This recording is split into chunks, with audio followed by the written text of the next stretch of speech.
Bruce,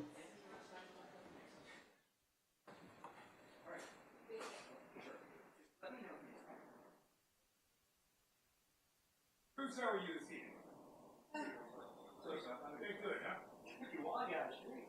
Man, you know, they were supposed to fix that. I got to talk to the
I'm ready to go.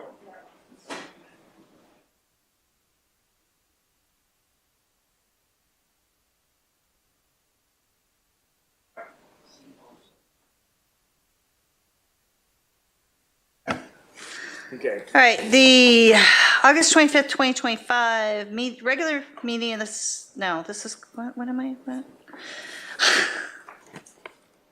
Regular meeting of the Malibu City Council is not called to order. In-person participants, if you would like to speak, please submit your request to speak form to the clerk. Remote participants, if you would like to speak, please join the Zoom webinar meeting printed on the agenda and raise your hand in Zoom when the item you wish to speak on is called. May we please have a roll call?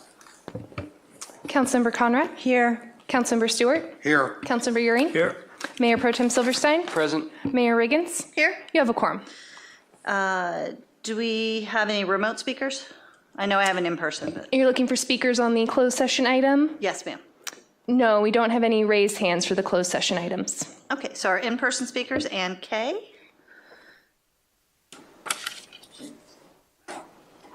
Hello, Ann Kay. Well, Komoroski, I start using my name. I don't know, words of wisdom. I'm a business owner. I run a corporation sometimes. You guys have tough decisions to make.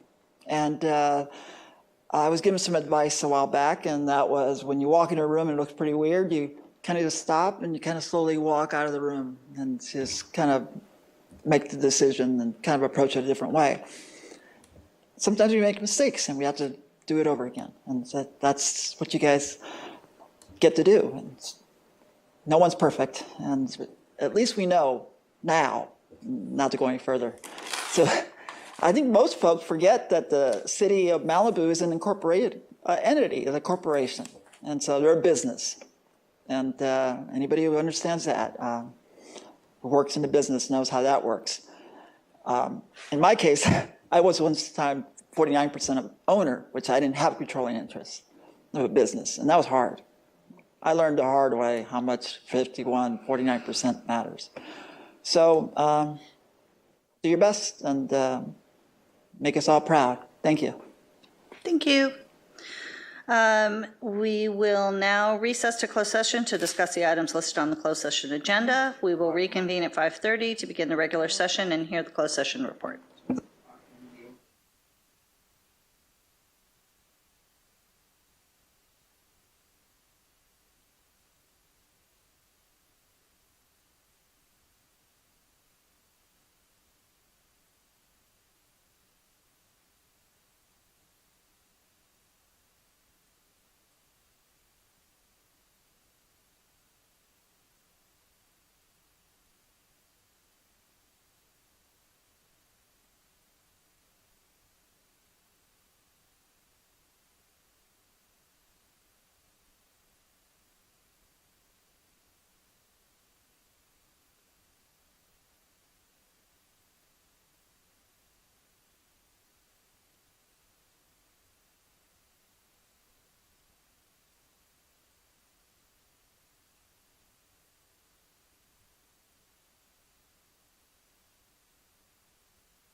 The regular meeting, the August 25th, 2025 regular meeting of the Malibu City Council is now called to order.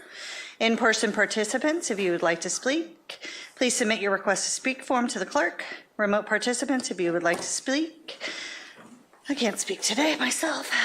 Please join the Zoom webinar meeting printed on the agenda and raise your hand in Zoom for when the item you wish to speak on is called. May we please have a roll call? Councilmember Conrad? Here. Councilmember Stewart? Here. Councilmember Euring? Here. Mayor Pro Tem Silverstein? Present. Mayor Riggins? Here. You have a quorum. Thank you. Let's see. Kevin, will you lead us in the Pledge of Allegiance, please? Shankman. Do you observe the Pledge of Allegiance? I guess I should ask first, if you don't. I don't know it by heart. Oh, okay. Would you like me to call on someone else? Okay. Michelle, how are you? Good? Pass? Okay. I'm going to do it then. Great. I know. I thought I'd give it a chance. All right. Right hand over your heart. I pledge allegiance to the flag of the United States of America and to the republic for which it stands, one nation, under God, indivisible, with liberty and justice for all.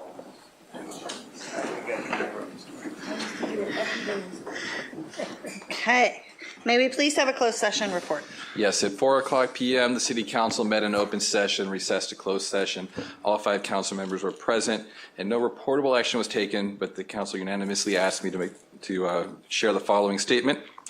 The City of Malibu has been informed that Rhonda Perez has withdrawn her candidacy for the city manager position. The city thanks Ms. Perez for her original interest in the position and wishes her success in her future endeavors. The city will now consider other applicants for the position and expand its search for a city manager candidate. Thank you.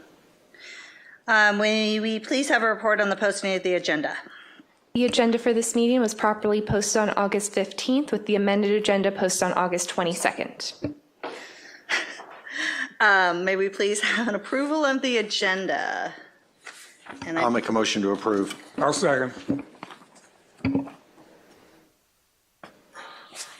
I think, did staff have an alteration they wanted to consider? No, we do have a note for the consent calendar when you get there. Okay, thank you. May we please, no objection, all in favor? Aye. Any opposed? None? So ordered. Okay. We're on to the consent calendar. Remote participants, please raise your hand in Zoom if you would like to speak on the consent calendar. Do we have any remote speakers? We have 2 raised hands. I'm sorry, that's 3 raised. That would be 4 raised hands. And it's holding at 4. Okay, let's hold that at 4. No additional hands. Okay, so our first in-person speaker is Darren Graves on item 1B6.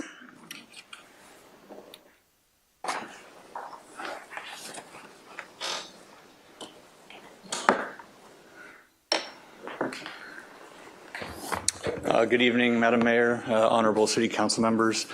So this item is on the calendar, the agenda, to talk about the disposal of the temporary skate park. I was under the impression, and I believe many of the Malibu citizenry was under the impression, that the temporary skate park was going to stay in effect and usable until the day of the permanent skate park being opened. But on July 29th, the Parks and Rec Board decided that on September 2nd, that would not be true. They would dismantle and then discard the temporary skate park. I drive by Malibu Bluffs all the time, and every time I do, I see a plethora of skaters enjoying the skate park. And now, because of the scheduling issues that a contractor presented, they're going to be taken, or they're going to have that skate park robbed from them for the next 6 to 8 months. On that July 29th date, the contractor didn't even show up, but they did have somebody make the claim that they were saddled with a 3 to 4 month delay because of the temporary skate park blocking their ability to put in electric conduit for the electrical vehicle parking spaces. Well, had a contractor been there to explain a logistical plan that made it impossible to put that, 3 foot wide trench in without disturbing the temporary skate park, maybe I'd believe that lie. But it seems like a bold, outright lie. And the kids and the skaters of Malibu shouldn't suffer just because a GC didn't figure out their schedule in a timely manner. I think the city should be holding that GC to keep their original schedule and figure out a way to keep the temporary skate park in place until the permanent skate park is opened as they agreed upon way back when. Thank you. Thank you.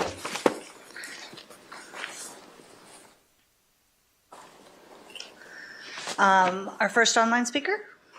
Our first speaker is Hamish Patterson. Hamish, can you hear us? Good evening, council members. Can you hear me? Yes. Okay, it's about 1B6. So I think there's a couple things going on here, and I only got 3 minutes. But the first of all is that the concept of it being a temporary skate park is a misnomer, implying that it's a disposable amenity of the city. And it was never meant to be a disposable amenity of the city. It was just meant to be temporarily placed there on site until the permanent skate park got built. And the contractor and someone down at City Hall made a decision to view the wooden skate park as garbage to be demolished at the first beginning of the project. And there lies the whole problem with this situation. And, you know, having met with the city last week and Public Works and the Parks and Recs, they finally gave us the timeline to the goal towards completion, which did eliminate a lot of the questions and makes me almost okay with removing the wooden skate park.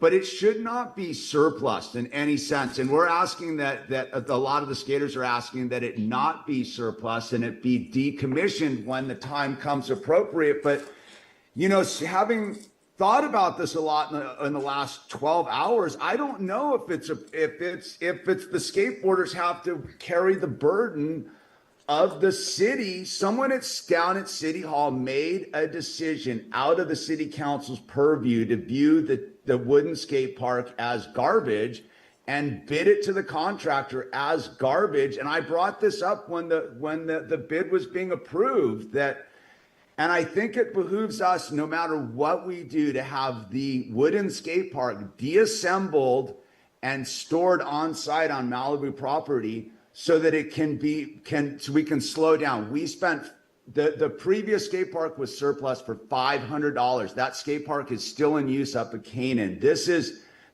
bad moves all the way across, and it's due to someone down at City Hall making a decision out of the public's purview and the city council's purview, and something's not right here. And I'm caught in a rock and a hard place. I don't want to be the stick in the mud, but I don't really know what to do. And I think the skateboarding community is going to get double crossed in the long run about the rideable surface, even though the city said they would allow us to use the concrete surface as soon as possible. I have my doubts about it. As much as I want to go along with it, I'm really hesitant I'm willing to say yes, but I'm also like, this has been bad management down at City Hall. As much as I appreciate our staff, like someone made Thank you, Hamish.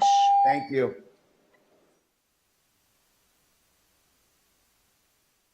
Our next speaker is Ryan.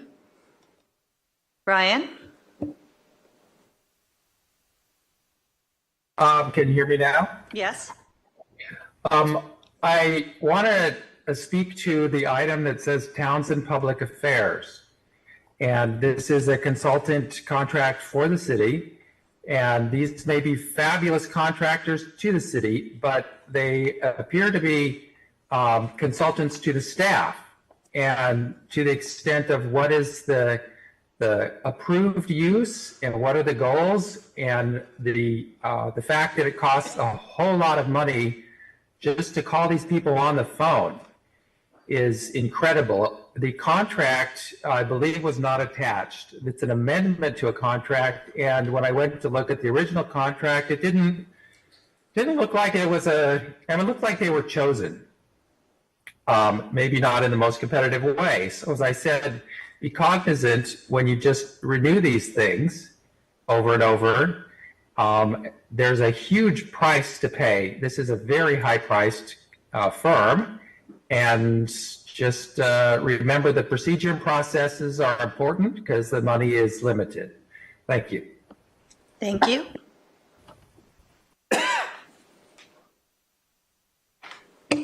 Our next speaker is Merrill. Merrill?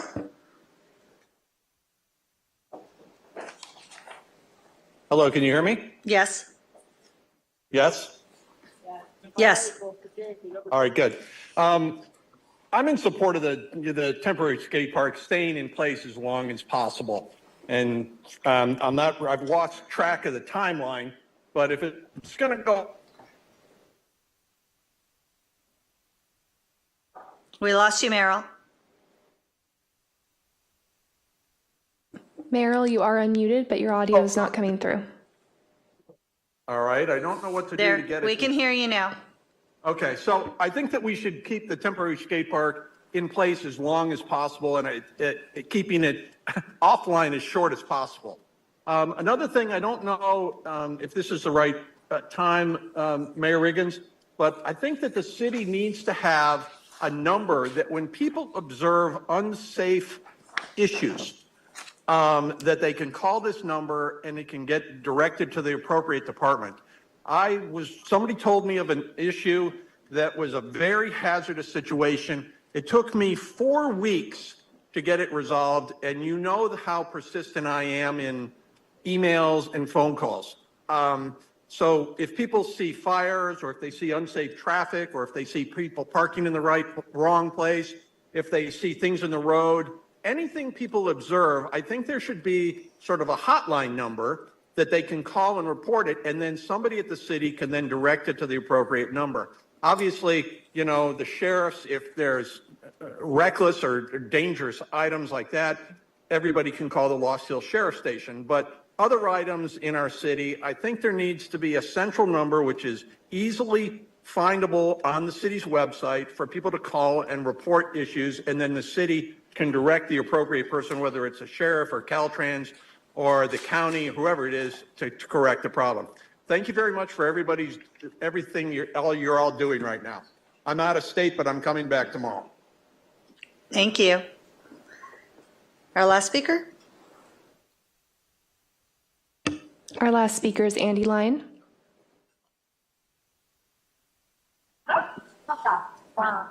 Andy, go ahead. Can you hear me? Yes.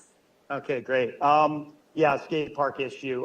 Sorry to be taking up more time about this, but I feel that we were never really informed of what was going on. I didn't know that there was a bid, that the contractor had bid this out just to demo it. And it's always been told to us, we've been told that the skate park is past its useful life, which is clearly not the case. It's being used daily and it can keep being used. Once it's gone and out of that situation where it is now, we don't have anything. And as much as I want to believe that the city could make it so we could skate before it's done, the reality is the liability is going to be so high, and you sneeze and say you're going to sue Malibu, we just cave. So I don't see that that's going to really be a case. And so on the timeline we were given, it's going to be like January. So if this thing comes out in the next, the beginning of September, that's, best case 4 months. We really have no guarantees, and we haven't been told the straight story from the get-go. So I think that this thing needs to stay as long as possible there. I do think that if it's going to come out, when it's going to come out, it needs to be put on one of our city-owned properties. We have tons of land, and it could go there. It should not be skinned for the skate light. The Parks and Rec Commission didn't even know really what skate light is, and that's what the same guy that bought the other Papa Jack's ramps, he just wants the skins, and the rest of it going in the dump goes completely against everything that our city stands for. I mean, we banned plastic straws, but we're going to put in a $300,000 ramp into the dump. It just makes no sense fiscally. It makes no sense with liabilities. And it's just not fair to us that the skaters are going to take the brunt on this parking lot, charging station, and bathroom. I don't want to be, like Hamish said, a stick in the mud. I want to get the thing done. But really, I can't take the word of Public Works saying that, yeah, we're going to do everything we can to get in there and skate it. And I don't know that that's really what we want anyways. I think we want that wood ramp to be eventually put on another lot, maybe in West Malibu up on Heathercliff. It does not have to go on asphalt. The bowl can be placed on the dirt up there. It could go there at any time. We have the money, we have the land, we need to do something with it smartly, not stupidly just get rid of it because nobody wanted to deal with it. We weren't told. Had we been told, we could have been dealing with getting this thing handled, but we were not told. I was told that, the lot was, or the temporary was needed to go because they needed the space for construction materials and staging. And that was not true. And they knew that it was in the bid that it was going to be demoed.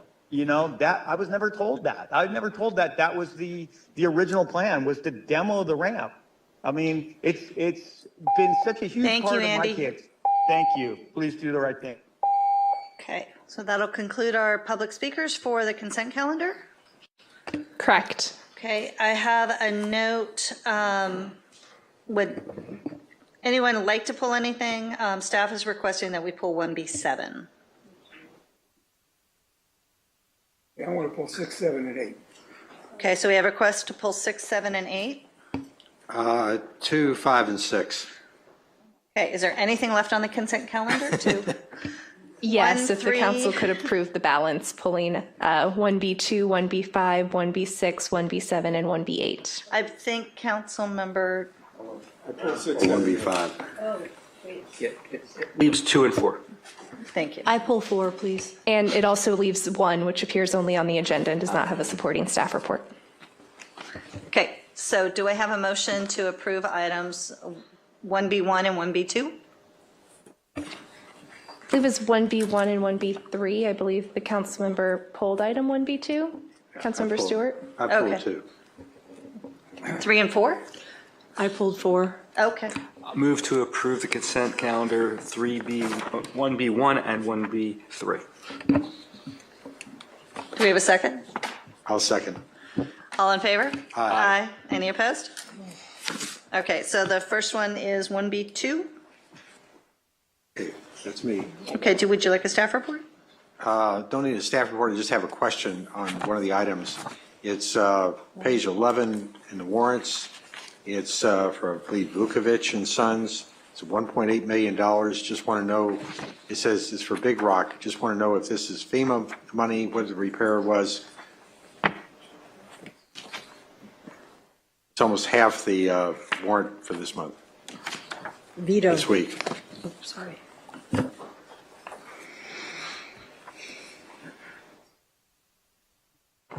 So good evening, Council and Councilmember Stewart. Yes, this is for the contractor doing all the storm drain repairs up in Big Rock. Okay, and it's FEMA 100% reimbursable? This is part of our FEMA reimbursement. At 100%? I think that's a percentage. I don't know off the top of my head. I won't hold you to it, but any idea how much money we've got outstanding for receivable from FEMA at this point? Once again, I don't have that figure right top of my head, but it's substantial. I think it's over, I think it's in the 8-figure numbers probably by now. I would think so too. Yeah. So when we say we have a lot of extra money, we don't have it anymore. We're now in the banking business. Okay. Thank you very much. That's all the question I had. I'll make a motion to approve 1B2. Anybody second? I'll second. All in favor? Aye. Aye. And opposed? None? Okay, 1B4, would you like a staff report? Would you like a staff report? Oh. Yes, thank you. Okay, Richard.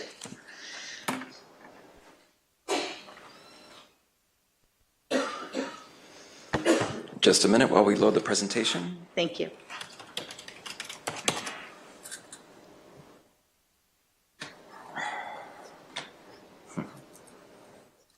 Thank you. Great. All right. So we've provided some slides for your consideration to better understand the scope of the request tonight. And essentially what we're proposing to do is extend the agreement that the council approved in 2023, that whereby staff went through a standard RFP process. It received 14 proposals. It selected Townsend based on its stellar track record, A review of their website reveals that they are utilized by a significant number of cities in Southern California and across the state.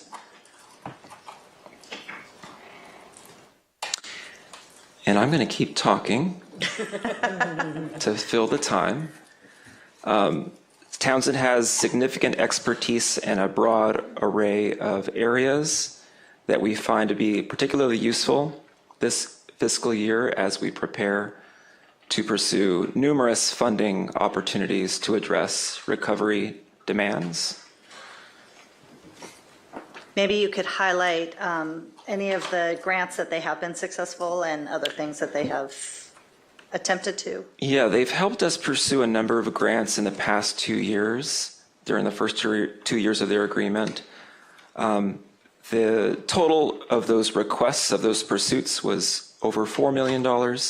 They've successfully helped us receive $460,000, and there's just over $2.4 million that's pending. Those submissions were earlier this year, March, July, and August. We feel like we have a very strong chance, as they are, to help us pursue funding to address dead and dying hazardous tree removal, some workshops to enhance our educational offerings, and to help us update our community wildfire protection plan. Priorities, as we've heard them voiced numerous times over the past several months. And we're back in action. There's the table that summarizes what I just described. And we have many more ideas on the horizon. The tricky part with grants is that you never know what funding will be available, especially in the federal environment that we're all working in right now. We just don't know if the previous funding opportunities that we've all counted on, pursued, are going to be available in the coming calendar year. We're certainly hoping for that, because we have many programs that we see would be eligible and very successful as we pursue those competitive grant opportunities. But we just don't know. Nobody knows at this point in time. So the proposal before you is to keep the terms of the first 2 years of the agreement. The monthly and annual rate would be as they've always been the past 2 years, roughly $6,500 per month. We feel that this is a very worthwhile investment, as we don't have specialized expertise in-house, nor do we have it through any of the other consultants that we have under agreement with the city to help us focus and address these specialized needs as they arise. So I'm available for any questions if the council has any. Thank you. Yeah, I'm all for grants. I was just looking at their track record, so I had a few questions about that. So the $460,000 that we got from the OTS, so Office of Traffic and Safety, so that was for DUI enforcement initiative. Does that mean that there's like actual DUI checkpoints that are happening in Malibu? That's my understanding, Susan. Do we have more detail on that? Or I guess, because for the last 2 years, that looks like the only grant that was awarded to us. I saw that we were denied for the bottle refill stations. We don't have to address that. We can wait for. There are more DUI checkpoints. Yeah, you want to address that part of it? Yeah. The funds received are being used for DUI checkpoints and for traffic saturation patrols currently right now. That's terrific. Yeah. Is there like a breakdown of when and where the DUIs are? Not to like tell the public, but just so that we know. I don't have the exact date for the next DUI checkpoint on hand, because they need to recruit sheriff personnel to run one, and so I know they're in the middle of doing that. Mm-hmm. I don't have any other specific information on hand right now. I'm sorry. Well, that's okay. It's just good for me to know. And so I'm clear, when a grant listed as pending, does that mean we're pending the money or we're pending an answer for the funds? It means we've successfully completed an application and submitted all the required elements, and we're waiting on a decision from the funding agency. I see. And so once we get the grant money, does the council discuss how the money's spent, or is that through the city manager? The standard procedure is that we then, if successfully awarded the funds, we do present those to council, because what's typical is we have to enter into a formal agreement with the funding agency whereby we commit to the activities that we proposed in the grant application. Staff doesn't have the authority to accept those large awards, so we have to present those to council. And then if there's a need to contract with specialized services, we'll have to go through an RFP process, select a vendor, and then that selection of a vendor is also the authority of the council. Okay. So once you guys, or we all are granted a grant, we get the council receives regular reports. Like, will you let us know? That's something that is customary. I don't know what has occurred here in the past. With the fire, I know there's been several disruptions, but one of the things that we've been trying to do more recently is, as part of the biweekly city manager's update, is to provide more regular updates on funding that's been awarded, grants that we're pursuing, because those are kind of the things that typically go unseen. Yeah. When we submit letters of support for, grant pursuits, when we solicit those. Yeah. And so we want to make sure that we do a better job of communicating that level of activity from staff, so that everyone is aware of all the hard work we're doing. Yeah, that would be great. Because I know that there's been some trees that we've been removing that were damaged at Las Flores, and I wasn't sure if that was part of the grant, because you guys were pending the dead and dying hazardous trees. So it can't be from that. That's $2 million that's pending. That's an additional, that program that's removing trees is through what money that we've been doing? That's a good question. Thank you.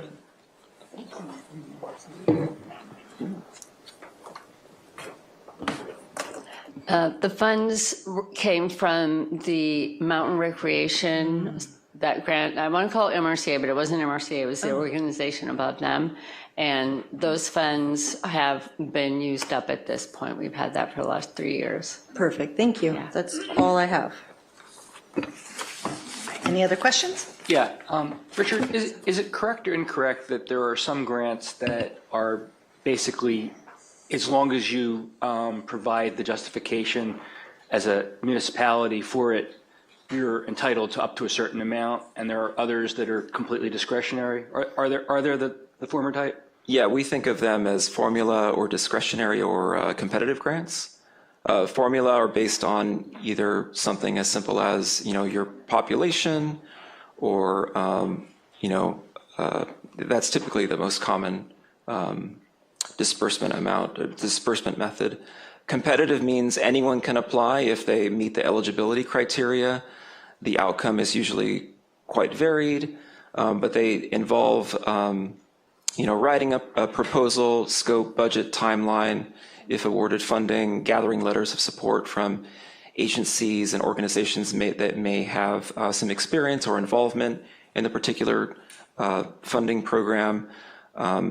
We're always encouraged by grant writing agencies as well as funding agencies to solicit as much comprehensive support from the community as possible. And the trick is that you're rarely given sufficient time. It's always kind of a race. You're given, 60 days, 90 days, which sounds like sufficient time, but with all the different things going on, it tends to be a race by the time you get a project description together. And so you just, you submit, fingers crossed, and then hopefully more often than not, you received good news. Okay, and on the formula grants, you still have to submit the paperwork and justify why you're going to get the amount that you're requesting? Yes, you have to submit. What's typical is quarterly reports on how you're appropriately using the funding, and then annual reports that show major outcomes. Which of those two types of grants was the Office of Traffic Safety grant? I believe that was a competitive grant, if I'm not mistaken, but Susan will clarify.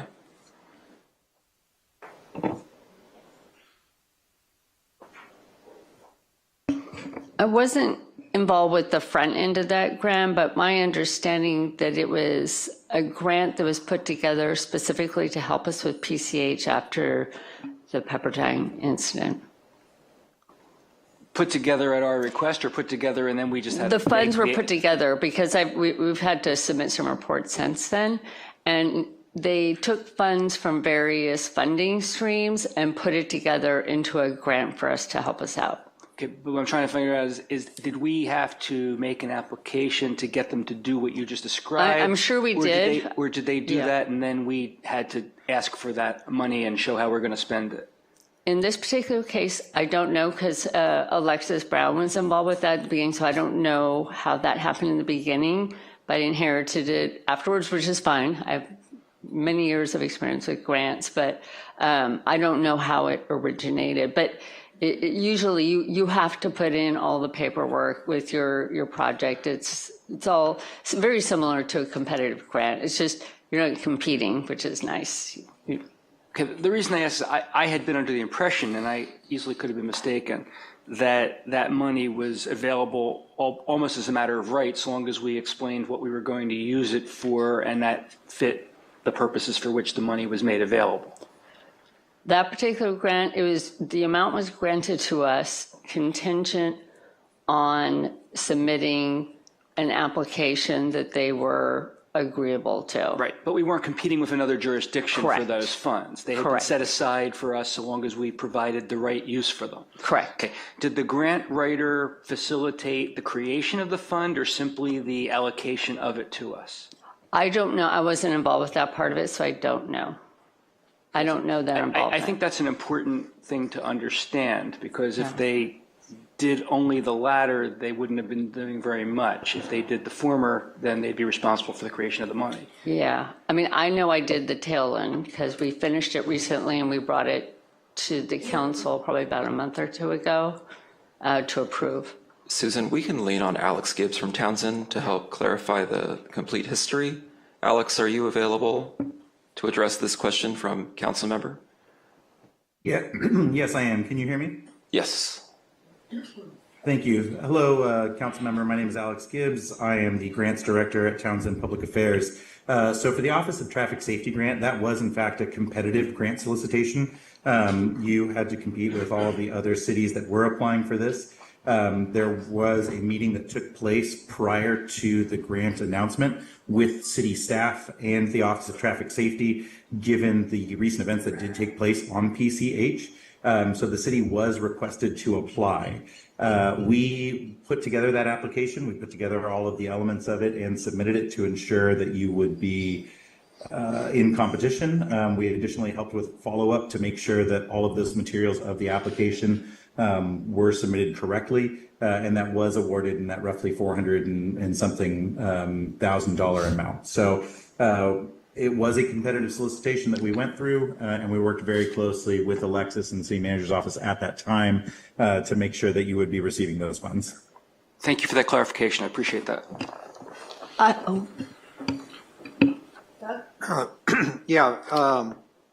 go back to when we approved this idea of having a grant writer, because we didn't have one. The concept was there was grants out there we weren't taking advantage of, we didn't know about. I'm not impressed by the track record so far, not so much by the lack of success, because you don't win them all, but there's not very many grants being requested. And that was not our objective on this. It was to get more grants requested and, of course, win them. So I'm okay carrying this another year, but I got to tell you, I'm not happy with the results. This is not what I expected. I'm in the exact same place. I would concur. I agree. I would just like some clarity, if he's still on the line, about is there an accounting of the $460,000, how it was spent, and if we have any money left? Because I guess for 2 years, that was the only grant that they got us. So I'd love to know. I just want to clarify, the $460,000. how the $460,000 was spent, or how the contract amount was spent? How much the $460,000 was That would be staff's. Okay. Gotcha. They're the ones that have received the grant, and then they allocate it based upon. We can prepare that. Oh, yeah, fulfill that that would be request. great. Yeah. Again, I'm not impressed, either, but maybe now it'll be different. There's fiscal year 26 amounts requested. There's some earmarks that were canceled due to Congress passage of a year-long continuing resolution. Can you explain that to me, please? So the community projects, or sometimes referred to as the earmarks process, has been very inconsistent over the past few years. It's fluctuated depending on which administration is in charge. But typically what it amounts to is early in the calendar year, cities are responsible for generating lists, descriptions of funding needs, and working with their grant writing lobbyist teams to essentially solicit support from their congressional representatives. And then depending upon how the budget process plays out for that calendar year, finding an opportunity to include those requests. And it just depends on the economic conditions for that calendar year, the influence of your legislators. I don't know specifically what the situation was here in Malibu the past 2 years, but I would say that in general, cities were more successful in the former administration, and they're having a harder time in the current administration. City Manager Bond?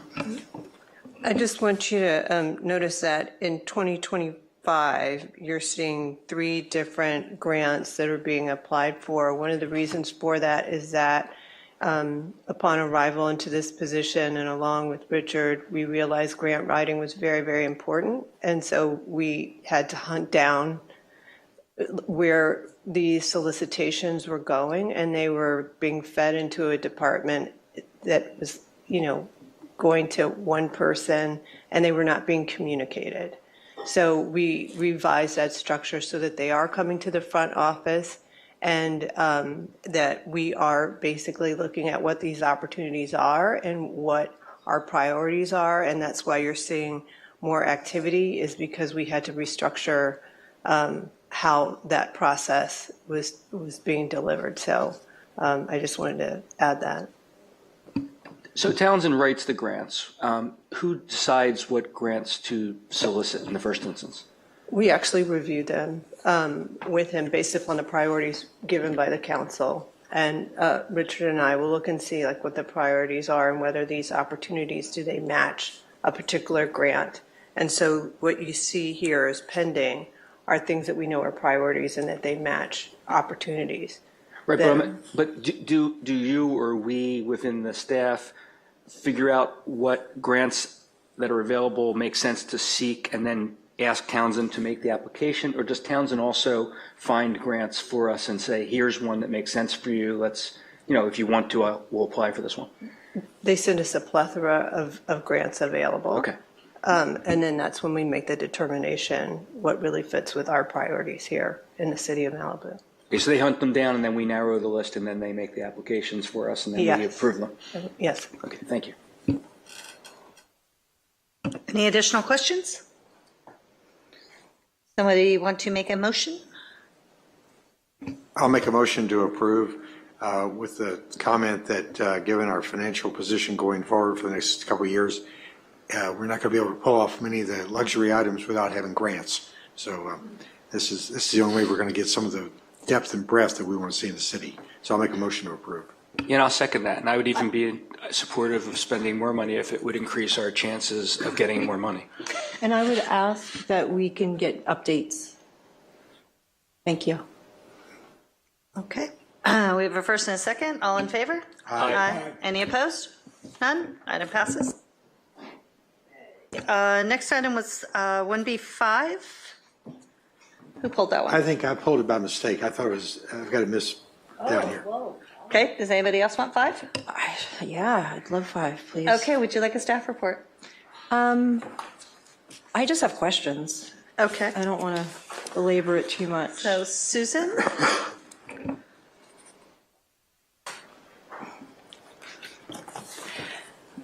Good evening. Go ahead. Okay. Good evening, Susan. Thank you. So this is the update of the city's evacuation plan. Yes. And I was wondering, and so we are here to approve this company, which I've read about. And have we worked with these guys before? Is this We did several years back, actually on an evacuation exercise. Was it after Woolsey? Mm-hmm. Oh, okay. So they know the city and they know, okay, great. Yeah. I was just going to ask if they knew of any alert systems when you speak to them. That's the $1 million question for every community around here, I think. Yeah, they don't have any other ideas outside of what we have been looking into. And so they're going to make a plan for evacuation for different scenarios, and then will we as a city go through an exercise, or is it just going to be on map?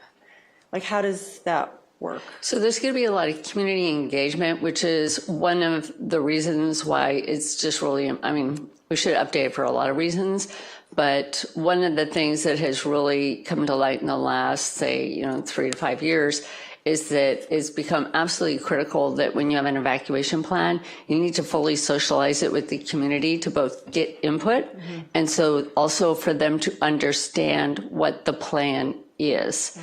And in prior iterations, there wasn't the level of community engagement that's really needed.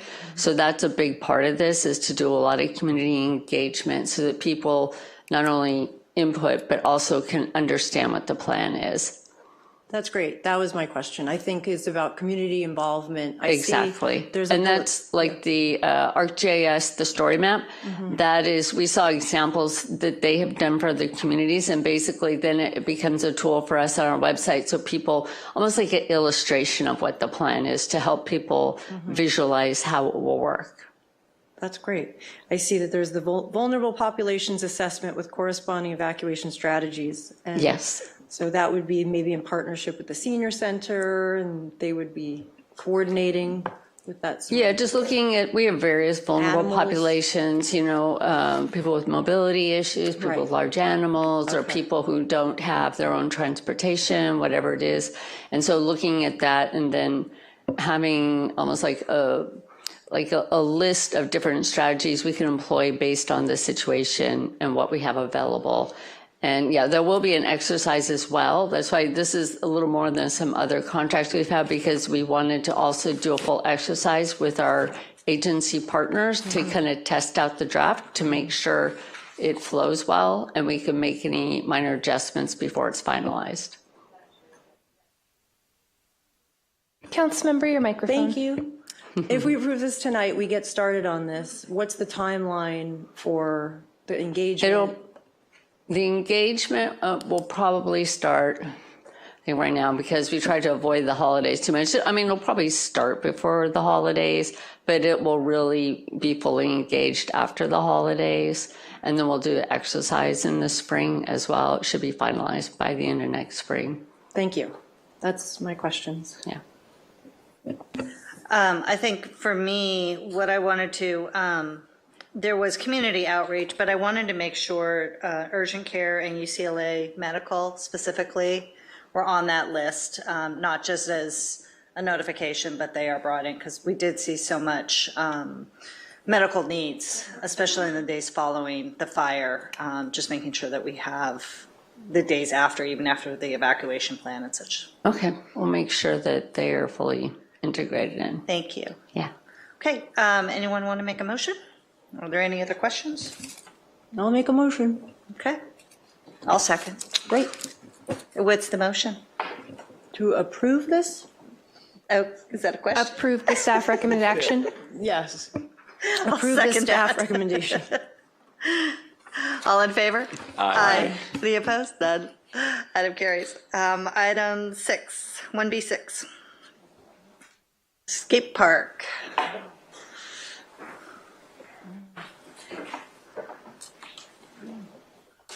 Who pulled this one? I pulled it. Okay, I you want think staff somebody else report? pulled it down there. I've just got a bunch of questions. Yes. And maybe we start with that. You may have some background in your staff report we can cover. Two things. I was under the impression that we leave this temporary skate park up until the final skate park was done. Now, I'm pretty sure that's what I heard. And I guess I really don't understand. I mean, I've heard a bunch of different stories, I've spoken to a lot of different people regarding why we've got to pull the skate park or the temporary skate park now. And a lot of people have suggested, did we build a plan in the beginning with the contractor that says, here's what we want to do. So position your equipment, position all that stuff, wherever the hell's got to be positioned to enable us to keep the temporary skate park going. And I'd like to learn maybe a little bit more about that. And then the second part of it is, and I agree with, the arguments that say, we're going to trash this thing, and there should be a better solution to that, whether we can take it and put it up at Heathercliff or some other piece of property and let kids continue to skate on it, maybe make something for Western Malibu. There's the guy that bought the skate park equipment from Papa Jack's, who's he's currently using it. So, I mean, he's found a way to take this stuff and make it a viable option. And if those don't work, I mean, I gotta believe there's a city out there someplace, all right, who would love to have a temporary skate park. And, if it's got to be refurbished or something, that, if we could get it to them, they may have the ability to refurbish it and give their community something to work with. So I think there's some options we have to explore, and I just haven't seen any of those addressed as we've gone through this thing. So I'll start there. Sure, I'll start. Good evening, everyone. Thank you for the questions. When council initially had the skate park in place, we were under the assumption that that skate park would stay until we needed to use the space for the permanent park. I don't think there was any promises that the temporary skate park would be open until the permanent skate park was open, but we definitely wanted to keep that park open until we needed this space for the permanent skate park. As far as relocating the equipment, the temporary skate park was only supposed to last 2 years. Unfortunately, due to COVID, some management turnover, this temporary skate park has lasted us 5 years. I know that we've done some repairs. We invested in those. It is a wooden skate park, so the equipment doesn't last as long as Papa Jack's, which was a metal skate park. So to relocate it, it would be costly and timely. We would have to get a coastal development permit if we wanted to move it to a different location. Also, additional considerations would be a CEQA. We may have to go through that process and to review zoning as well. So we're putting this in front of you as a surplus item because it's the way to move forward on the permanent skate park quickly. And if the person who purchased the equipment from Papa Jack's has expressed interest in purchasing this equipment as well, and we could negotiate with that person on purchasing the equipment.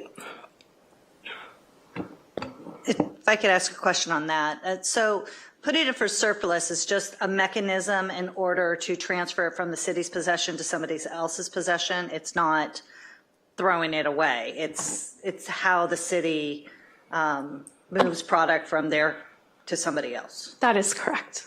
And that price could be set at any price, whether it's something competitive or something maybe less expensive so somebody could afford to. Of course, we'd do a bid process. So we would sell it to the highest bidder and then take bids after that. Nobody bids, it goes into trash, right? Well, once someone purchases the equipment, But right now we've got nobody has come to you and said, I want to buy this thing. Just one person has expressed interest. So, but we haven't done any soliciting for it or marketing for it. So when it gets through this process, we will heavily put some marketing efforts into this. But when you do, by the time you start marketing it, the skate park will be taken down, right? We'll try our best to, I know that the skate light is something of value and people have interest in that. So we will try our best to salvage what we can as far as the skate light goes. Okay, I'm just trying to understand how this is going to work. I mean, if we take the skate park down and you want to remove it by, I think end of August is the date it was going to be closed, right? Yeah, it will be closed on September 2nd. Okay, so right now the plan is if it's closed at the end of August, what happens to that skate park? What steps are you going to take with that in place once it's closed down? So I'll go over the schedule of how things are going to play out. So today was a very big day for the skate park. We had our first concrete placement out there today. It was so that was a big event. We saw first thing this morning they were putting the concrete out there and it looked pretty good. That's going to be continued. There's a lot of concrete work out there and that's going to be continued until November 25th. So all that work is going to be done. There's some other work, some coping and some minor details that are going to have to be completed, and that's scheduled to be completed by December 9th. So technically by December 9th, after that, barring any kind of last minute kind of touches, the skate park, the concrete work and everything else will be completed by then. And at that time, we can make a determination that if everything is safe, everything looks good, we could open up that skate park shortly after December 9th and after our making sure a couple of cleanup things, we can open that up to the public to kind of use. Keep in mind that there's items out there at the park that we're still going to be working. There's the restroom. There's some other landscaping, irrigation. There's a fence. There's a number of items that are continuing to be kind of worked. But I think we could work to open up majority of or not all of the skate park temporarily for use. But it sounds like the earliest you would get it open is sometime around mid-December. Correct. December 15th, if we're lucky. Correct. Okay. And then, so let's see here. The restroom building will be. We're gonna start working. We started working on it this last week. That's going to continue until January 2nd. I mentioned the irrigation. There's irrigation on the project. That's going to continue. That's going to start in November and work through January 16th. There's a parking lot that's going to be worked on. That's going to be completed by January 9th. And by January 16th, all the landscaping will be completed. And right now we're looking at January 20th to be completed with everything within the project.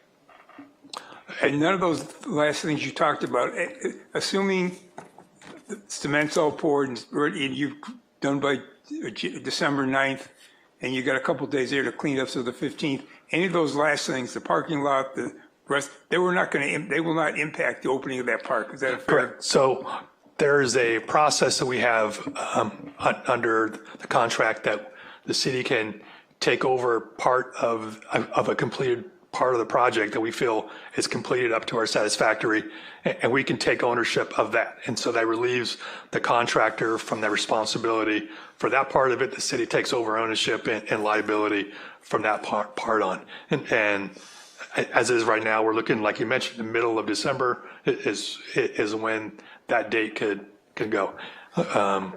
This is all, the schedule is in place for everything we have going on, the temporary park being demoed and that part of it. Anything that gets modified could affect the overall schedule too. I just want to point that out too. Okay, cool. So now let's go back to the temporary skate park. Yep. August 31st, we should close it down, whatever the date is, right? Someplace in there. What happens to the temporary skate park after that date? You want to wait? Sure. Oh. So our plan is to solicit for the surplus for about 2 weeks and do a bidding process, and then try and salvage as much as we can. And so the skate park stays in place for another 2 weeks. The skate park will close on September 2nd. Okay, it closes, but then you said you're going to be soliciting. So is the skate park still in place as it is today while you're soliciting, or do you start taking it apart? A little combination of both. So what we can take out as far as the skate light that can't be sold as a unit, we can do that. And then if the equipment that can be sold as a unit, such as the bowl, we'll keep that in place and hopefully sell that entire unit to someone. Okay, so I'm trying to understand what's going to be left and how fast you start taking this thing apart, so that, because you're going to have solicitation, it's probably not going to close that in 2 weeks. And I would think that whoever's going to, if they're looking at it, or if you've got multiple bids coming in, they're going to want to see what the skate park looks like before they pay any money for anything. So that would suggest that it'll still be in place for a lot longer than 2 weeks it might take, right? I think that the 2 weeks will start actually this week while we're soliciting, and then close on September 2nd, and then we'll start selling the product the next week. And okay, it's probably got more, but the reason we have to close it on whatever date we're going to close it is because why? What is driving the decision to close that darn thing? So right in the middle of the parking lot is a bunch of utilities that we got to put in for the restroom, for the facility, water line, wastewater line, electrical lines. And so the only way to do that would be to remove a large portion, if not all of the temporary skate park. The lines go right through where the skate park is today? Correct. Okay, anybody else? Helen? Yes. I was wondering, this all sounds like a big process. Why don't we just gift the park, the skateboard park, to the skateboarders? Instead of going out for bid and possibly piecemealing everything and RFPing this and RFQing that, we could give it to them. They can donate it to a city that doesn't have one, or they can take it and build it somewhere else. It just sounds like staff time. And I don't see why we don't just give it to them. So is the question not to sell it, but to give it to Yes. the skate park? Right. I think that'd be a question. So I see here it's $28,000 to, the initial bid for the completion of the permanent skate park was allocated for the removal. That's a lot of money to remove the skate park. If they're going to use $28,000, sounds like they're going to do a pretty good job and not just demo it. Just give it to the skate community. So that's a question for city attorney, if we can give property We don't know how much it's worth. We don't know how much, it just sounds like a lot of effort on your guys' part to, you might not get much money for it. Is there someone that's willing to accept the property? I could find some people. I mean, seems simple. As long as somebody is helping that skateboard community, if they agree to it, they have to work with you or the contractor to just get it out of there at this timeline. And then we open up hopefully it doesn't rain, there's no fires, no snow, no earthquakes. And we just open up the skate park. But in the meantime, give them the skate park that's there. There is a process that's required by the code for disposal. If you want us to look into the options for potentially donating it, the first step is we would need to have someone that's willing to accept it and that would be able to remove it on a time frame that won't interfere with the construction, correct? Yes. Thank you. If that's the case, then I think we just get with me and we can kind of figure out the process of that. I think if we're able to do that, I think that could be a solution. We just need to kind of work to figure that out. Great, because Yeah. storing it sounds like not a good idea. Yeah, and it's we can figure it out. Once you have the name, once you know anybody, then kind of work with Kristen and I, and we can figure that out. Terrific, thank Chris? you. When did this process start of getting a permanent skate park in Malibu? Problem before 2020, so I'd say 2019. Oh, Earlier than that, I 2018. thought. I mean, does Maybe it go back to 2018. Papa Jack's? Well, So 11 Yes. plus years Yeah, at least? so more than a decade. And when is it going to open? Officially, I'm going to say January 20th for the entire project, It's 5 months from now, approximately?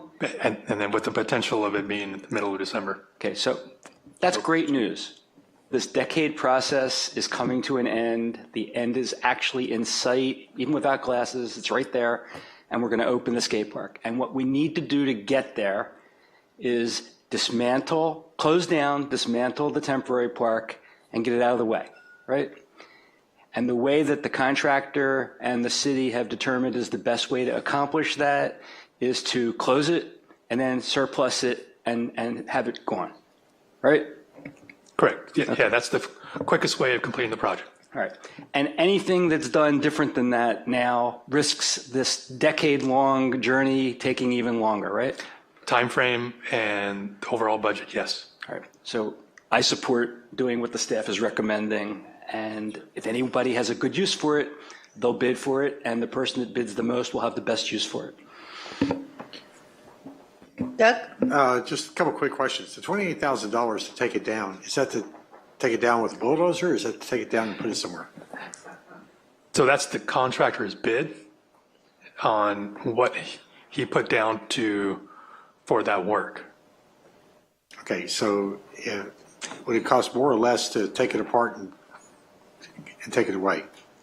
That's his bid to do the work. Well, what's the work, I guess is the question. It's actually removing it and demoing it and probably getting rid of it one way or the other. The other question I have is, why is it being shut down before it's ready to be taken away? Why can't you reuse it until the last day? That would be the last day. It's going to take some quiet time to kind of remove all of that equipment and materials so they can actually do the work. So it's going to take 2 weeks or so to take it apart? Correct. Okay. All right. I'm kind of with Bruce. Let's don't slow this puppy down. And if somebody wants to bid an amount of money to take it away, and honestly, if they'll take it away and save us the $28,000, that would be a better deal. And as I think you pointed out, or Kristen, if we try to put it in Malibu, we're going to have a CDP. That's going to take, 2 to 5 years? So, let's don't kid ourselves. It's not going up in Malibu. Yeah, and this whole conversation, it's appropriate, it's good.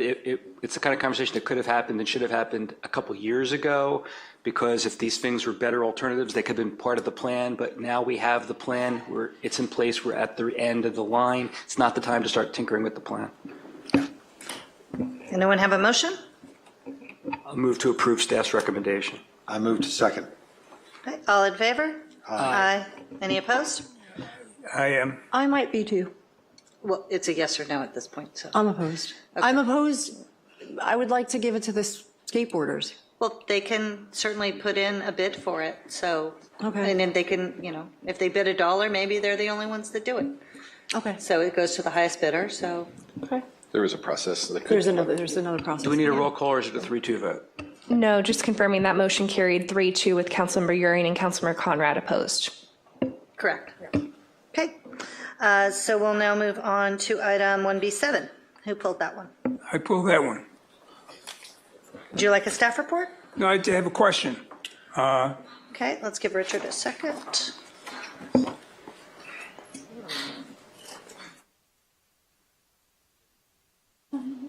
All right. All right, it's the old, beware of Greeks bearing gifts comment. they're going to give us these projector. What are they expecting in return? A better movie experience. I want to hear from, what do they want in return for this? Thank you. I know, yeah.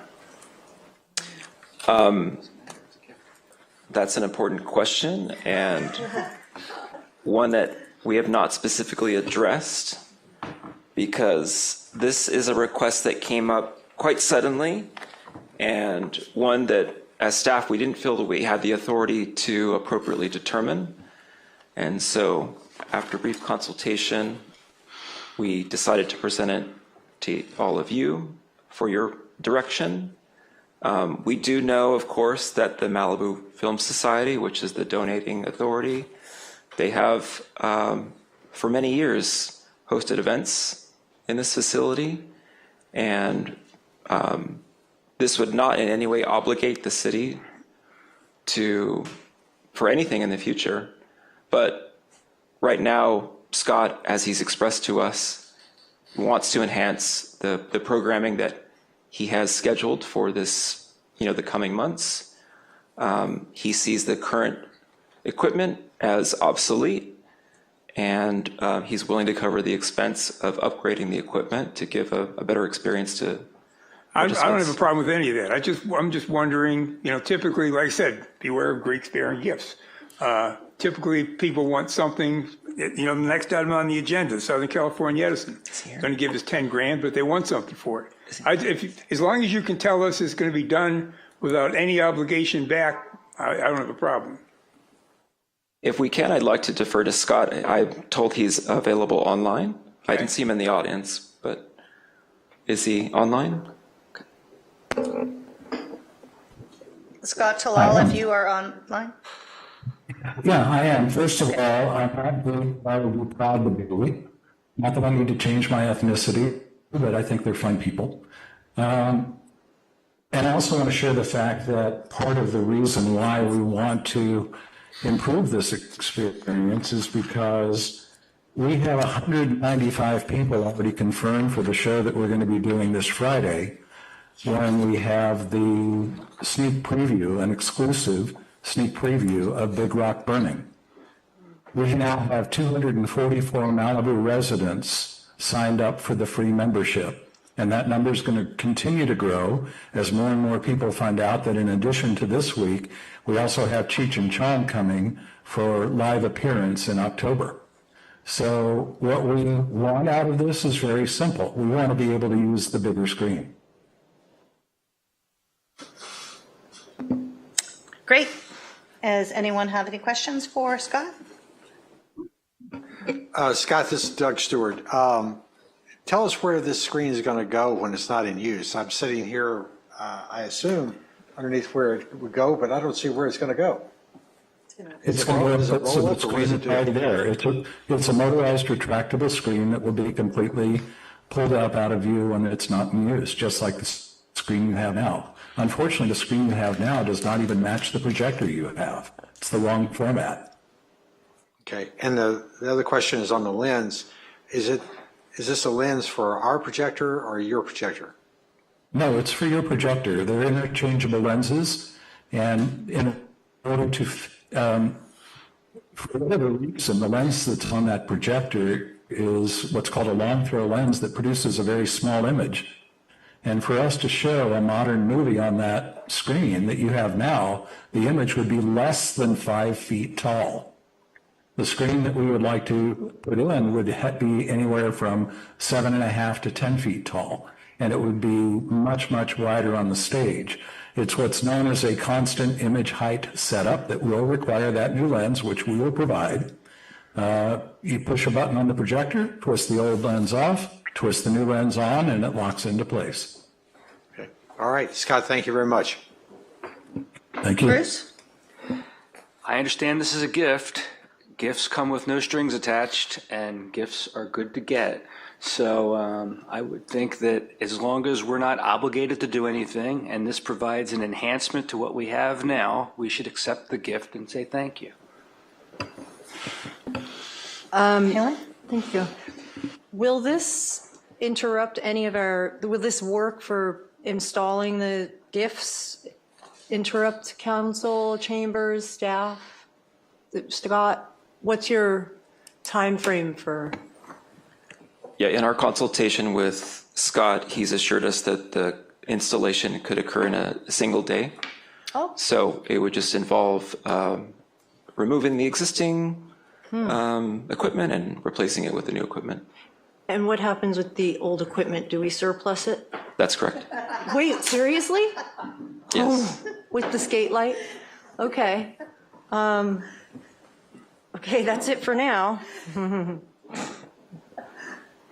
So that will come back on a future agenda for us to approve the surplus of the old screen. Yes, tentatively scheduled for the next council meeting. Okay. Anyone else have any other questions? Anyone want to make a motion? I'll make a motion to approve. Second? Don't you need direction about which size? Correct. That was the request from two. staff. Option 2, the recommendation. Bruce, do you concur with option 2? Is that the staff's I would say the staff should choose which of the options they think is best. Option 2 is the better, larger alternative. Then let it be option 2. Okay, so we have a first and second for option 2. All in favor? Aye. Any opposed? None? Okay. All right, 1B8. And who pulled that? Multiples? Everyone kind of did. Everyone? Okay. I'll just say on 1B8, notwithstanding what I just said about gifts are good, not all gifts are good, I guess. So Do you we'll want a full discuss that staff one. report, or how do you want to proceed? I don't see a need for staff report. Do you? Okay. you Anybody? wanna- Susan's available for questions, so. Oh. How do you want to proceed? We get the staff report. Okay. Susan is ready to give it to us right here. And I'll be quick. Thank you. Yeah. Our annual public safety fair is scheduled for Saturday, September 6th, and we're very excited this year. It's probably going to be the biggest ever. We have animals coming, goats and ponies and you name it, and Shaky Quakey and Tommy's Burgers. It's going to be really great. We're really excited. And of course, we invited Edison because we know people have a lot of questions for Edison on the PSP, especially with our announcement that there's going to be more. So we thought it was important that they be there to answer people's questions and provide information. And at the same time, we asked them to help sponsor the event because it's becoming more expensive. With more people coming, we had to rent more parking, et cetera. And so they agreed to be the sponsor for the event. Okay. Who's going to start the questions? To add to that, I was once a community rep for Southern California Edison and very much aware of the fact that they have budgets to give to communities for events such as this. And so sitting in a meeting requested them to give us money for this event. So this is because we asked for the resources which we are due. And so this is not anything more than that, than a sponsorship. Bruce? I didn't appreciate that we had asked for it. That changes the complexion of my analysis because it seems like a very small amount for them to be offering us. And the way I was coming into here thinking was it's so little to them and it's relatively little to us that it's almost not worth taking because it just signifies that we like them. But if we asked for it, it's pretty hard to say no after when they agree to give us what we asked. I agree. I didn't know we asked for it. I was hoping that they were going to come with generators and dry ice. We've asked for it. And so that changes my comments. Anyone else? Do we have a real clear, crisp definition of what we're going to have to provide for the $10,000? I mean, I can't remember what, Yeah, they want really all they recognition, wanted was acknowledgement that they were the sole sponsor of the event, which is true and which is normal. If you have a sponsor for an event, no problem we with that do whatsoever. Right? And that's all we've promised. Anything, that's all we got to do. Okay, that's all right. I will just say to the community, since Edison is going to be here to listen to everybody on September 6th from 11 to 5, is that correct? Correct. When you're getting your Tommy Burger, you can certainly express to Edison your pleasure on the excellent customer service they are so proud of our community. So yes, that was a little bit of spice in there. So, but I do encourage the residents to come out and talk to Edison. Tell them how you feel. So I'll entertain a motion. I'll make a motion to approve. Okay, anyone want to second that motion? I'll second the motion. Okay, all in favor? Aye. Any opposed? None? Okay, motion passes. All right, is that the end of our consent? Okay. Wow, sorry for the lateness, everybody. So now we will move on to something fun. So we have a ceremonial presentation. I'm going to meet down here at the podium.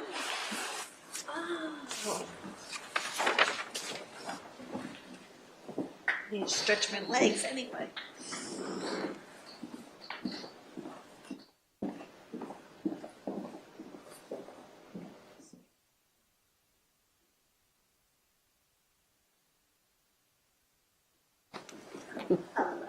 Hi. Congratulations. Thank you so much. Okay, so our presentation of commendation to Barbara Brudelin in recognition of her service with the Malibu Pacific Palisades Chamber of Commerce. Whereas Barbara Brudelin has selflessly served as CEO of the Malibu Pacific Palisades Chamber of Commerce for nearly a decade, guiding the organization and the community with visionary leadership, compassion, and strength. And whereas during her tenure, she led the Chamber and its members through multiple unprecedented crises, including the Woolsey Fire, the COVID-19 pandemic, the recent Franklin and Palisades Fire, offering unwavering support to businesses and families during their greatest times of need. And whereas Barbara established the Rebuild Malibu Mixers and Expos, creating critical spaces for homeowners and contractors to connect in the wake of devastating wildfires, ensuring the community always had access to tools for recovery and rebuilding. And whereas she elevated the Chamber's community presence through impactful events, including a 3-day art festival in Cross Creek and the annual Women's Leadership Awards, which celebrated the creativity, talent, and leadership within the region. And whereas Barbara's leadership has left an indelible mark on Malibu and the surrounding communities, creating a legacy of empowerment, resilience, and unity that will continue to inspire for years to come. Now, therefore, be it resolved that we, on behalf of the City of Malibu, do hereby honor and commend Barbara Brudelin for her outstanding service, profound impact, and enduring legacy. We extend our deepest appreciation and heartfelt congratulations as she enters this new chapter of her life. Presented on the 25th day of August 2025 on behalf of the Malibu City Council. Thank you so much.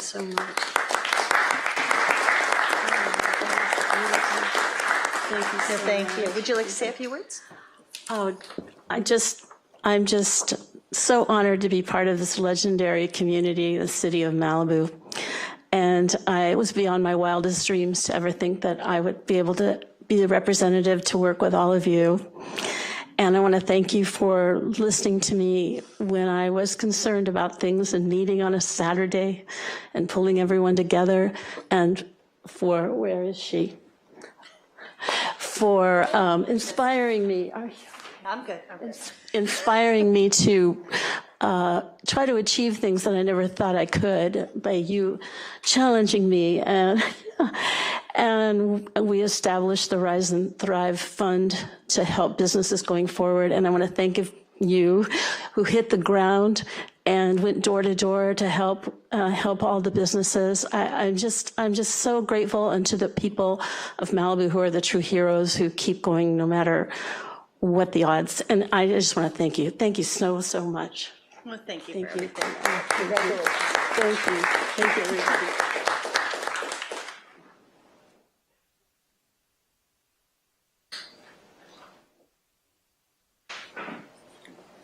I need to stretch my legs.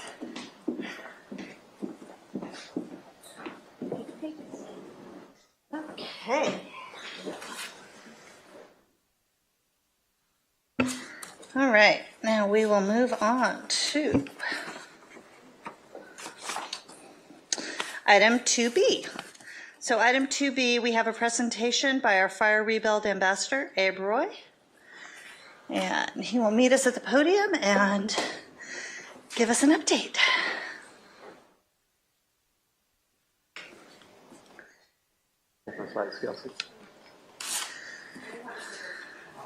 Great, thanks. Hey, Ed, go ahead. I think she's pulling up my slides. Yay. All right, well, thanks everybody. Hi, Council.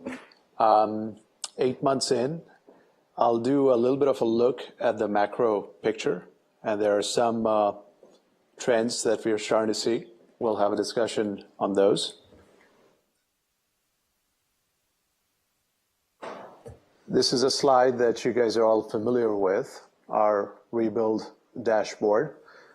The numbers are starting to tell a story.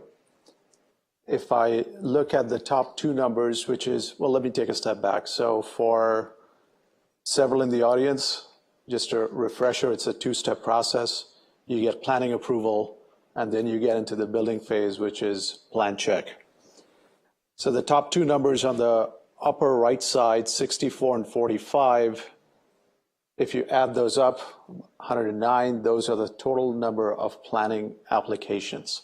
45 of them have been approved, 64 of them under review. That number has changed a little bit. So that represents about 15% of all the homes that we lost, which is about 720. So the question that comes up is 8 months or so later, where are the other 85%? Why aren't we seeing more people come through? If you look at the pure number of people visiting the Rebuild Center, that number is actually pretty good. It's almost like 500 or so. And then the bottom number, which is the number that is in plan check, that is step 2, we have 7. Hold on to that number. We'll come back and talk about it, but I just want to go into the 85%. So we did a little bit of an analysis of what the barriers are to rebuilding. There are quite a few, and sadly there'll be some that may not ever come back and rebuild because of a number of reasons that we may or may not be able to control directly. In the top of the surveys that we looked at from all communities ravaged by fires is underinsurance, gaps in the amount of money that people actually need versus what they actually have. People are very afraid of permit complexity. That's not a Malibu-specific issue. It's across the board. You know, California laws in general are more restrictive than other states. And whereas review clocks are set, there are practical delays that happen. People are afraid of the insurance market in terms of what that's going to do after the rebuild. They spend $3 million building a house. Are they going to be able to insure it? The other note that came to us was the temporary housing costs, the rise of it, which causes people to move away and therefore having difficulty in managing the rebuild. Doug talks about this all the time. There is an emotional budget, and there is only so much that people can spend from an emotional standpoint. There is inflation that people are worried about. And the last one is abundant misinformation. You know, over here in Malibu, we are at the hotbed of it all. There's been talks that you can't build on the beach anymore. That's not true. Everybody must go on caissons. That's not true. Seawalls cost $1 million, otherwise you can't. That's not true. So there's abundance of misinformation and a bunch of other factors. Now, some of these we can address. Some of these we have to accept is what they are. Our city is different, no doubt. But nonetheless, there are some directional indicators that we can probably get from a comparison with Los Angeles. In particular, what I've pulled here is Pacific Palisades. So this is what, on the left side, we have a look at what's happening in Pacific Palisades, and on the right side, we have what's happening in Malibu. So, we have a bunch of unique things going on over here in Malibu. We have a coastal topography. We have a lot of customizations. We are a custom city. And there can be some differences that can be reconciled. If you look at pure percentages, the number of applications in Palisades and Malibu, we are about a 27% and a 16%. And the differences can likely be reconciled. But as we sort of go lower in the table and you look at the permits issued, that starts to, raise questions about what's happening as we go into step 2. Why are we not seeing as many go into step 2? So here's another look at step 2 itself. I'll go back. I don't know if I can go back or not, but a key difference between Malibu and Los Angeles is, whereas Malibu is a 2-step process, you get planning approval and then you go into plan check, building and safety. Los Angeles is actually a single-step process. You submit for planning and building and safety all at the same time. So when you look at the planning applications for Los Angeles, it actually includes the building and safety numbers. And that's where we're seeing a very dramatic difference between the city of LA and Malibu, 27% versus 1%. In pure percentage basis, it's a 30x difference. Now, are our differences in Malibu, the coastal topography, et cetera, that I just mentioned, the customization, enough to warrant such a difference, or is there something else going on that we need to address? Here's another look. This data comes to us from Diane Moss, who wrote an excellent paper. I encourage everybody to take a read. She lost her home in Woolsey, and this paper got published from Berkeley Goldman School. This is a trending of what we have been noticing post-Woolsey. Of course, you all know total homes lost somewhere in the mid-400s, and then the trend lines indicate the total applications. That's the light blue line. If I have any critique with her paper, is she could have picked different colors and not shades of blue. But in any event, the first line is your total applications. The second line is the total permits. Now, if you draw a line at 1 year, what do we see? We are seeing 186 applications received, and we are seeing 32 permits issued at year number 1, at the end of year number 1. How are we tracking relative to Woolsey? So if you look at pure applications received, not bad, because we are at about 115 or so, and we still have 4 months to go. We're at the 8-month mark, so we may catch up with 186. However, if you normalize it to the number of homes we lost, not a great picture. I don't know if we'll be able to catch up on a percentage basis. This represents about 45%. We are right now, as I shared, about 15% in total applications received. Permits issued, this is where we have an issue, right? We just don't have enough in the pipeline. We have 7 that are in building plan check. Maybe it's a little bit more as of today, but there are 7 in the building. So even if we approved everything that we got, we can't track unless we get a boatload of applications come through to plan check. We can't track with 32. So the most charitable interpretation is we are faring as good as Woolsey, but a more realistic interpretation is we're not doing as well as Woolsey in terms of the initial numbers. And this is despite a faster debris clearance than we had in Woolsey. There are other simulations. We won't go into all that, but if we project out the initial numbers that we are seeing, the picture is pretty grim in terms of what the long-term outlook looks like. The city's not been sitting idle. The city's been working very hard, and I've been working with them for the last 3 months. There's a number of activities and initiatives that are underway. On the left side, that's all of what's going on, the center was an excellent idea. There is still work that needs to be done. Everybody that is feeling like they're misinformed needs to go to the Rebuild Center. People there are there to help guide. Updated policy resolutions. There is a full day meeting that's going to dive deep into all of what's happening. There's additional hiring that's going to happen. Archistar is going full steam ahead. It's already live in the city of LA, and the early reads are quite favorable. The beta launch of it, when it comes on board, architects and professionals need to leverage it. That's going to speed things up. There are a number of info sessions that the task force, along with the city, we have jointly done. My position, along with establishing the zones and the captains, are creating channels where residents can bring up their issues that we can address at the staff level. So there's a lot that's happening. What else do we need to continue to do? Now, look, the one thing that I'll state again and again is the city staff heads are stretched extremely thin. There's a full city. You guys have said it a number of times. It's a tale of two cities. There's a bunch of things that are going on, and sometimes folks get pulled. So we need to continue to see what we can do to maintain focus on the rebuilds.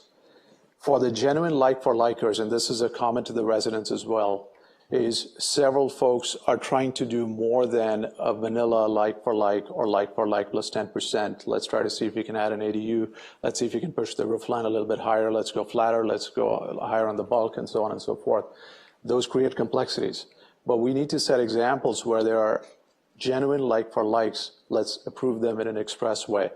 All the stats, all the comments are going to stay quiet if we get that. The nuts and bolts of the process itself, and this I'm talking about plan check, whereas at a planning level, the process has indeed been streamlined with coastal and et cetera out of the way. At a plan check level, the process is largely the same for a fire rebuild versus any other rebuild. For 8,000 square foot mega mansion or a 2,500 square foot ranch style in a single family, single story home. So at a nuts and bolts level, there is work that can be done to streamline, simplify the process. Let's look at the affidavits and everything else that needs to be done. The next point is an important one, the perfection mindset. You guys at the DS have said often perfect is the enemy of good. We need to address that. We are looking at every plan as if it was just another plan coming through pre-fire or unrelated to that, and there are a lot of comments coming back. Some of them are getting overruled, but still that exchange is taking a toll, costing money, costing time.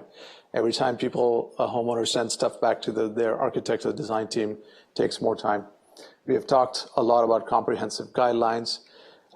A survey to understand what is preventing rebuilders from coming forward would be helpful, so we can more specifically dissect and analyze the issues.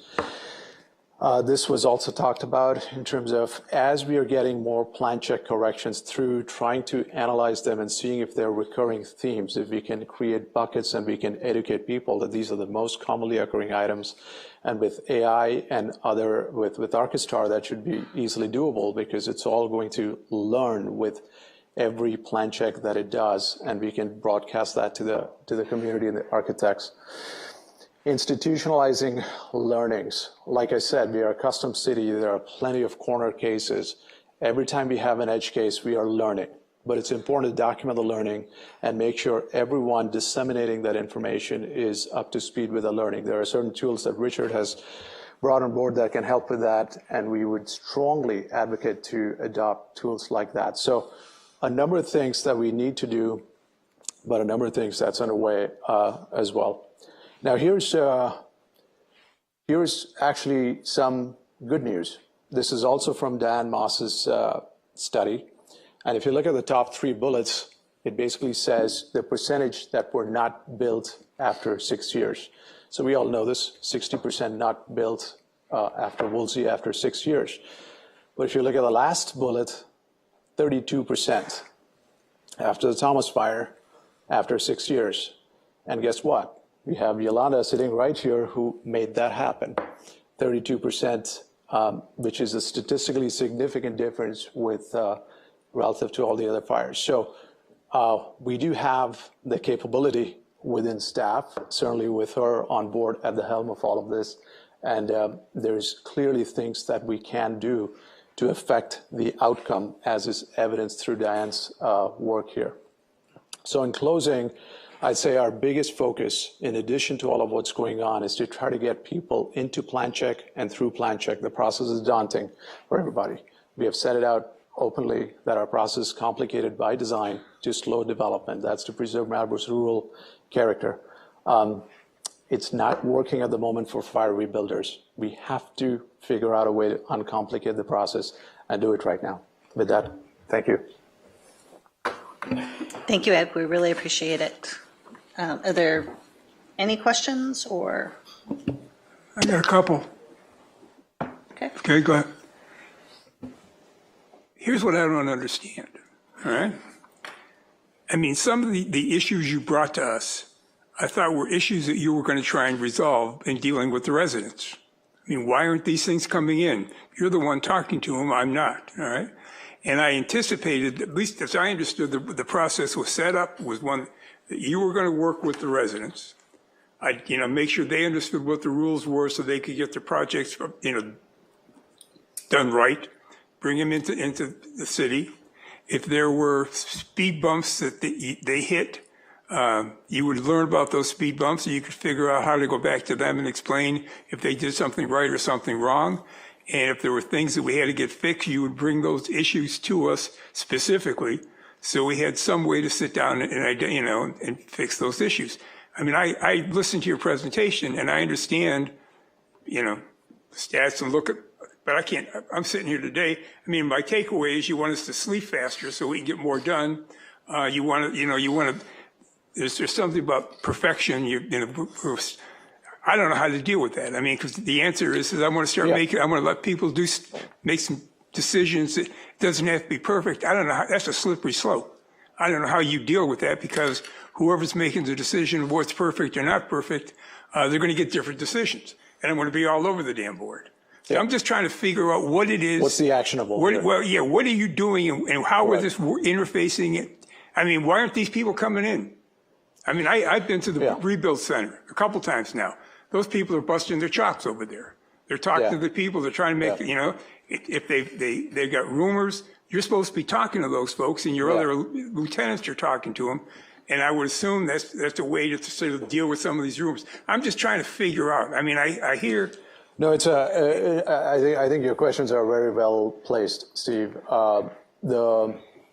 It's work in progress, and what I'm noting here is the current issue that we're seeing. None of this is stuff that we haven't discussed within or with my meetings with the city staff. This is collectively what we're trying to tackle. And I don't know how to go back on the slides if it's possible at all, but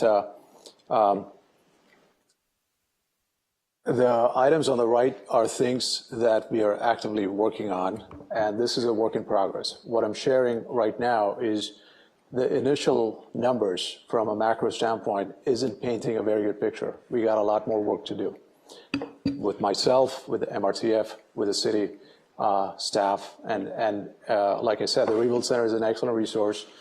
We've got all the right ideas, and we've still got more to do.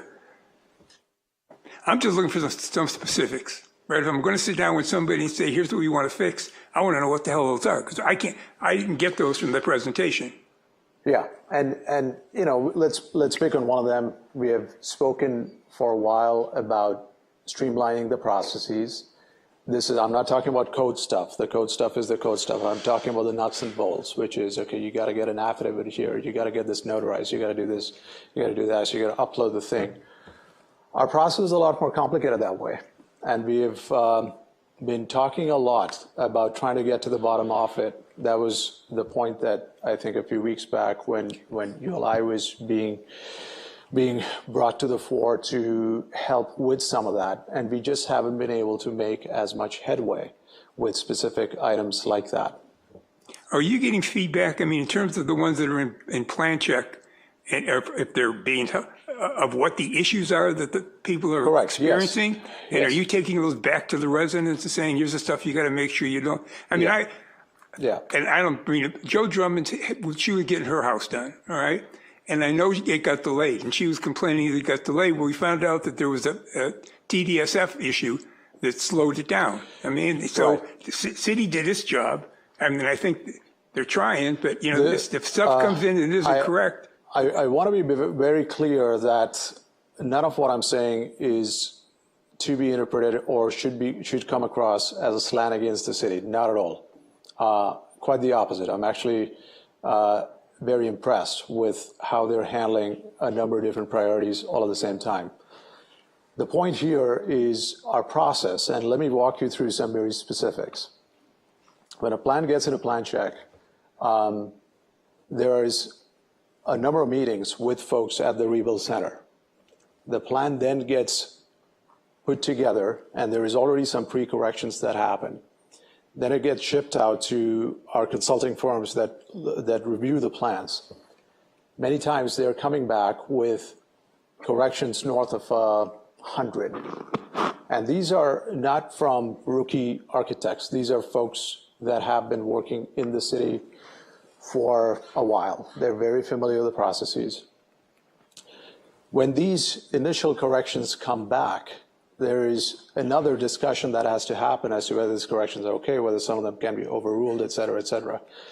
But this process is lengthening the entire setup. And that's what's being discussed right now. So as we speak, our plan check process is got a number of different steps. And that is possibly causing people to sort of balk and not come right in. Look, I want to get this stuff rebuilt as much as you do, maybe more. Absolutely, all right? Yeah. And I'm just trying to figure out, and it's back to the comment you made in your presentation. I got 3 calls this week from somebody that was trying to rebuild. They wanted a like for like plus a little extra. You know, can I put this on there? And you sit back, that's not like for like anymore, right? And I don't know how much of that is going on, but if you go back to Woolsey, one of the problems we had with Woolsey is, you know, we did this like for like deal, then you could add another 50%. And a lot of people took that option, and that slowed everything down. So, you know, a straight like for like should be able to go through. And part of the comment is to the resident community as well, is exactly that, is if, you know, it is a good opportunity for people to try to reimagine their homes. But if they do so, you know, beyond the construct of the rules that have been established, then it'll make things complicated. And that is happening to some extent. But in addition to that, there are things which I've outlined on the right side that we need to put impetus and continue to work through. Look, if the more specifics you can get us, I'm more than happy to work with you or anybody else to say, let's figure out what we can do to make this thing, you know, less painful for everybody. But it's going to be a painful process. I mean, you're right. I mean, you know, I'm out of insurance. I've got workers. The house across the street from me, they started building a year ago. There's nobody showing up anymore, right? Yeah. They can't get workers there. Yeah. I got tariffs coming in. I don't know what the hell that's going to do. So yeah. The sooner we can get some of this stuff moving, the better off we're going to be. And if I can help, yeah. You got to help us out too. I mean, I thought the original rule that said, you know, we're going to be exchanging specific information. I thought was a good idea. So whatever that's worth. Bruce? Yeah, I'm going to follow up on what Steve said. Because I've been saying from the beginning, every time I hear these generalizations, that I want to see specific examples. I want to understand when someone believes they're being unreasonably held up by a specific issue, what that issue was, how it arose, so I can figure out whether I think that it's the resident or their professionals that are causing the problem, or whether the city is being unreasonable in the thing that's causing the delay. And I've yet to see one. I ask over and over. All I hear when I hear these lies, damn lies, and statistics, and I don't mean to suggest by that they're being purposefully manipulated. They're not. But these are just abstract numbers, and to me, they're like in Charlie Brown. They're blah blah blah blah blah. I want to see specific examples. So, you identified probably the number one difficulty with rebuilding, with why people are not moving forward, is underinsurance. Okay, in Malibu, far more so than in Los Angeles, California Fair Plan is the insurer for many people. That's because the other insurers all left Malibu after Woolsey. If you're lucky, you had someone else. If you're lucky, you got to fight with someone else who might fight a little less ridiculously. But Fair Plan is limited to $3 million in total coverage. The maximum you can get from Fair Plan for a dwelling is $2.1 million. That's it. That's what you have to rebuild a house with Fair Plan. If your broker didn't undersell you your insurance, which happened to a lot of people. They don't even have $2 million. The other $1 million of the $3 million Fair Plan maximum is $250,000 for alternative living. They call it fair rental value. That'll get you maybe a year or two of somewhere to live in Malibu while you're undertaking your 3 to 4 year process of rebuilding. There's $250,000 that they set aside for code upgrades. That's if and when you build, then you can tap into that money. And there's $500,000 potentially available for your content. So that's not what you're using to rebuild. Or if you are, you don't have your stuff. Okay. I doubt that the 100 and whatever number that are moving forward in Los Angeles are Fair Plan. I suspect that a vast majority of the ones that are not moving forward in Malibu are Fair Plan. That's a major distinction, and it's a specific that I'd want to understand. Maybe I'm wrong. I'm just speculating, but I do know that that's a big issue.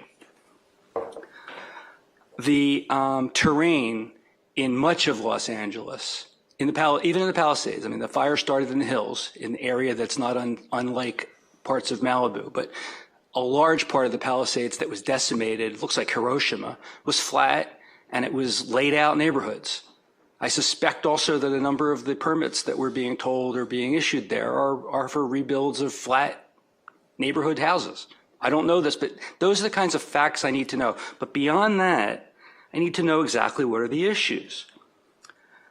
What are the specifics? Building is, and the other thing is, this perfection can't be the mindset. My understanding is, for the most part, the building and safety issues that are coming up are engineering. It's science. It's math.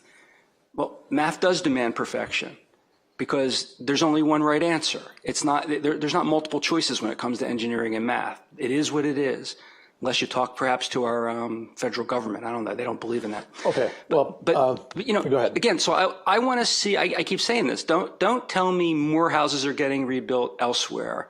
Don't tell me people are afraid to come forward. Tell me Joe had the following experience, and this was a problem because this caused an additional 3-week delay that shouldn't have existed. And I will look at that and try to get to the bottom of, is it a problem of her professionals or is it a problem of the city? And if it's a problem of the city, I assure you, they will hear from me. They'll hear from me right here in public. And I suspect they'll hear from Steve, and I actually suspect they'll hear from all of us.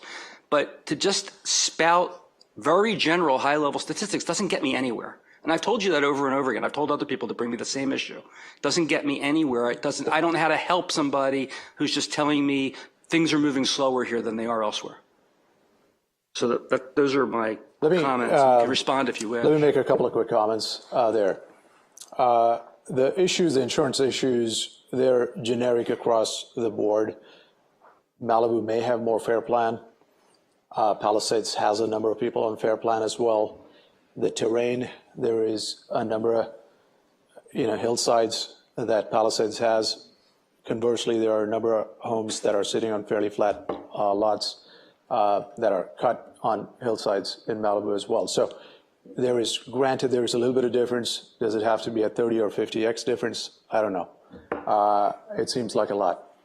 In terms of specifics, you guys keep asking for specifics. The issue is, we'll be sitting here 7 days a week, 24 hours a day, if you have to go through each one of those plans. I'll dive into the weeds of one of them. A comment comes back about adding a note to the exterior cover of a stucco that has to show 3 layers. That was a comment from a consultant and so on and so forth. It is assumed in construction that stucco will have 3 layers, a base coat, a scratch coat, and a finish coat. Do we need to dot the I and cross the T on that one or not? Now, every time a comment like that comes, and there are 104 comments like that, several of them are being reviewed by staff and they're getting overruled. Okay, cast that aside, cast this aside, and so on and so forth. So that work is happening. There is no need for me to escalate that to you, right? But the point is that that process is taking a toll. That process is adding time in the mix. Here's how it works. If you're ready with your rebuild plans, you go through planning approval, and then your team is putting together the package, your grading plan, your geo plan, your structural engineering plan. Then you have a meeting at the rebuild center with the staff. They go over it one more time, and they note what is there, what is missing, what additional needs to happen. I want the elevation on the survey. So you go back, and those are all good comments. Those are all good points. There's no dispute there. The package then, there's a link that gets sent. The package gets uploaded on the portal, and then it gets sent over to a group of consultants that, for the first time, are actually reviewing the plans. Okay. They come back with, oftentimes, frequently, there was a guy in our neighborhood building a burnt-out garage, came back with 104 comments on something like that. Has the slab, been this, that, and so on and so forth. That is my point. It's like, look, each of these can be founded. Several of them, may not directly be germane to the structural integrity or safety. Several of them are assumed. In the city of Los Angeles, that's kind of how things are going, because I can say that because I'm actually building firsthand in the city of LA. That's why we are adding time, adding the emotional burden to it, and adding cost to the process. I'll give you another stat. Okay, but wait a minute. So are you saying, you gave one example in all that?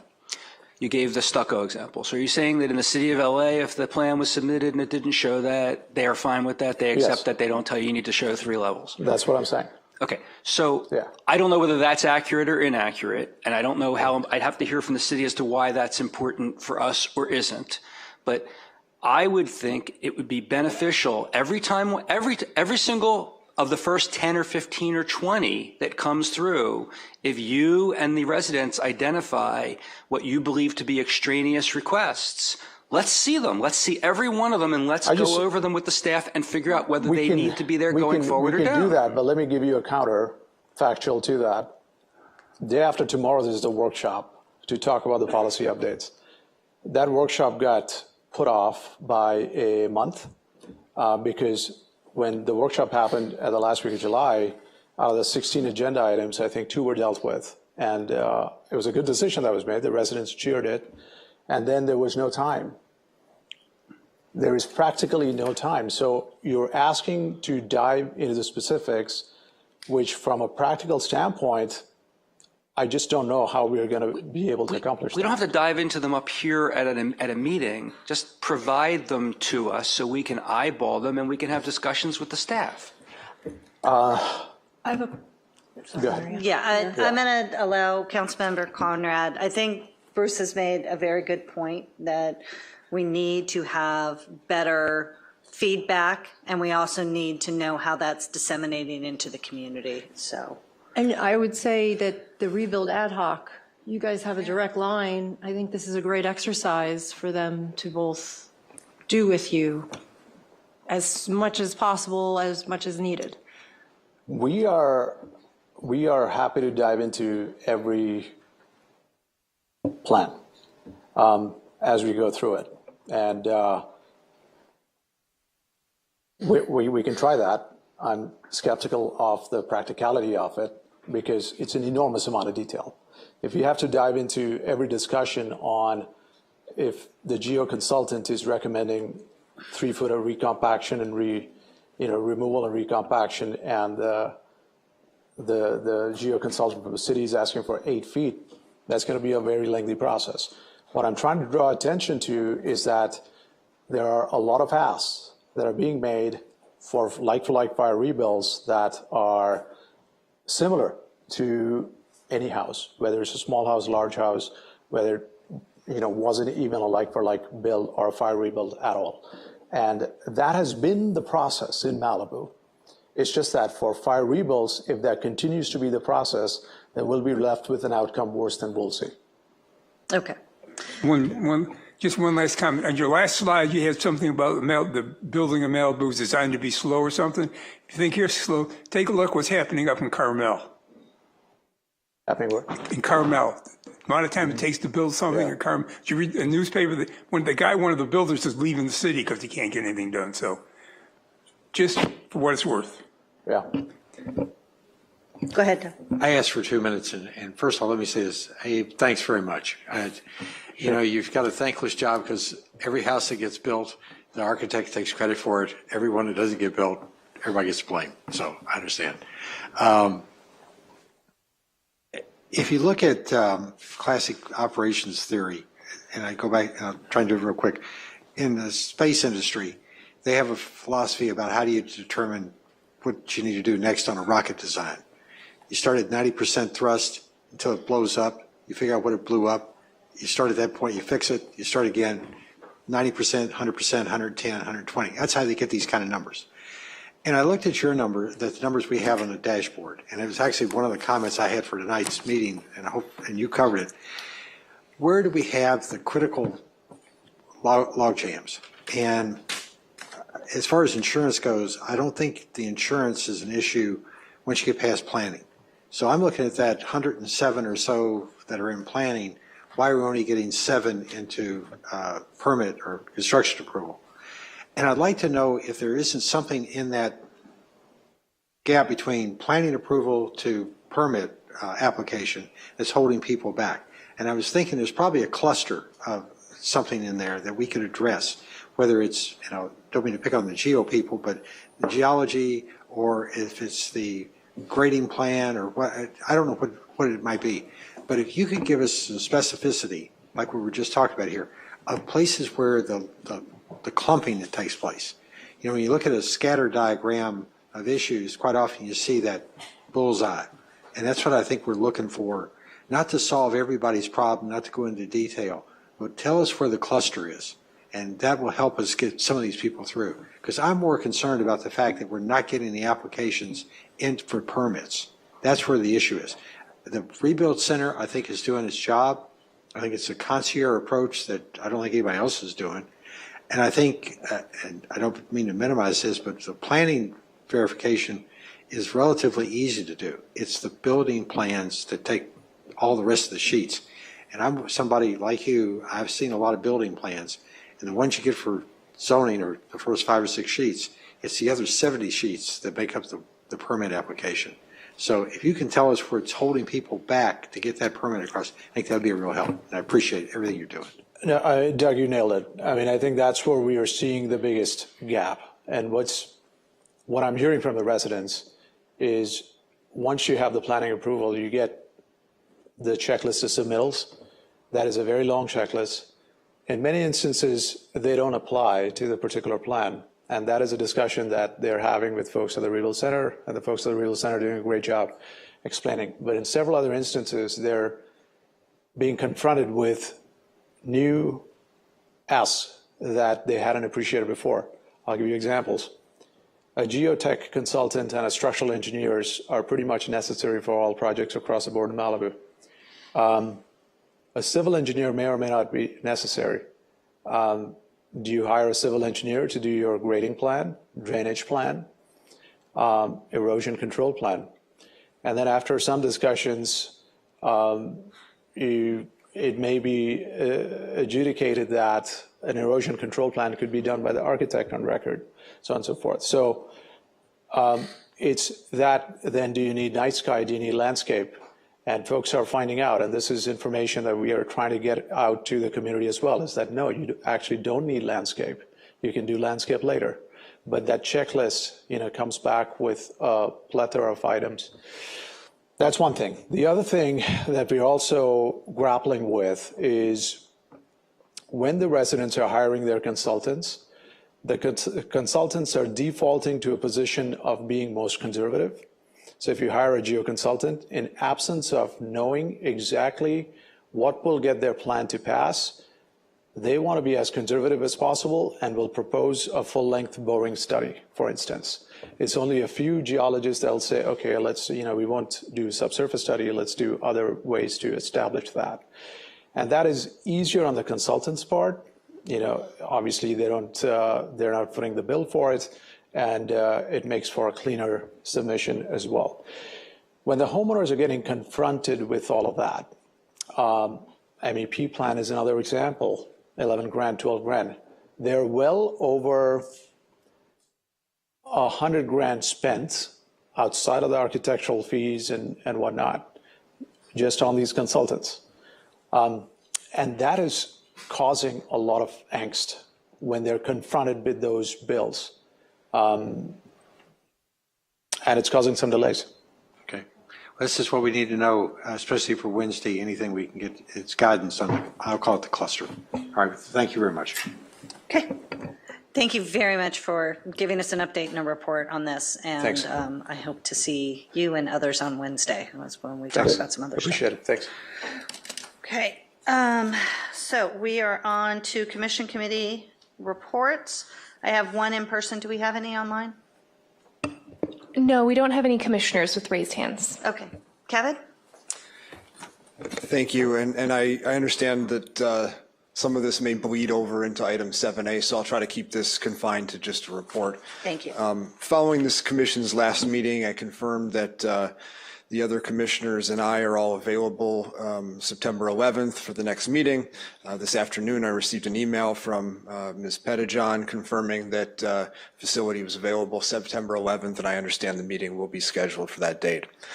At that meeting, I plan to suggest the commission establish a place and time for its regular meetings that's required by Government Code Section 54954, and that will also ensure that we don't repeat the issues that have caused obstacles to our progress over the past 7 months. Thank you. Thank you very much. City Manager? Thank you, and good evening, Malibu. I hope you are enjoying the last of the hazy days of summer. And for you moms out there, I know that back to school can literally be the most wonderful time of the year. So after these school-free summers, so please enjoy. I'd like to address a point of ongoing frustration in our community, which is a continued unexpected SCE power shutoffs and PSPS events. I just want to assure you we are working with our lobbyists to coordinate with Assemblymember Irwin and State Senator Ben Allen's office to address this matter and demand more accountability from SCE on this matter. So we are fighting this. Last week, we submitted a letter of support to the CUPC, the California Public Utilities Commission, to make Malibu High School a resiliency center for emergency management services so that we have a local emergency center. But tonight, I'd like to give a big shout out to Public Works Director Rob LeBeau and the voices of the community for getting Caltrans to back off their plans to remove the stoplight at Guernsey. It's amazing what we can do when we all work together. I want to also thank the community for their voices on this issue. We will stay on top of this and provide updates to the community on this.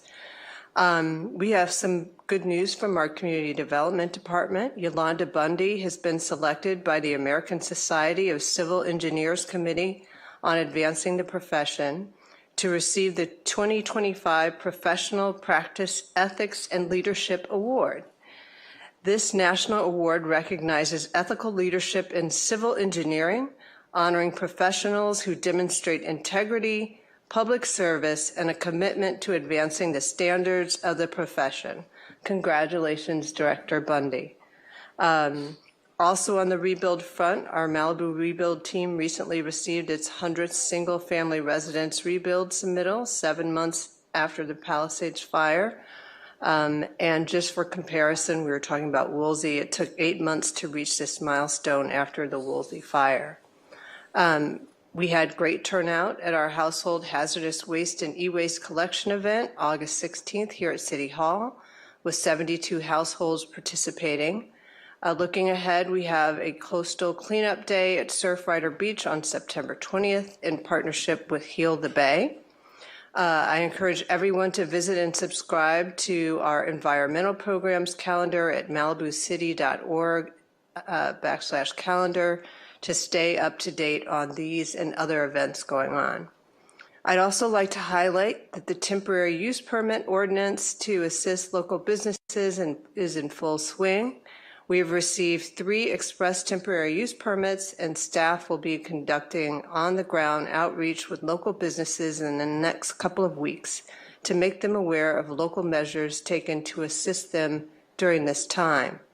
On the policy front, our accessory dwelling unit item was recently presented to the Planning Commission, and staff is now ready to bring it forward for Council's consideration. This item is scheduled for the October 27th, 2025 meeting. Finally, I want to remind everyone about our special meeting. I think it's been mentioned before, this Wednesday, August 27th at 9 a.m. to discuss planning rebuild policies. Members of the public are welcome to attend in person at City Hall or participate virtually via Zoom. The Zoom link can be accessed through the Malibu Agenda Center at malibucity.org/Agenda Center. We especially encourage fire rebuild families to join and take part in this discussion. From Public Works, construction continues to advance on the city's permanent skate park, as you mentioned, Rob, before, and concrete was poured today. The Clover Heights storm drain improvements continue and should be wrapped up in the next few weeks. From Public Safety, the city's safety preparedness fair is coming up Saturday, September the 6th. And the fair, as Susan mentioned, will offer valuable resources and information on preparing for wildfires, earthquakes, storms, and other disasters, as well as PSPS events from the SCE booth. There will be events for the children there and the kids, and food trucks, rock climbing walls, and so it'll be fun for the family while also being educational. The city will soon be receiving 2 mobile sirens, high-powered speaker stations from the City of LA. The City of LA purchased 6 sirens with Homeland Security grant funds with the idea that 4 would be deployed throughout the region, and our staff requested 2 and is in the process of finalizing the agreement for these sirens, which will be brought to the City Council for acceptance. And for community services, Wednesday, August 27th at 10:30 a.m., there will be a nature walk and story time event. Meet at the Malibu Library and tour Legacy Park. It's complimentary, however, registration is required. Thursday, August 28th from 12 to 1 at the Senior Center at Malibu Hall is a senior luncheon Mediterranean escape. Enjoy a delicious Mediterranean lunch and socialize and enjoy a Greek dancing performance. RSVP is required. And then register on September the 12th, by September the 12th, for the Adult Slow Pitch Softball League. Games on Sundays from September 21st through November 9th at Malibu Bluffs Park, Pony Field. So go to the city's website to register, and that's it from me. Thank you. Thank you. Sergeant? I remind you, I put you on my notes today. So. Good evening, City Council. We've had quite a variety of incidents over the past several weeks, so there's been a few dull moments. So if that sounds exciting to anybody, we're hiring. LASD.org. Okay, after my little recruitment spiel is done here, so let me get into it. So on the 18th of August, deputies were patrolling on Pacific Coast Highway where Moon Shadows used to be when they noticed a male loading scrap metal into his vehicle, which was parked illegally on the shoulder of PCH.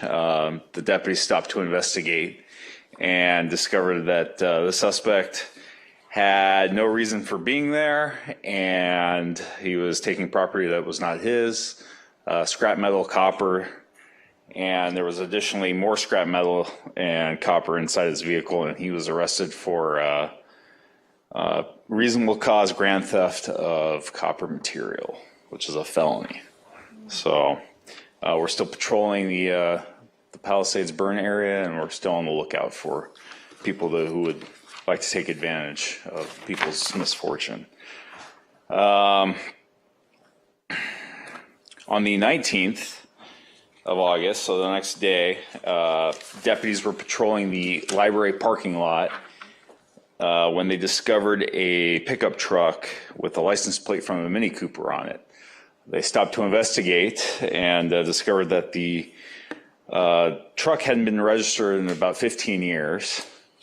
And while waiting for the tow truck, the owner of the truck arrived and they contacted him.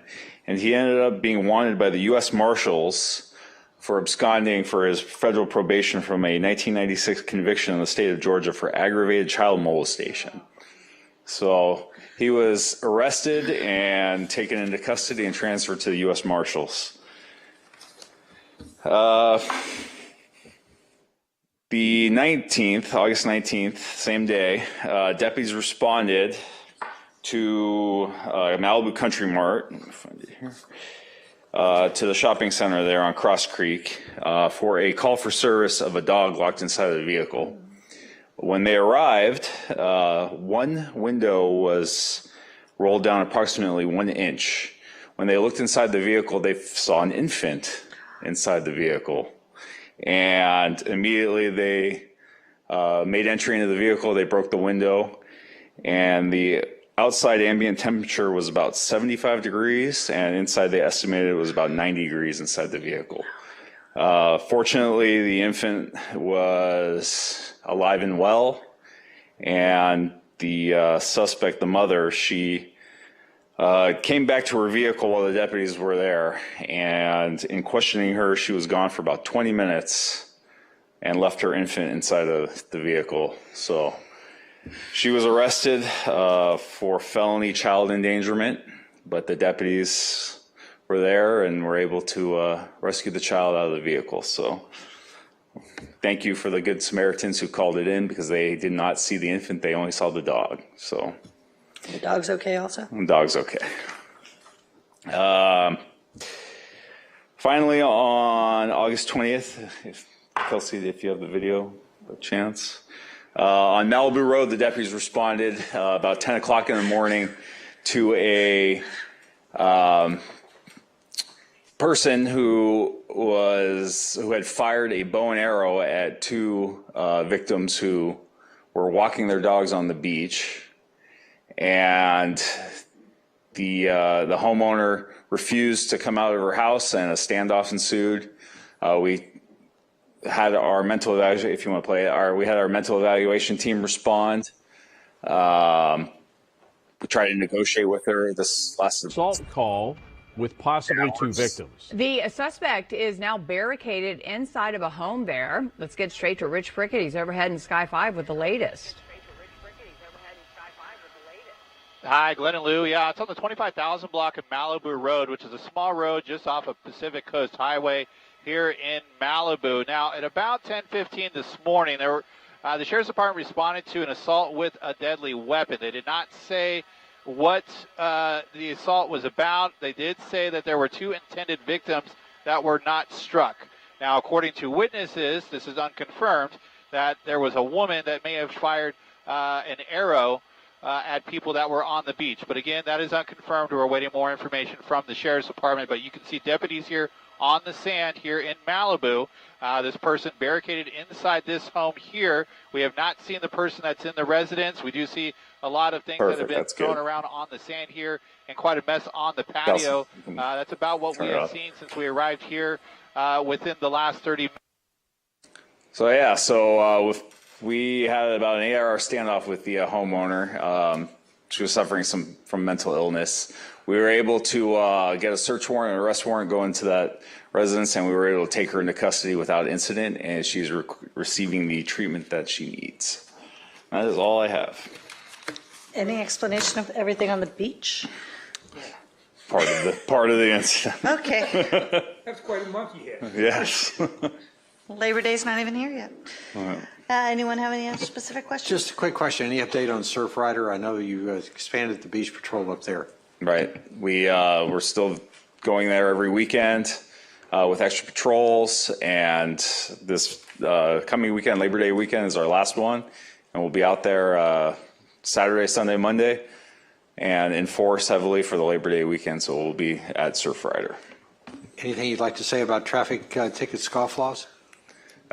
We've been having some pretty good success at enforcing some of the parking laws. We recently towed a vehicle from Corral Beach who has been a thorn in our side, to put it lightly. He has approximately $18,000 worth of parking fines, and we were able to tow him successfully over the weekend. Good Congratulations. news. Yeah. I still don't want to forget about the boot, but good news. Yeah. Thank you. Good luck this weekend. Everybody stay safe. If you're coming to Malibu, please obey all the traffic laws and come here to have a good time, and everybody leave safe. So, Thank you. Thank you. okay, so on to written and oral communication from the public. Do we have any public speakers? Do we have any online? I think everybody who's in here put in a list. Yes, we have 2 raised hands for, I'm sorry, that's 3 holding at 4 raised hands for public comment. And let's lock it in at 4. Okay, our first public speaker is Melissa Ireland, followed by Peter Ireland, followed by Ann Kay.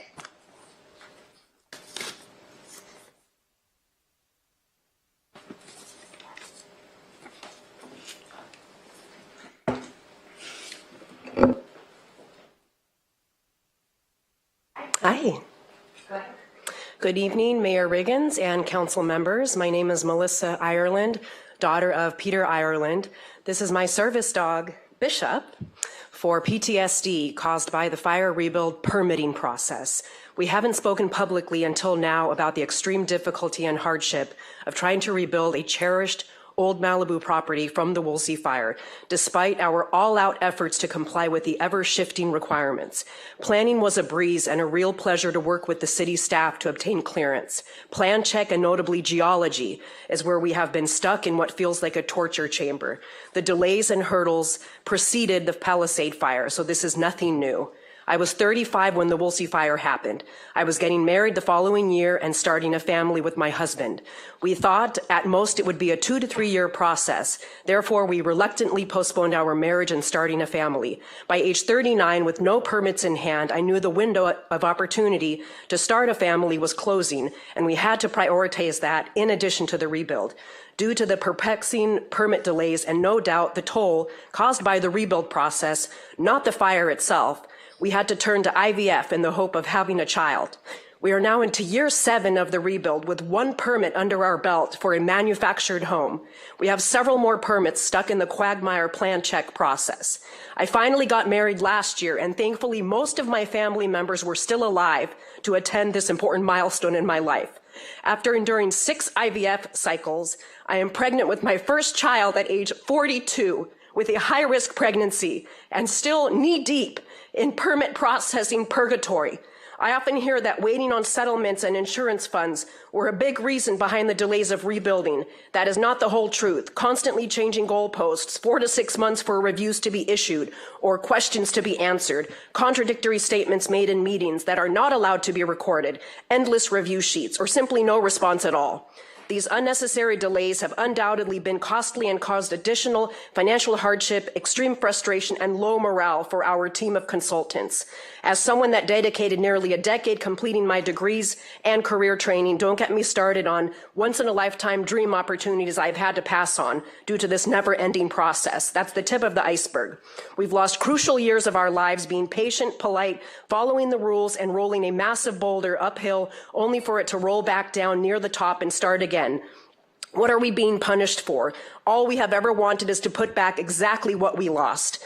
I don't want to be here sharing my private life and personal business, but this has been the cruel reality of the rebuild in the city of Malibu. Now we are lost at sea among the Palisades fire victims. We continue putting one foot in front of the other day in, day out, mustering up the fortitude and praying for continued health to cross the finish line of what feels like a system set up for people to fail or give up.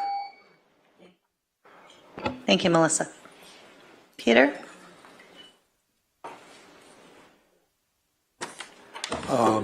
Good evening, Mayor Riggins and members of the council. Peter Ireland. I guess there is a real human reality associated with not only losing your property, and maybe even more than just losing it, because that occurred in one day or one night, but it's the rebuilding of it that really has caused my family extreme suffering. Most of my comments I think I'm going to bring in on Wednesday, or at least I will try to participate in that part of it, because I really think most of it is policy related, and I think that can be changed, not only for the remaining Woolsey Fire people, but hopefully for the Palisade Fire people as well. That will conclude my comments for tonight. Thank you. Thank you. Ann Kay, followed by Joe Drummond, followed by Darren Graves. Hello, Ann Komarosk. I put my name here somewhere when I put the time code version up. So basically, I'm very sorry. I know there's been a lot of loss and hardship here in town and all over California. So we know. I'm here to do the work. So, but first you guys have to also do the work and take the politics out of governing in general. So you guys can all do that. NPP 26, I made it easier. NPP26.com. NPP26.com. That's the way you can it's my run for governor, but you can also register when eventually we get to it. You'll be able to register as a no party preference person. You're not red, you're not blue, you're just about getting business done. It's pretty good, because I'm not allowed to do politics in my home or anywhere. So I just got to stay on business. And you guys are the board. And the mayor, you're chairman of the board at the moment. So we all know how business works. And I hope that we can kind of make that all happen for the people who are all looking at you guys to do it. And no more burning. And I really want to put an end to the whole fire being a business, because there shouldn't be a business in the first place.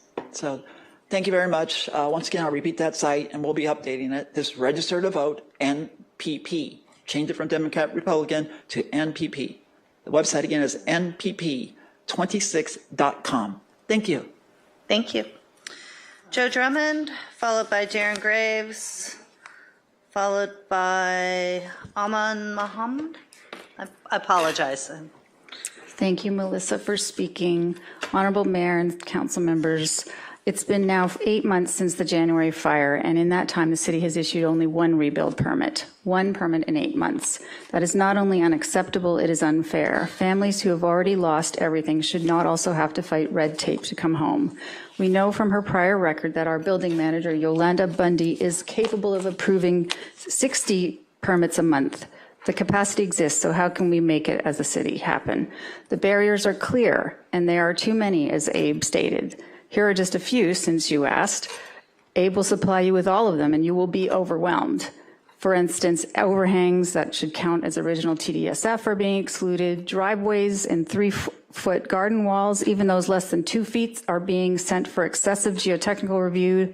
TDSF limits are blocking even modest rebuilds within setbacks when going slightly larger would not encroach on them at all. And the like-for-like plus 10% policy is being applied so narrowly that families can't even add a simple bathroom or a small ADU to live in while they rebuild. All of this comes from treating homes that stood here for 20, 30, even 50 years as if they were brand new construction projects, instead of what they really are, rebuilds. These are not luxuries, these are reasonable practical steps that allow people to come back home.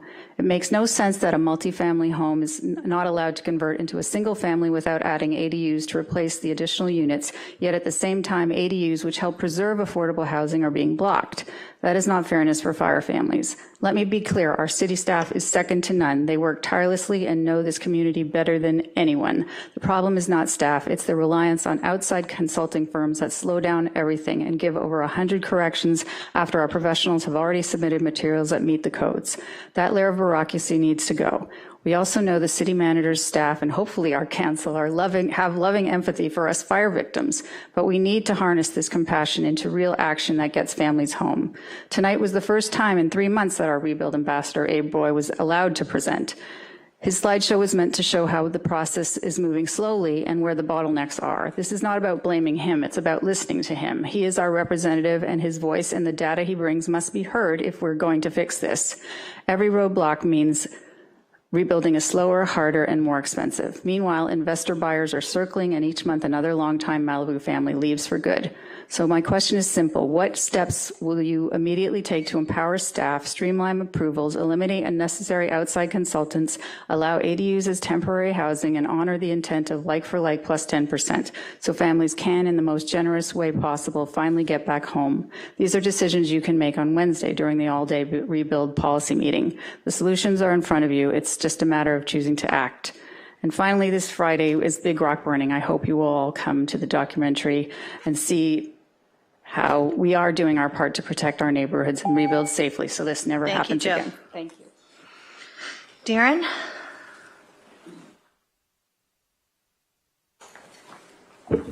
Good evening once again.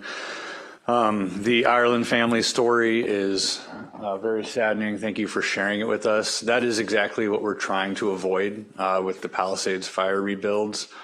Yes, Abe's presentation was a long time coming, I think. It was very well informed and well intentioned. We as MRTF are doing our best to disseminate information to the public. Unfortunately, we have to wade through very, very deep layers of misinformation that are being fed to the public by people who don't live in Malibu. There's a lot of outside influence that picks on Malibu for some reason. I don't know why, but they are just dropping a lot of rumors into the public social media sphere, and people believe that rather than listen to us. So that is, I think, a city problem and an MRTF problem, but it's really a public relations problem. I don't know how to solve it. All I know is we can keep on trying our best to give the right information to the right people at the right time. For the bottlenecks or log jams that Doug was asking about, from planning verification to building permit application, my point of view is the city isn't creating the bottlenecks, but there is a plethora of bottlenecks tied to design team timelines. The planning verification process does not rely on a lot of engineering, but the building permit application process does. Unfortunately, Malibu does not have a good reputation in the design world because consultants end up losing money on Malibu projects. I've spoken to many of them that worked in Woolsey fire rebuilds, and they are not willing to come back to Malibu because they lost their shirts on Woolsey fire rebuilds, probably because of outside plan review consultants like True North that create problem comments simply to drive up their billings to the city. If there's a way we can put them on a leash, like give them a flat fee for every rebuild project rather than an hourly allotment for every rebuild project, they might trim back their comments. But the problem of design engineers and architects that don't want to come back to Malibu, that's going to be a long-standing problem just because of how difficult it's been to get approvals here for 20 years. There are a lot of talented architects in LA, but they're all taking easier jobs. Altadena, the Palisades, they're easier. So of course an engineer or an architect is going to choose that rather than the problems here.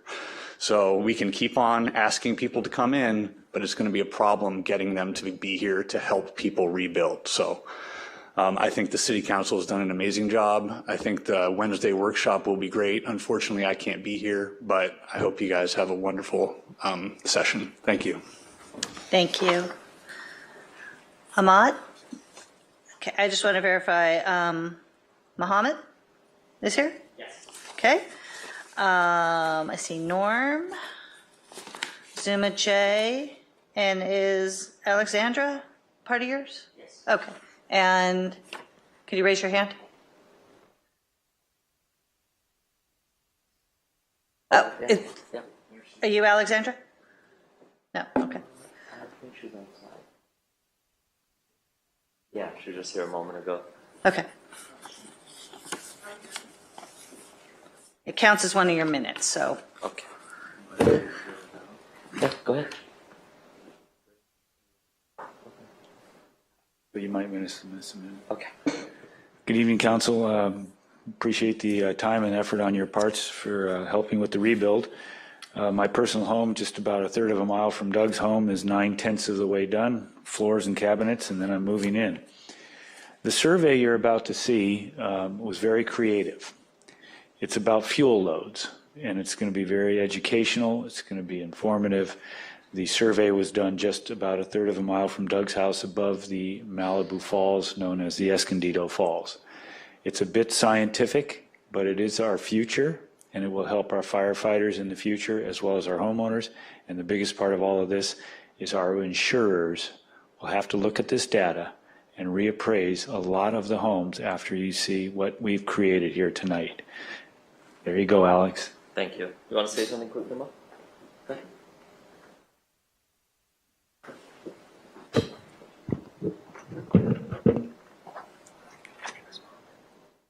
Hi, my name is Mohammed, and I want to give my time to my dad. Mayor Riggins and honorable Malibu City Council members, you can play the PowerPoint, please. Is there a clicker here?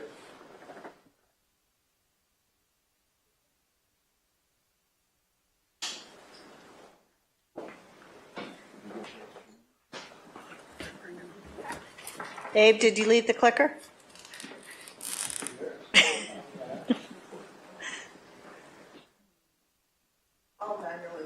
Okay. All right. So my name is Ahmad Moman. My nickname during my tenure in Afghanistan with the Department of Defense is Alex. My first interaction with fire started in Afghanistan, where I spent 10 years of my life shutting down the horrible burn pits that was causing harm to our warfighters, and I successfully did that. After the Taliban takeover, I came back to the United States, and I met a person at the LA City Fire Department, Stephen Hamilton, and his problem was identifying vegetation hazards. Well, he was using binoculars. When I took a few layers deeper within what he's dealing with on the back end when he gets to the office, it's 1970s and 1990s era technology, 30 meters per pixel, fuel models and fire models that are not to date. And what does that do? I am really sorry to be here first and foremost. I wish I could be here on another occasion, but unfortunately, this city has seen the harm to that. We're not doing that anymore, and that's why I'm here today. Next slide.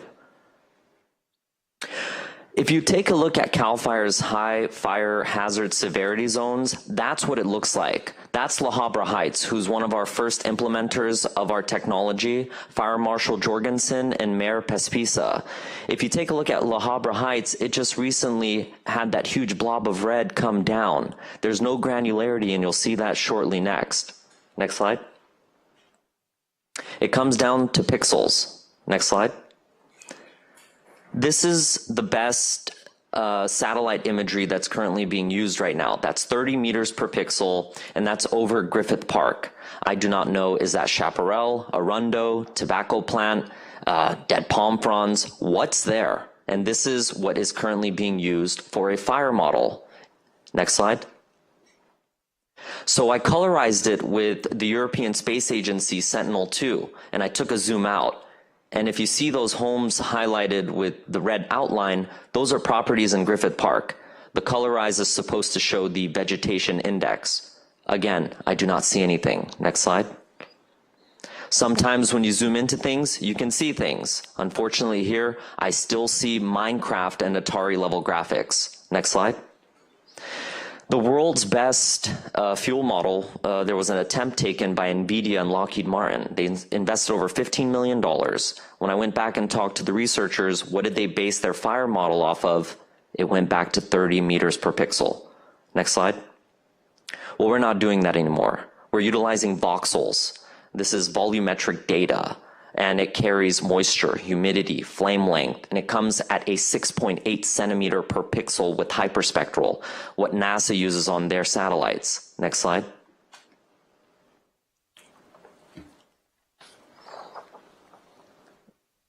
All right, I think this one we have to play.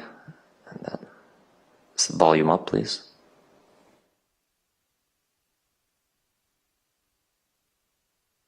Just so you know, we don't have the greatest technology. Yes. After getting sun poisoning out in the field with Zuma J, I realized that.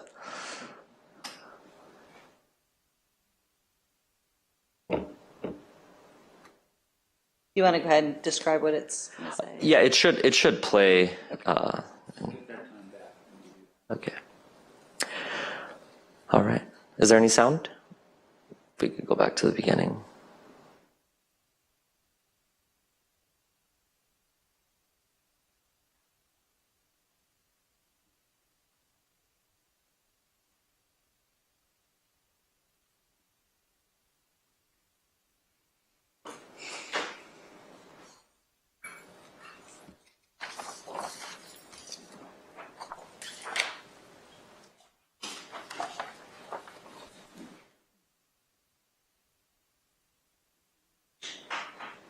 Is it possible to just describe what it's going to say?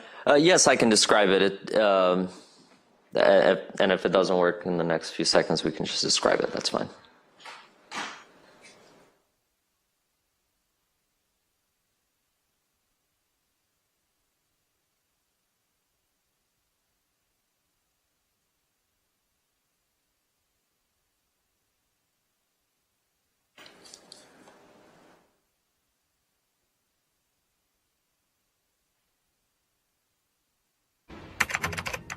Thank you. What if AI understood not only text, but also current data describing the physical world? Imagine asking a query about fire risk without spending years to learn specialized GIS or CAD software. Our system looks at current vegetation, not historic. Here, for example, you'll see biomass from last week, not 3 years ago, like the best available federal data. And here, our system is accounting for live fuel moisture, which changes on an hourly basis. The combinations of these layers is a fuel model, which describes fire risk in detail. The next map will show risk within each individual parcel at 900 times the resolution of the best currently available systems. But risk is not only a two-dimensional issue. Fire moves vertically even faster than horizontally. So imaging a system which can classify vegetation and buildings in 3D. That way you can look at not only the canopy, but at fire hazards underneath it. By having 3 models of fuels around each property lets you run fire scenarios and simulations to explain where specific homeowner actions are required to disrupt fire pathways to structures. That future, it starts today. Join us in building the future of fire resiliency, where AI transforms physical world data into life-saving decisions. And that platform is available now. What I would like to request from the city council is their opinion to direct staff to provide a memorandum of understanding, providing FireScore AI access to the city's LARIAC image data subscription for a period of 1 year. This will give me image to test the product against the latest available high resolution data. Yeah. Okay. Thank you. Appreciate it. Thanks. I will say, city manager, could you provide contact information for a staff member? Absolutely. Thank you very much. Okay. Online speakers? Yes, our first speaker is Craig Hill. Craig, are you there? I am here. Can you hear me? Yes. If you can speak up just a little bit, that'd be great. Oh, well, okay. I'm yelling already. Okay. Yeah, hi. Greetings from super hot Ojai Valley. I do watch most of your meetings in the Planning Commission. Thanks for your focus on bottlenecks. Thanks for Abe's presentation.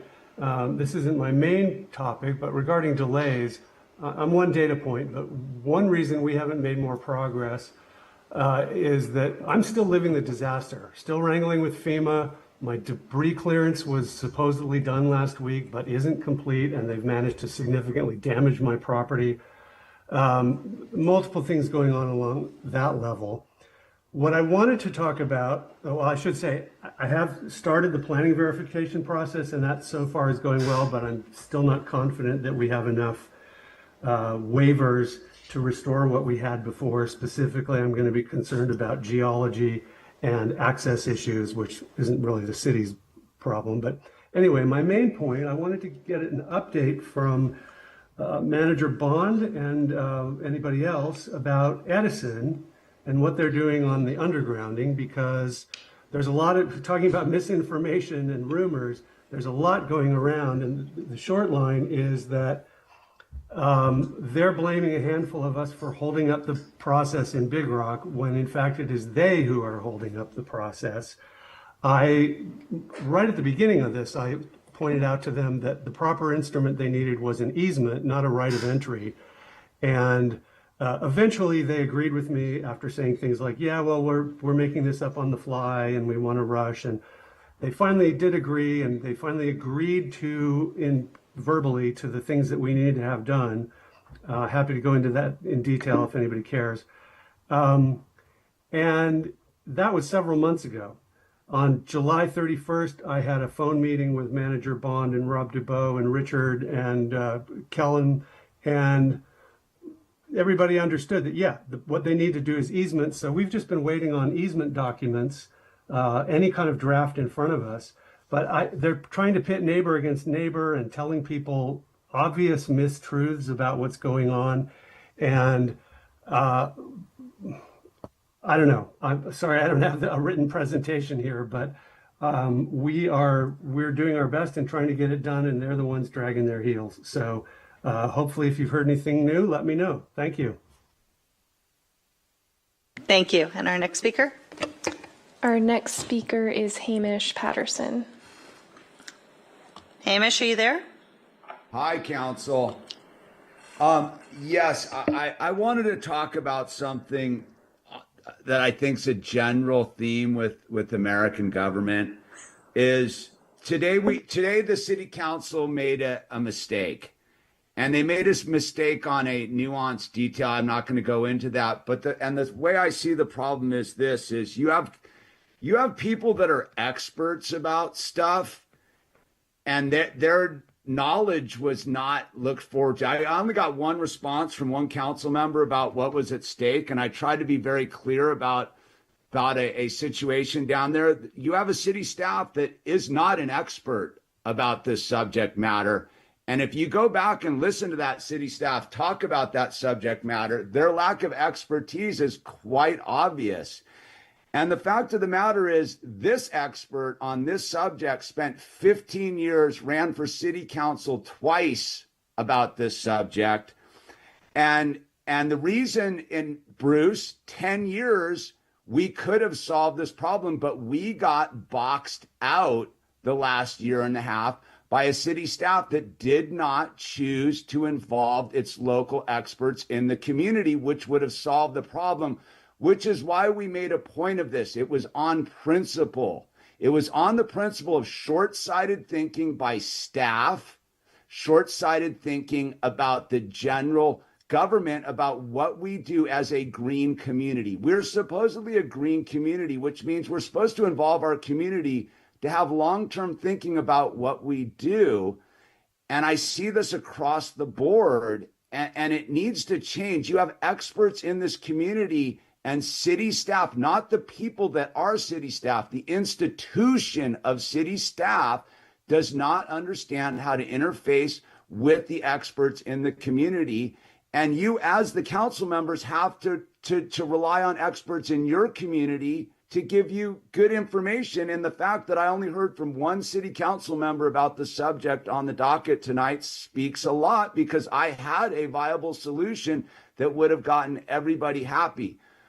But we are making a giant mistake, and we will film the giant mistake and broadcast it out and put everybody who voted against it tonight on the mantle, and every city staff member who chose to be a non-expert in this subject to task about this, and the city manager and everybody. Because in 2 weeks from now, we're going to watch bulldozers do the most ungreen thing that Malibu can do, which is not reuse, reduce, recycle.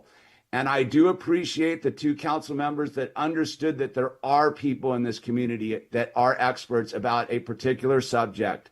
So I just hope that moving forward, that somehow the city council gets the city staff to invoke the expertise of the community. Like I hear it, everybody in the public comments tonight, you have experts out there. Sorry. And they're begging Thank to be you. involved. Thank you. Our next speaker is Andy Lyon. Andy, you there? Yes, I'm here, and I'm going to echo on that. Because, I mean, just with what happened just now with the report from the sheriff about Malibu and Surfrider, you know, he came and gave a report on, but, you know, when he asked about Surfrider, oh, yeah, we're down there. Well, not really. It's like an open air asylum down there, mental ward. You know, we didn't hear tonight about the lady that's living in the closed down bathroom with an ankle monitor on that assaulted an 8-year-old girl in the shower and grabbed her and scratched her and was then taken away. We don't hear about the guys that are smoking crack and tweaking all over the place, because this is an expert. He tells you, he comes in and he says, we're taking care of it. So you take that as being what's going on. And it's a mess down there. That's just sort of ties into the whole thing of everything else. I ran with Hamish for city council in 2012 because of the lagoon, you know, and we had, I grew up right by there, and that's like expertise, but I was never involved. I was like, my opinions were never validated. And look what happened to the lagoon. Right now we have a moat in front of the Adamson house. You know, Heal the Bay and Surfrider Foundation are these experts that came in and presented, and they had more weight to, you know, you're getting information and from these experts, and you have to take it as what it is.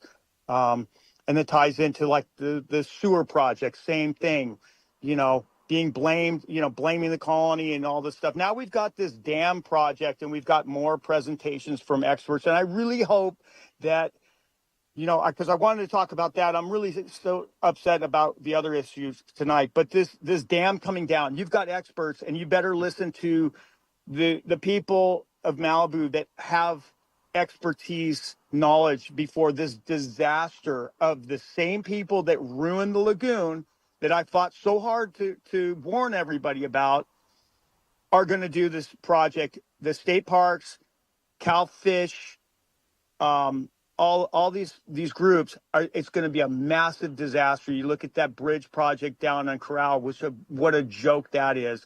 And this is going to multiply the lagoon fiasco by 1,000 times. So, you know, like everybody said, you know, we've got experts in this community, and we should be not relying on people that don't really know and are just bringing you this stuff, and because they maybe have a degree.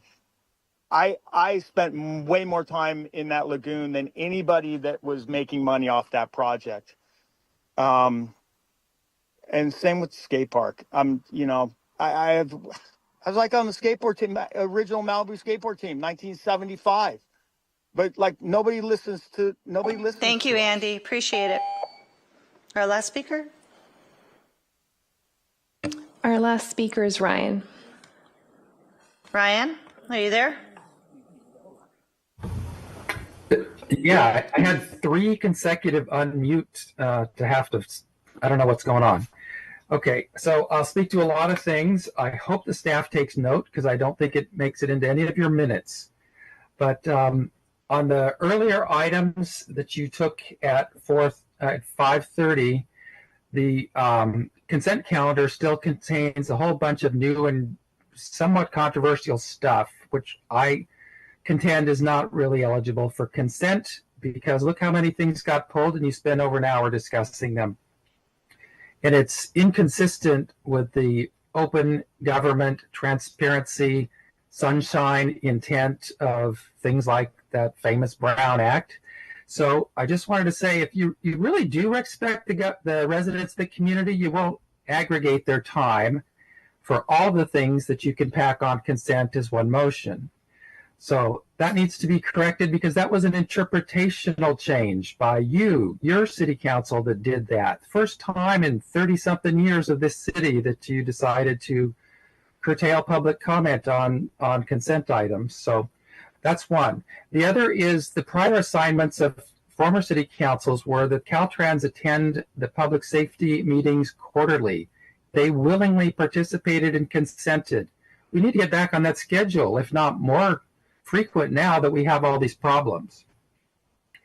There's the crosswalk to nowhere at the old Moon Shadows location, and now there's a bus stop to nowhere at the Moon Shadows location, and that needs to be reassessed because we may need a crosswalk at Guernsey and a permanent signal there, and the resources, time, Caltrans time, attention, and funding needs to go where we really know it should be. This is our town. The second is California Public Utilities Commission, Safety and Enforcement Division. Before Woolsey Fire, they put a lot of stringent standards on what this PSPS was all about, and it's snowballed into something different and worse, and that should not be.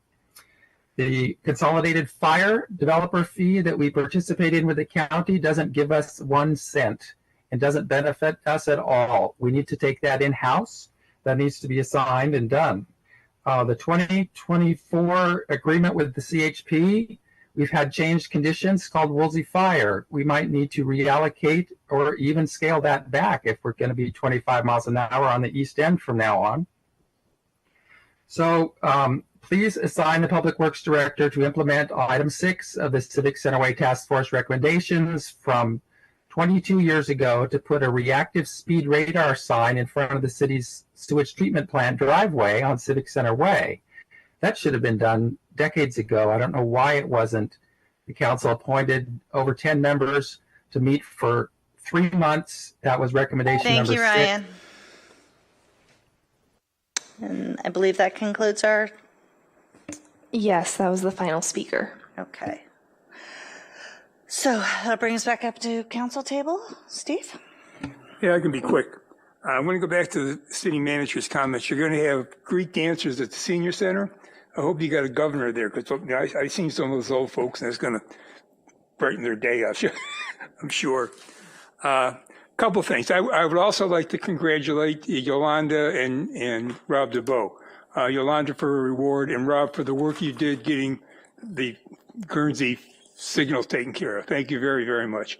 I mean, I called them on the day before, and the next day before lunchtime, they had it figured out. So it was one hell of a job. Thank you very much.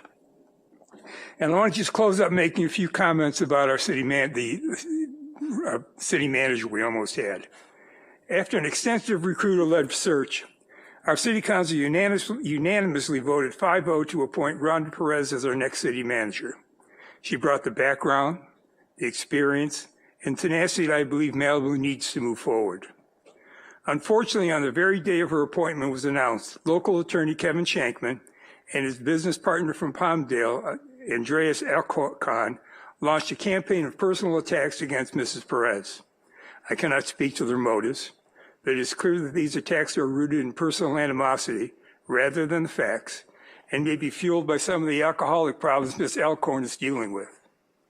To ensure Malibu made the right choice, the council spent more than 12 hours questioning Mrs. Perez about the accusations, and in my opinion, they had no substance.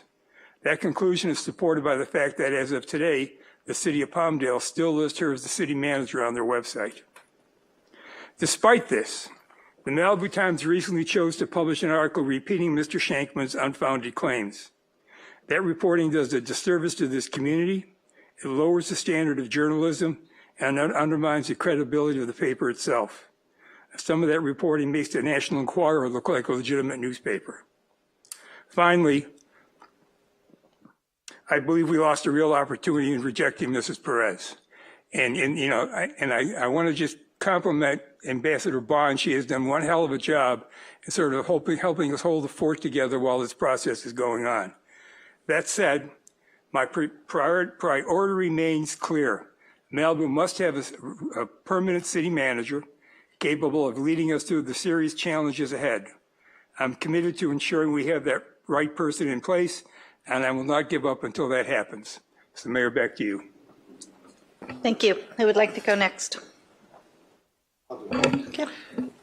Okay, first off, I want to start off and do another attaboy or attagirl for Yolanda. I mean, the recognition that you get on a regular basis just highlights how good you are and how a valuable asset you are to the city. Thank you very much for being here. And I know, just as you referenced tonight about what you did in Ventura, I know you're going to do it for us here as well. Yolanda Magic, as I refer to it, or the franchise. And to Rob, yeah, I got on the phone with you as soon as that came up, and you were on top of it, and thank you very much for making it happen. It's your relationships and the city's relationships with Caltrans, the county, and so forth that we value, and you're a perfect example of that. So thank you very much for that. I'd like to ask the city manager to, at some point in the near term, let's bring back Code 4 for review. It's costing us a lot of money, and I don't mean to sound like the broken piggy bank holder here, but 2 years ago, we had a $9 million surplus on a $60 million budget. Today, we have a $6 million deficit on that same budget. It's not, and we're recovering with reserves. It's not like we don't have the money, but it doesn't last forever. So we need to watch our pennies and dimes and nickels, and we need to make sure we're getting value for our money. And I know they're doing a good job at Code 4, but we got to evaluate how valuable that is. Next thing I want to talk about, there's been some work done on Alert FM. That's something we talked about for an alerting system for in times of emergencies, whether it's an earthquake or a fire. There has been some work done already about trying to determine where the signals will be coming in. And in fact, people from Alert FM are going to be here tomorrow to talk to some of us here in the city, and I'll be part of that. So we are pushing that to see if it's workable. It's not necessarily a guaranteed process for us, but it is in use in other states, Alabama, Louisiana, and Butte County, California, very effectively. Lastly, I want to echo part of what Councilmember Urian said, and she came to us as a well-experienced city government employee with over 20 years experience in the field with positions as assistant city manager, economic development director, and parks and recreation leadership roles. Right out of central casting to be our next city manager. And I'm very disappointed that she has withdrawn this evening from being considered for the position. I would say that a very aggressive campaign was waged to smear her reputation. It's exactly the opposite of the American ideals of innocent until proven guilty, and there should be an opportunity for all the facts to be heard. With that, I'll turn it back to you, Madam Mayor. Thank you. Helen or Bruce? I'll go. Okay. All right. I echo everybody. Great job with the Guernsey light. Doug, did you mean covered 6? I'll talk about it. You did? Okay. I agree. I would like to see covered 6. That's okay. Code 4 is a security system that we're using in one of my companies. So, yeah, sorry about that. Covered 6. No problem. I wanted to clarify. I'm interested in that too. I'm very interested in Alert FM. I wanted to give the skaters the equipment to have because they are the experts and I agree with them. I am working right now to try to bring horses back to Malibu, which means using the Malibu Equestrian facility, the park. I am leaning on the experts, which are, you know, old-time Malibu residents, maybe bring back the shrimp show, Trankus, ropers, maybe a rodeo. So I do agree with Hamish. We could lean on our experts in the community more often. I have a meeting with them this coming Thursday. If anybody is interested in the horses of Malibu, please reach out to me. Let's see. Hey, did I hear that the high school is going to be an EOC possibly, city manager? No? Was I imagining? A resiliency center. Is it possible if you could tell me what that entails? Well, with a resiliency center, we're talking about for events, for charging events and things for PSPSs that go on so they can go there for the community to have some place local to go to. So you guys are working on that? Yes. Oh, fantastic. Yeah. Okay, great.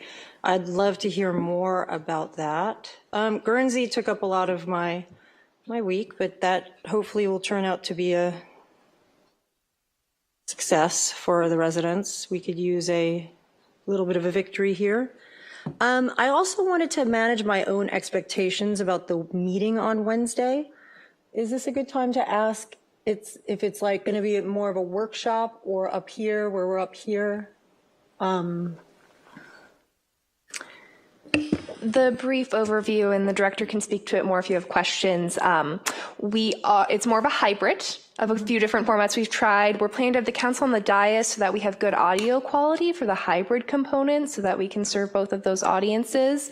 And then we are going, instead of speaker slips and truly structured public comment, we're going to open mics for each policy we're discussing. So staff plans to present the policy, open it for the public comments, then close that item so we can get council's final direction and then repeat that for the next policy.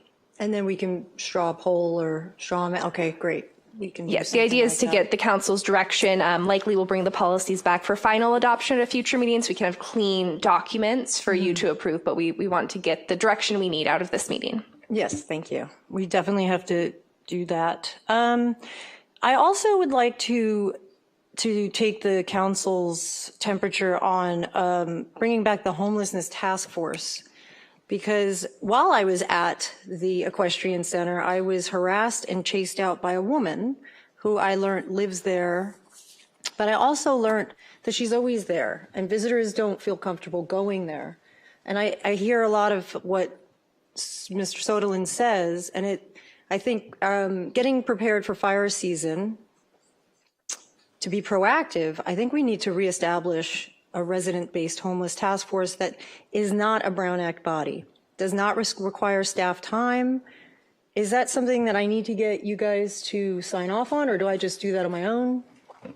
Like I've done with horses and ferries and all sorts of fun things. I know with this particular individual, they approached her, they offered her housing, et cetera, and she turned it down. So I know that they are dealing with that person right now, and that they're continuing to try to get treatment for her. If not, then other actions will be taken.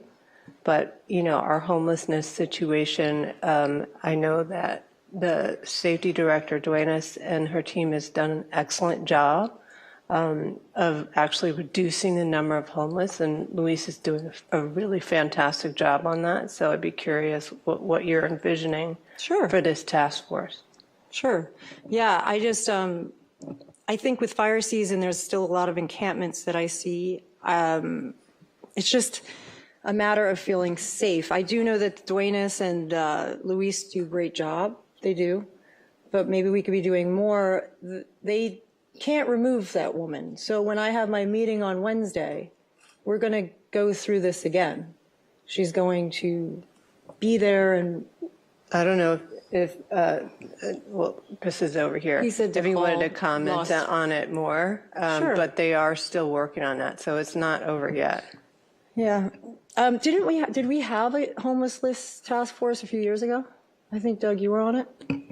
I'd like to speak to that for a second. Yeah, we had it. It was I don't think it was very effective. And we actually transferred it into the Public Safety Department Commission, where it's actively being managed. And if you look at the results, we've got the results that we hope for. And we really just don't have the staff to put another commission in place. Yeah, that's what I was thinking. It could be outside the staff's purview, because that I know. I do not want to put more on the staff. But maybe, there's no solution to. I just suggest that you really work with Luis and Susan on the things that you're seeing and that you're concerned about, that you report it to them, because they are, doing a very good job bringing those numbers down. I just think they need to know what you're seeing and what you're feeling. Okay, thank you. I also had a question, soil testing. Are residents, before they rebuild, using their land, what is the soil testing? They've gone into the rebuild center and still asking me, and I'm wondering, I would like to know an answer so I can answer them. Good evening, City Council, and thank you for the question. Soil testing, that conversation came during the debris removal. During the Woolsey fire, the state of California, Cal OES, assisted the city with the debris removal. At that time, the standards for debris removal was soil testing. During the Palisades fire, it was a regional event, and the federal government gracefully came and helped us out. Army Corps of Engineers then brought their standards for cleaning every parcel. During that conversation, there was a stating that the federal government didn't think soil testing was necessary. They were going to remove 6 inches of soil, and with that, they feel it was sufficient. There were several conversations all throughout the region, and as a result of that, the county environmental health started a pilot program.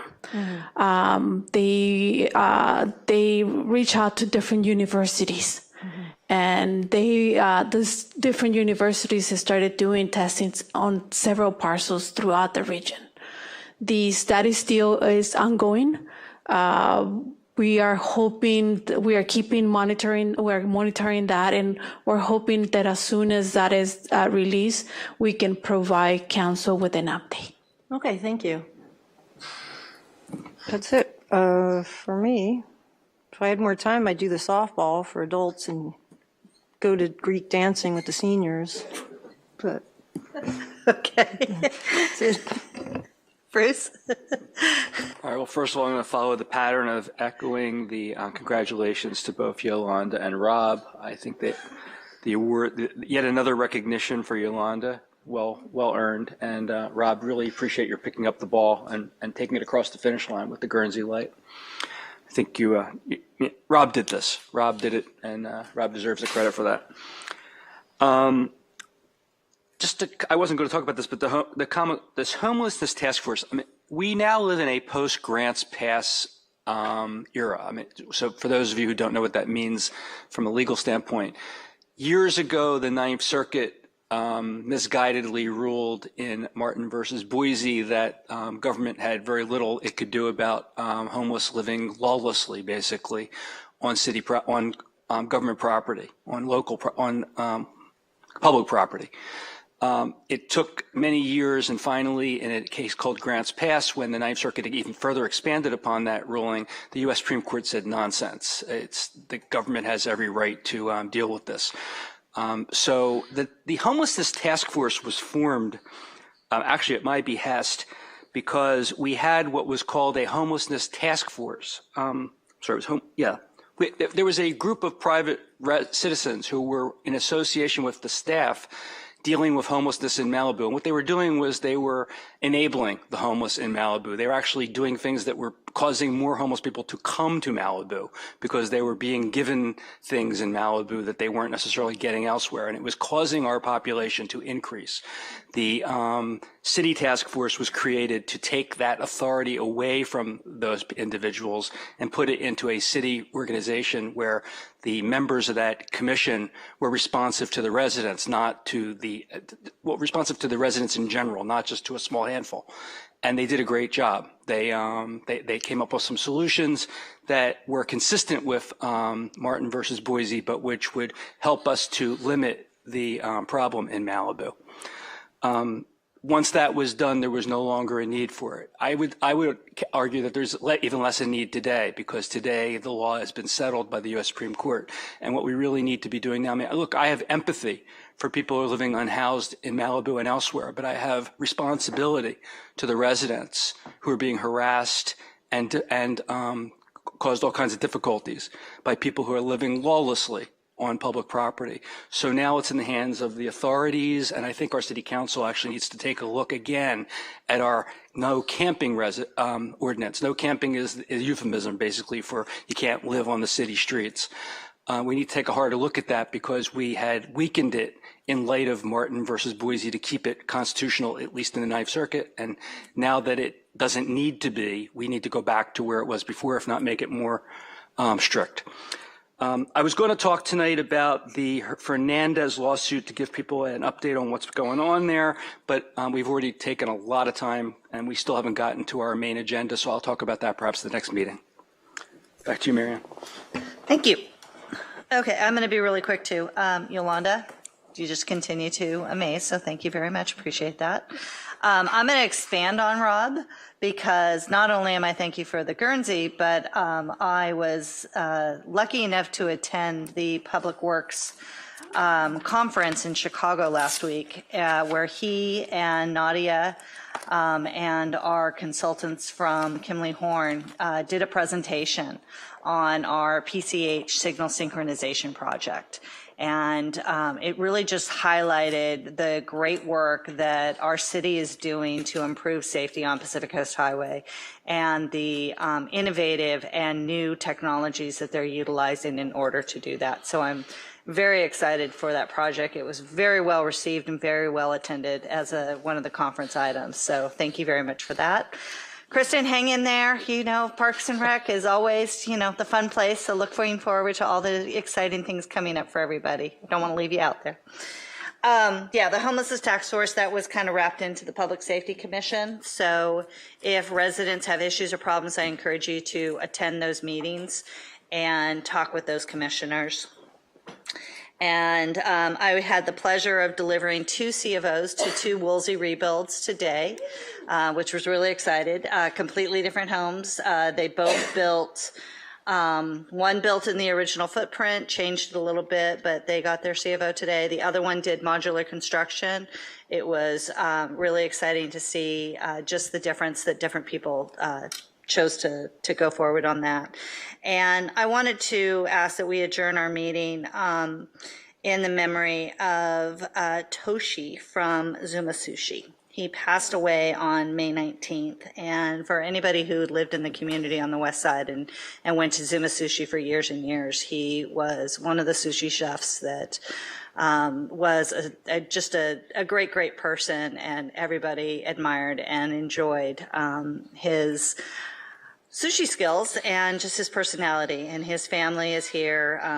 So to his wife and his daughter, I, express my condolences to the loss of your dear sweet man in your life. So, and that's all I have. I will ask before we go on to the next thing if we can take a short 10-minute break. And then we will come back and complete the rest of our agenda. Thank you. We can only stand up here.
going to ban the elections.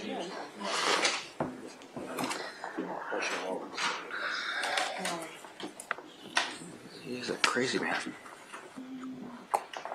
Okay, we're back, and we are on item 5A. We have a staff report. Yes, thank you, Mayor, members of the council. Here we're just doing some quick amendments to our temporary use permit and sign permit ordinance we adopted last month. So quick little background, on July 14, 2025, the City Council adopted Ordinance 526U, the urgency ordinance which is in effect, and then introduced on first reading the follow-up Ordinance 526 to amend the Malibu Municipal Code for businesses that were impacted by the fire. Upon the second reading at the August 11th meeting, the council directed staff to come back with some additional changes, and that's what we're here to do tonight. Those changes were really asked for by a shopping center representative, and the staff with the city attorney adapted those requests into the code here. So the text in black is the original language that was approved, and then the red language shown here is what has been requested to be added. And so as we made our events that they must be open to the general public, they just asked that the requirement does not apply to tenant opening events, private gatherings for friends and family of the business only, and similar events hosted by the business or shopping center for the sole purpose of promoting goods and services. That was added in Section H. And following that, Section 2 is instead of, it's the same amount of events that would have been permitted in the original ordinance, 48 over the course of the year, but they just asked for more flexibility, and instead of being limited to 4 events per month, they asked to be limited to 8 events per month, one-day events. And the request was originally for the businesses not in a shopping center to be limited to a total of 20 events, but we just figured that to round it off and make to be an even 2 one-day events per business per month, 2 times 12 is 24, so that just seemed more appropriate here. So our recommendation is to, after the city attorney reads the title of the ordinance, introduce on first reading Ordinance 526 and approve the zone text amendment to amend the Malibu Municipal Code for standards and procedures related to temporary use permits and sign permits. And then 2, direct staff to schedule a second reading for the final adoption of Ordinance 526 for the September 8th, 2025 meeting. That ends my presentation. Thank you. Do we have any public comment?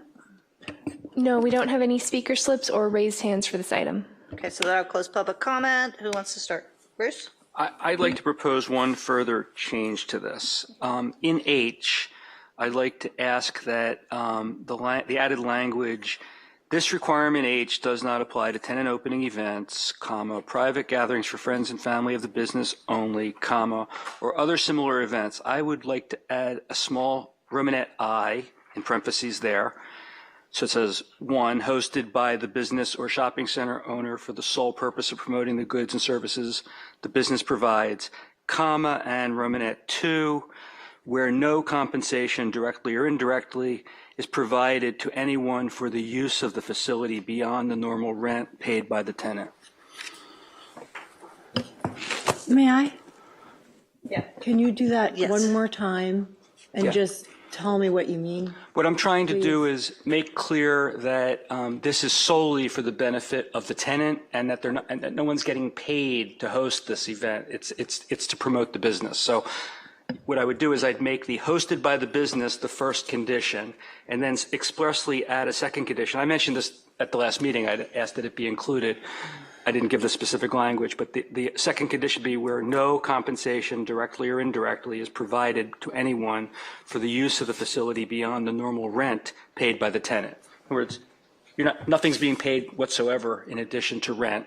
What if somebody pays an entry fee or I don't know. No, for the use of the facility. Okay, so I can't rent your space out. Correct. That was exactly what I thought we agreed on, that we're not renting the space out to somebody to have an event. We're not getting compensation directly or indirectly from someone else to have the event. It's for the benefit of the person who is the tenant. And with this change, does that mean that this is going to hold up the proprietors being able to have events while they're waiting for us to come back with these changes? No, because okay, great. If we read it into the record today, this would still be the first reading, so it would not delay it further if you actually specified the exact change today. So what? I worry What about, is the? I'm sorry. No, please, Mayor. I was just going to say I'm kind of worried about what the effect of that is, because the point of this is to help the businesses gain, and so I think I need a little bit more explanation why this language that staff's presented doesn't do that and the further language does. Okay, so my thinking, I think we make mistakes a lot of times when we adopt legislation at City Council. The mistake we make is we don't think about what are the ways in which very good lawyers could read what we write to find ways around what we say. The purpose of this provision, as I understand it, I think we're all in agreement, is that we said you can't rent out your space at all. It's going to only be open to the public in general, for free. And then the shopping center came in here and asked us, can you give us some leeway to have events that aren't open to the general public, but which are for special people that we want to invite to our facility to promote our business? Not that we want to make money renting out our place for a bar mitzvah or a wedding or whatever have you, but just something that furthers our business. Well, if that's the case, you don't need to be being paid by anybody to have the event. People could find, an alcohol company could say, hey, why don't you promote my product that you sell in your store? I'll pay you $500 or $1,000 or $5,000 to open your store tomorrow to an event where you're going to promote my product. Well, that's covered by this language, arguably. I'm trying to make sure that we add language that creative people aren't going to find ways around. So if we make sure that no compensation, directly or indirectly, is passing for the use of the facility, there wouldn't be a reason to do that. It's interesting how you think, Bruce. It's very interesting because it's funny because in government, I think that we put so many restrictions on things that we end up choking ourselves to death by red tape. So what I'm trying to do is help our businesses and small homeowners rebuild without adding restrictions. Well, don't forget, this is supposed to be an exception to what we said already. So I'm just making sure the exception is a limited exception. And if I can ask you a question as a former business owner, and especially one with alcohol or something like that, is that commonplace that you might have something, and would that be beneficial to the business owner to have that opportunity? Thank you for that. I was trying to make money and hustle any which way I could to survive the rents of New York. And so there were times where somebody would say, hey, can I rent out your bar? And these are the terms. And I would say, okay. And then they would get the bar from this time to that time, and we would have an agreement. It didn't have all these restrictions. We had a C of O. The fire department would come sometimes and shut us down. People were outside a little too much, but it wasn't like I had to do all this. Well, that was exactly what we agreed. I don't know if it was unanimous, but that was exactly what we agreed this was not going to allow when we first drafted it. And then the shopping center came in to us and said, well, your language is too strict. It doesn't let me have my own event for which I'm not getting paid. So I just want to make clear that they're not getting paid for it. If I could throw in a comment, I think Bruce's example about the alcohol issue, I know in our winery business, while we don't pay to promote in places, we do have instances where other people will promote and put us, for $500, we'll promote your product, we'll promote your bar and our product. So you're getting compensation. So you're starting to slip over that slippery slope. And I'm with Halen on this.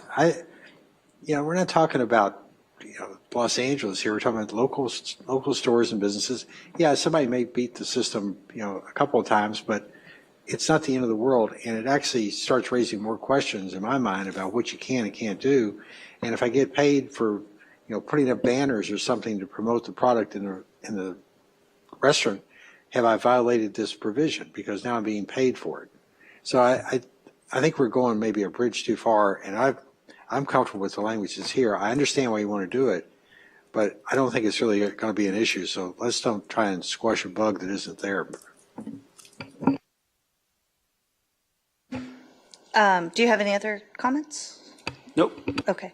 Do you have any additional comments? No. Steve? Nope. Doug? Okay. I don't either. Are we ready for a vote? Somebody want to make a motion? I'll make a motion to approve as recommended by the staff. Okay. Anybody want a second? I'll second it. Okay. Trevor, do we vote? Do you read first? What do you? That would be to introduce on first reading ordinance number 526, an ordinance of the City of Malibu approving zone text amendment number 25-002 to amend Title 17 of the Malibu Municipal Code to modify standards and procedures to stimulate economic recovery for local businesses as a result of impacts from the 2025 Palisades fire, including modification to the provisions related to temporary use permits and sign permits, and finding the amendments are exempt from the California Environmental Quality Act. Okay. All in favor? Aye. Any opposed? Opposed. Okay. Great. Item 6A. It's been following me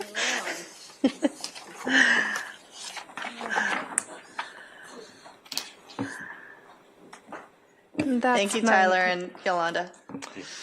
And this is my item, Mayor, if you just give us a moment to get the PowerPoint up. Thank you.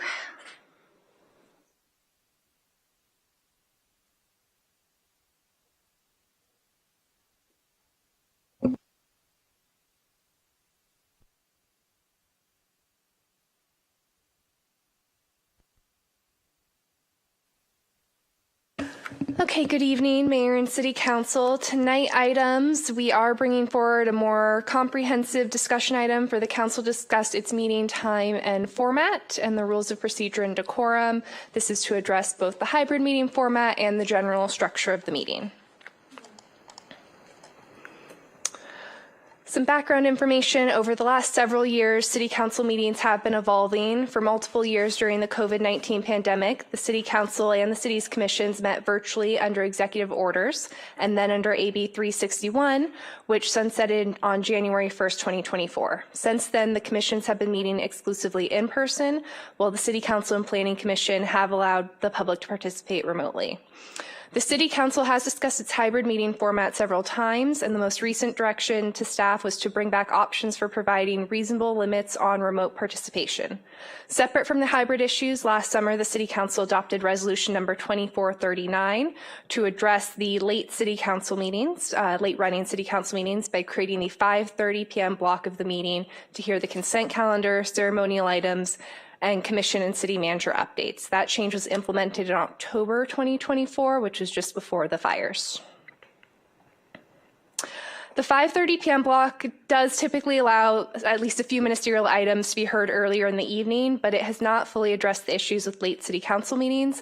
Malibu has historically had long meetings, and the Franklin and Palisades fire recovery items have only added to the workload of these City Council meetings. We have seen a lot of new speakers participate in public meetings, but one of the consequences of the late meetings is that we do often see public participation drop off after general public comment. So we don't have as much engagement on the scheduled items where the City Council can actually deliberate and take action. As an example, I did look specifically at one of our issues from this spring to give you some numbers. I looked at the local business recovery items. That kind of tipped off at general public comment at the March 24th meeting, where we had 11 individuals speak on issues on that topic. And at the council's direction, we brought back an item on April 14th to discuss those options and how the council could provide support. And we only had 8 speakers on the scheduled item. And on April 28th, we had 5 speakers on the actual small business grant program. So as the items are scheduled and the programs are refined, we do actually see a little bit less participation often. And it can be due to a number of factors, but my concern is when business is taken up so late in the evening, it's hard for the public to participate and to even see the business of the city getting done. And to give us a bit of a frame of reference, since most of us only participate in Malibu public meetings, I did do a comparison of the average meeting length for a few of our neighboring cities. I looked at a 3-month period and the length of their regular meetings, excluding any closed sessions. So you can see that our COG cities typically have a meeting around 1.5 to 2.5 hours, although there can be outliers.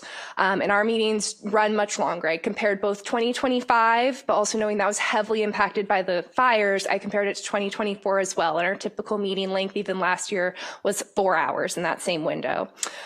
It's more similar to a city like, say, Santa Barbara, which is an example of a city that meets during the daytime or begins their meetings during business hours. So to try and address all of this comprehensively, we have a proposal for you to consider and provide direction on.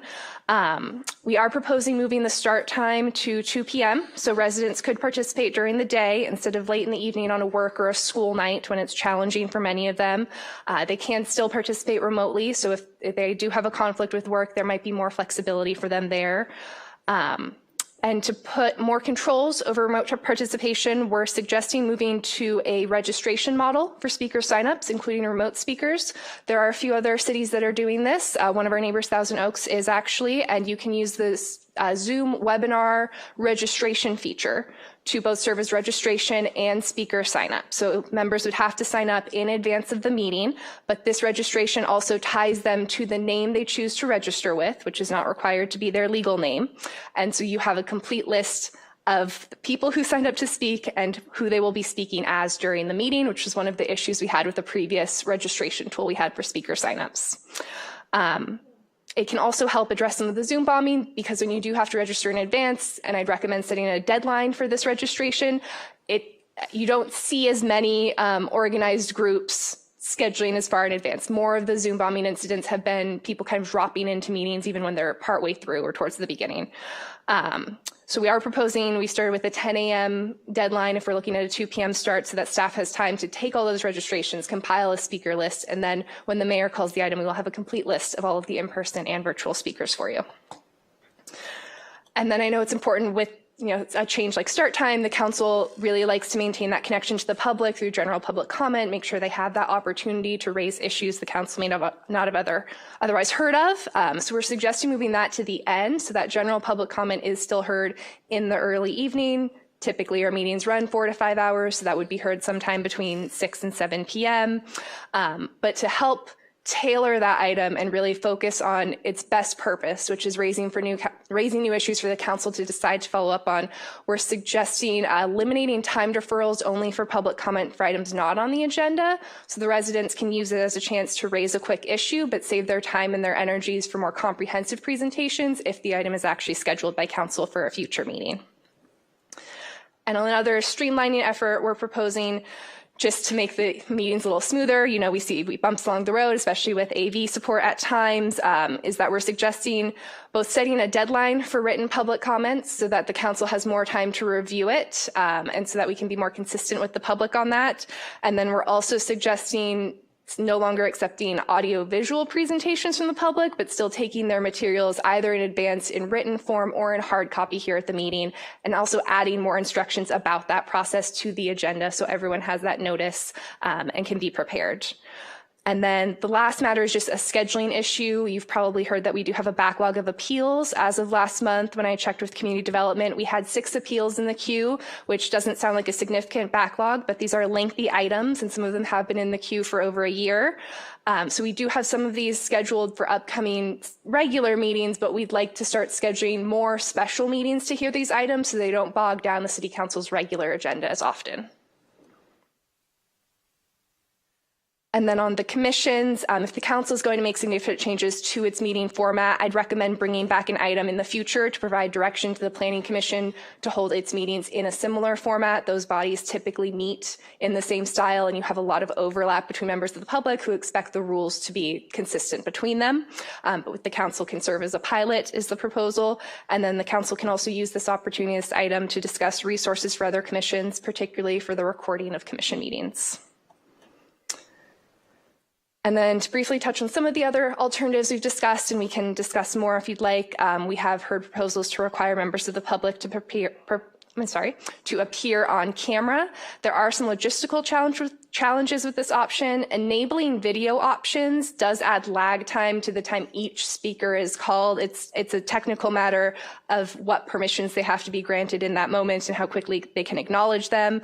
But for the user, they might have more issues turning on their camera with technical inexperience, disability, or just bandwidth issues that can't support a video stream.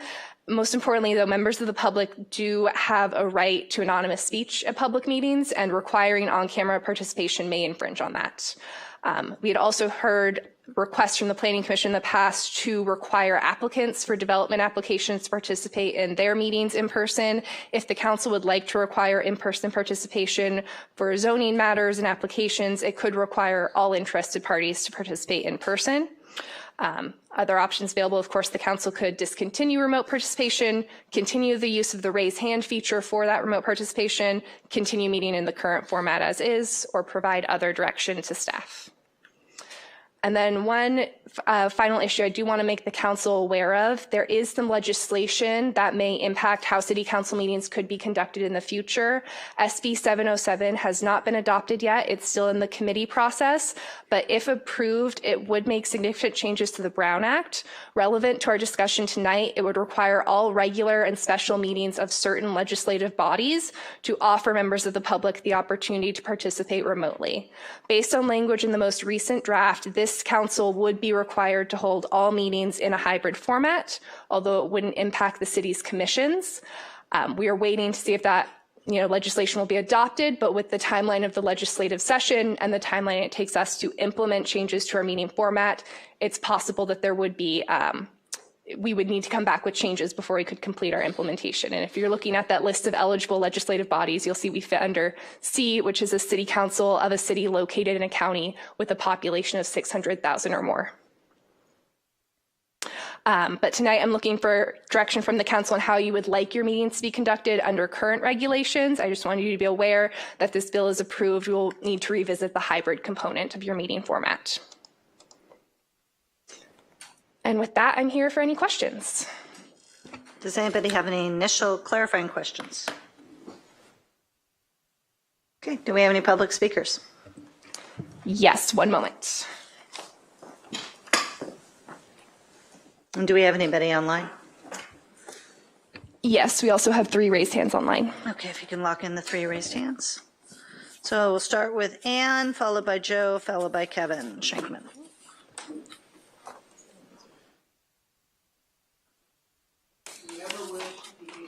Oh, could you hit the button, please, somebody? Do you ever wish you could just kick something off the agenda, not deal with it? This is it. No more kicking the can down the road, but kick it off the agenda. You guys are in a tough position. I wouldn't do anything with it. It's got to make its way all the way to the governor's office. I don't know if you want to wait. I know it's become a full-time job just to cover your meetings. It's a moving target, 9 o'clock, 10 o'clock, 11, it moves, 2 o'clock. It's hard to keep up. It's a full-time job. I don't know how the public is expected to participate. In terms of a remote, that's keeping up with technology. I guess we have to allow it and to accommodate it in an updated version of a 1950s Brown Act. That makes sense. So you're in a tough position. I don't think, here's the deal. This has happened before. Where a city council moved the public comments to the end of the meeting so they can then lop it off. And then there was no public comments and technically, realistically, they were always at the beginning of the meeting. So if there was anybody left, it means the council wasn't doing their job. There shouldn't be anybody here at all. So otherwise, you're not doing it right. You don't want people watching, especially from over there. So I don't know. It's your decision. You're the board. And we have to follow. So if you decide to move public comments to the end, what we're going to do is re-edit it, put the public comments at the beginning. So that is to give the public an opportunity to critique your actions and stuff, and pretty much everybody tunes in for the first part of the meeting. That's what we do. That's what we'll do. We'll reorder the agenda as we see fit at that point. And that means the public's input comes first, not at the end, in the beginning. Thank you.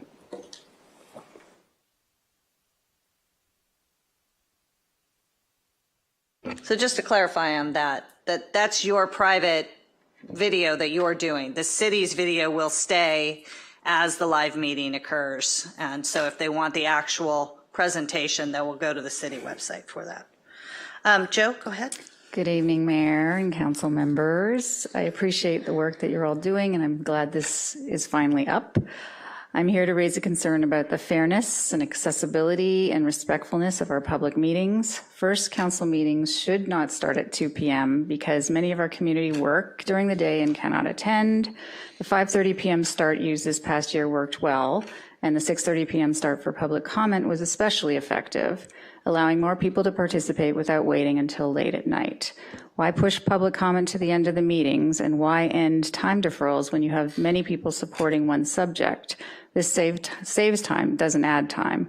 Having presentation materials should not be an issue either. This all discourages participation in clarity and brevity. I also asked the council to hold weekly meetings, one special meeting dedicated specifically to rebuilding until fire rebuilds are being processed in a timely fashion. Families who lost their homes cannot afford years of delay, and Malibu cannot afford to lose more of its community fabric while these projects sit idle. We must also encourage anonymous callers who attack residents without stating who they are or where they live. Participating via Zoom is a privilege, not a right. Past Zoom bombers prove why we need registration for virtual speakers and a requirement that all who speak remotely be on camera, if not here in person. I fully support the First Amendment and civic participation, but that freedom does not extend to knowingly false defamatory statements. Too often, fire victims, including myself and some of you on the dais, have been targeted by anonymous attacks in city forums and misleading mailers. These claims are untrue and deeply painful, especially given what my family has endured after losing our home and almost everything we had in the Palisades fire. Despite that loss, I've stayed engaged and supported others, especially fire victims. Malibu's success depends on volunteers like you and other resident stewards of this city. That's why it's disheartening to see these efforts undermined by anonymous attacks without accountability. When I speak here in person, I sign my name to my words. Requiring Malibu residency verification and on-camera participation for virtual speakers, or worst case, a webinar format, would align with online participation with in-person standards.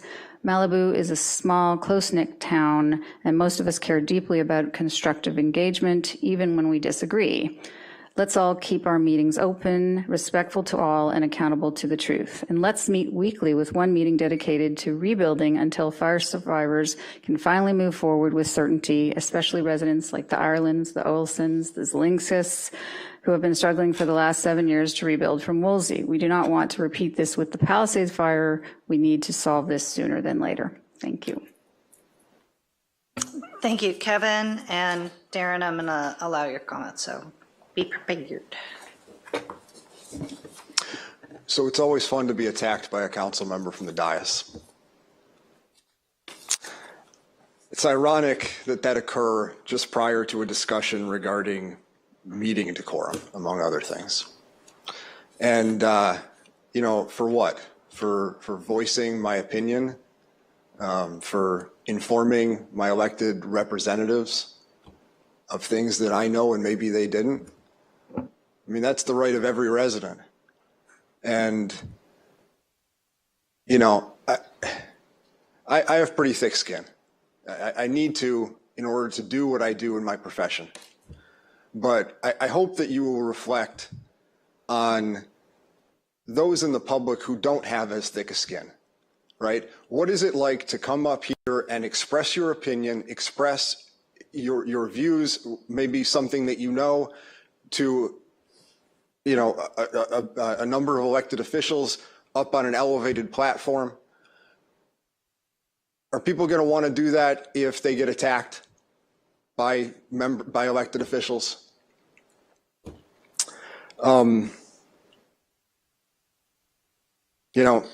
Rather than air the details of what occurred and what didn't, I'll just try to take the high road and quote Ron Burgundy and stay classy, Steve. And maybe maybe learn to pronounce Spanish surnames. This is California. Thank you. Darren?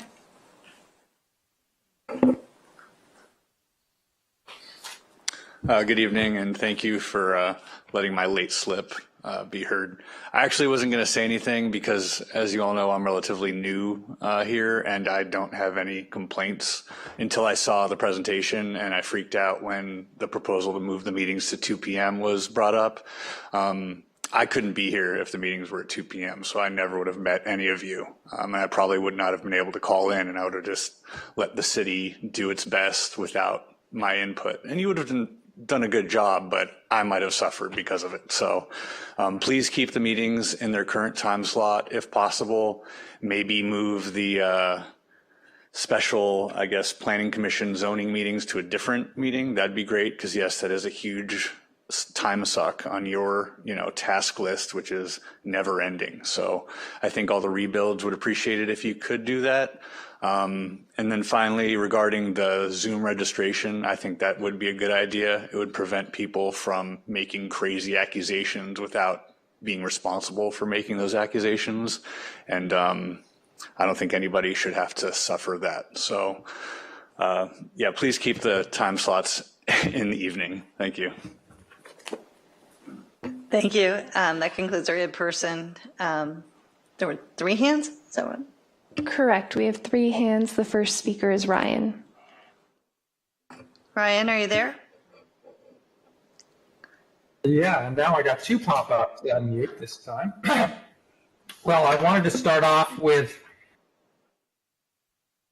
My apologies. I accidentally muted the speaker. I'm so sorry. Ryan, please unmute again. Give me my time back. Yes, timer has not started. You will have 3 minutes. So when Reva was a accounting person with the city, I was on the telecommunications commission. We had an item of something like $200,000 to pay for all this upgraded audio, video, high-def equipment for remote participation. This was even before Woolsey Fire, and we did it. We bought all this equipment, and the idea was that we were going to use it.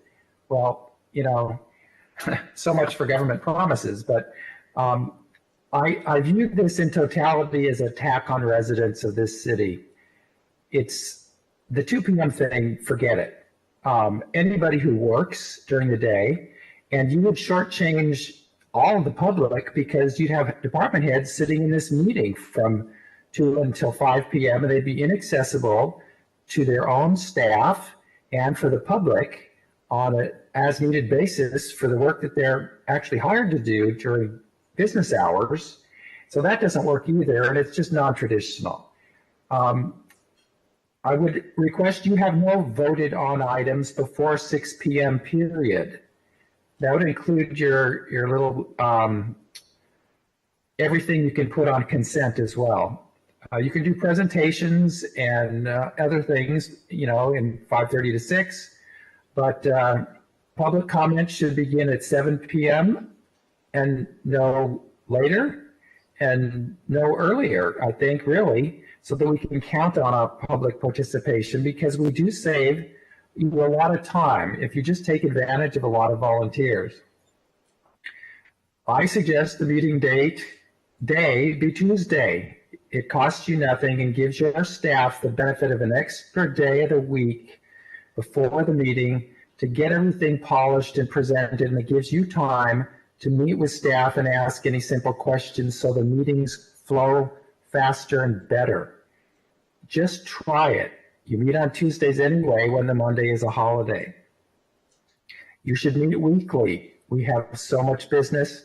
You can do appeals on the alternate week if that helps you streamline. But this is a war on council candidates, because you would be saying that basically anybody with a job could not serve on city council because you're going to start your meetings at 2 o'clock in the afternoon when nobody can come who has a job or working, or they're in the middle of construction on their house and busy doing work. So a picture is worth 1,000 words. So the AV requirement needs to continue as it is, and it likely will continue with SB 707 when it passes. I think it's going to pass. So the meeting format. Thank you, Ryan.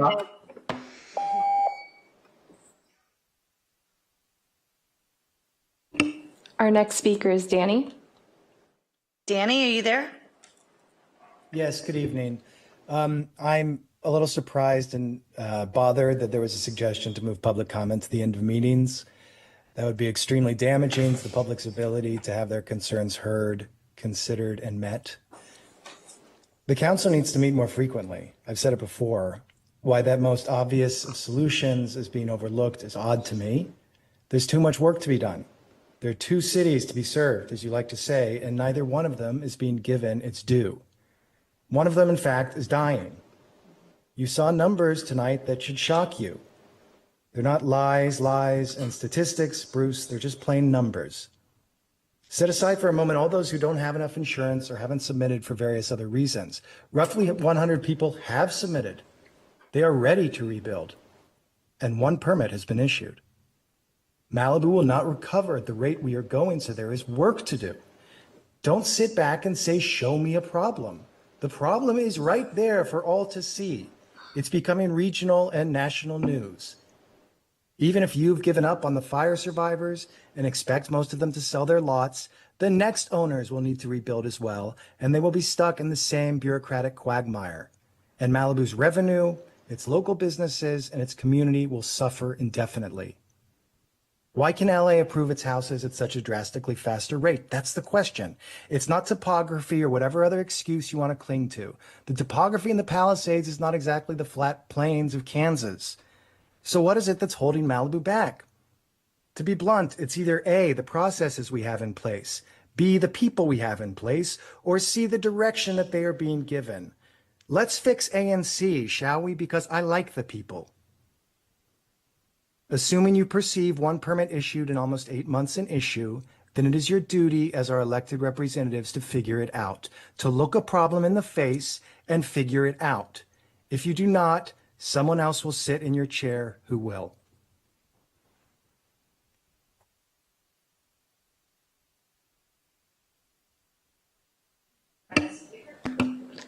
Our next speaker is Salwa. Salwa, are you there?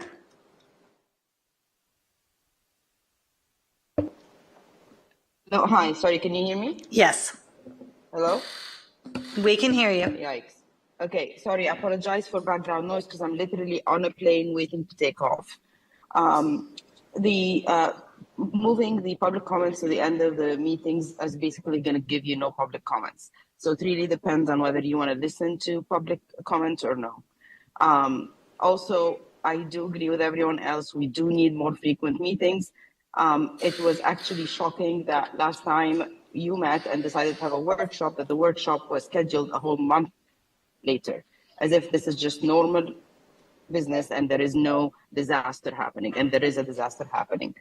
Also, the meeting on Wednesday, it's my understanding that the council asked for it to be a workshop. The definition of a workshop is a meeting at which a group of people engage in intensive discussion and activity on a particular subject or project. So unless there is going to be an actual discussion and not just comments, then this workshop is not going to be successful and should not be called the workshop. Thank you.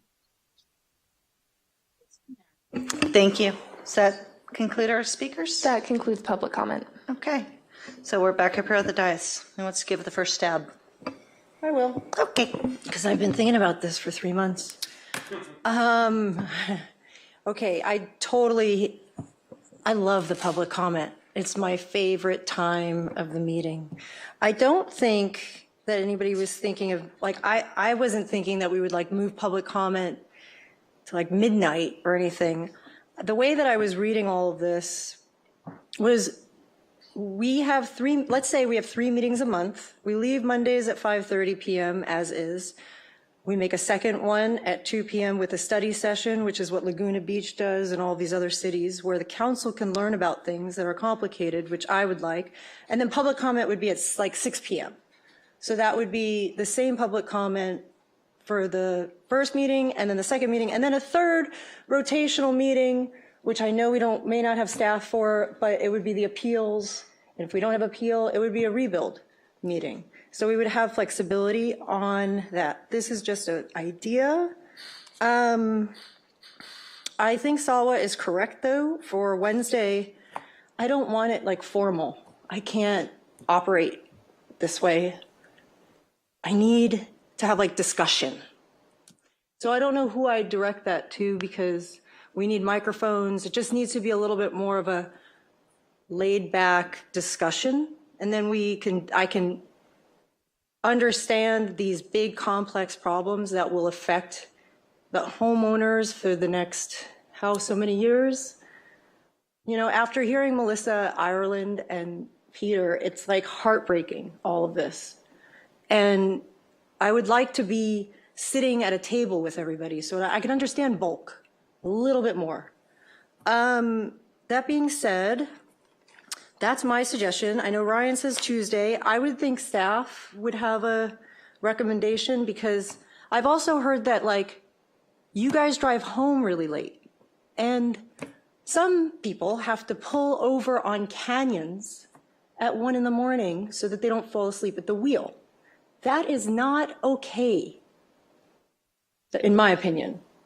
So there has to be a balance where everybody can get what they need and what they want. That's my stab. I do think we need Zoom people registered. I think we have to have hybrid.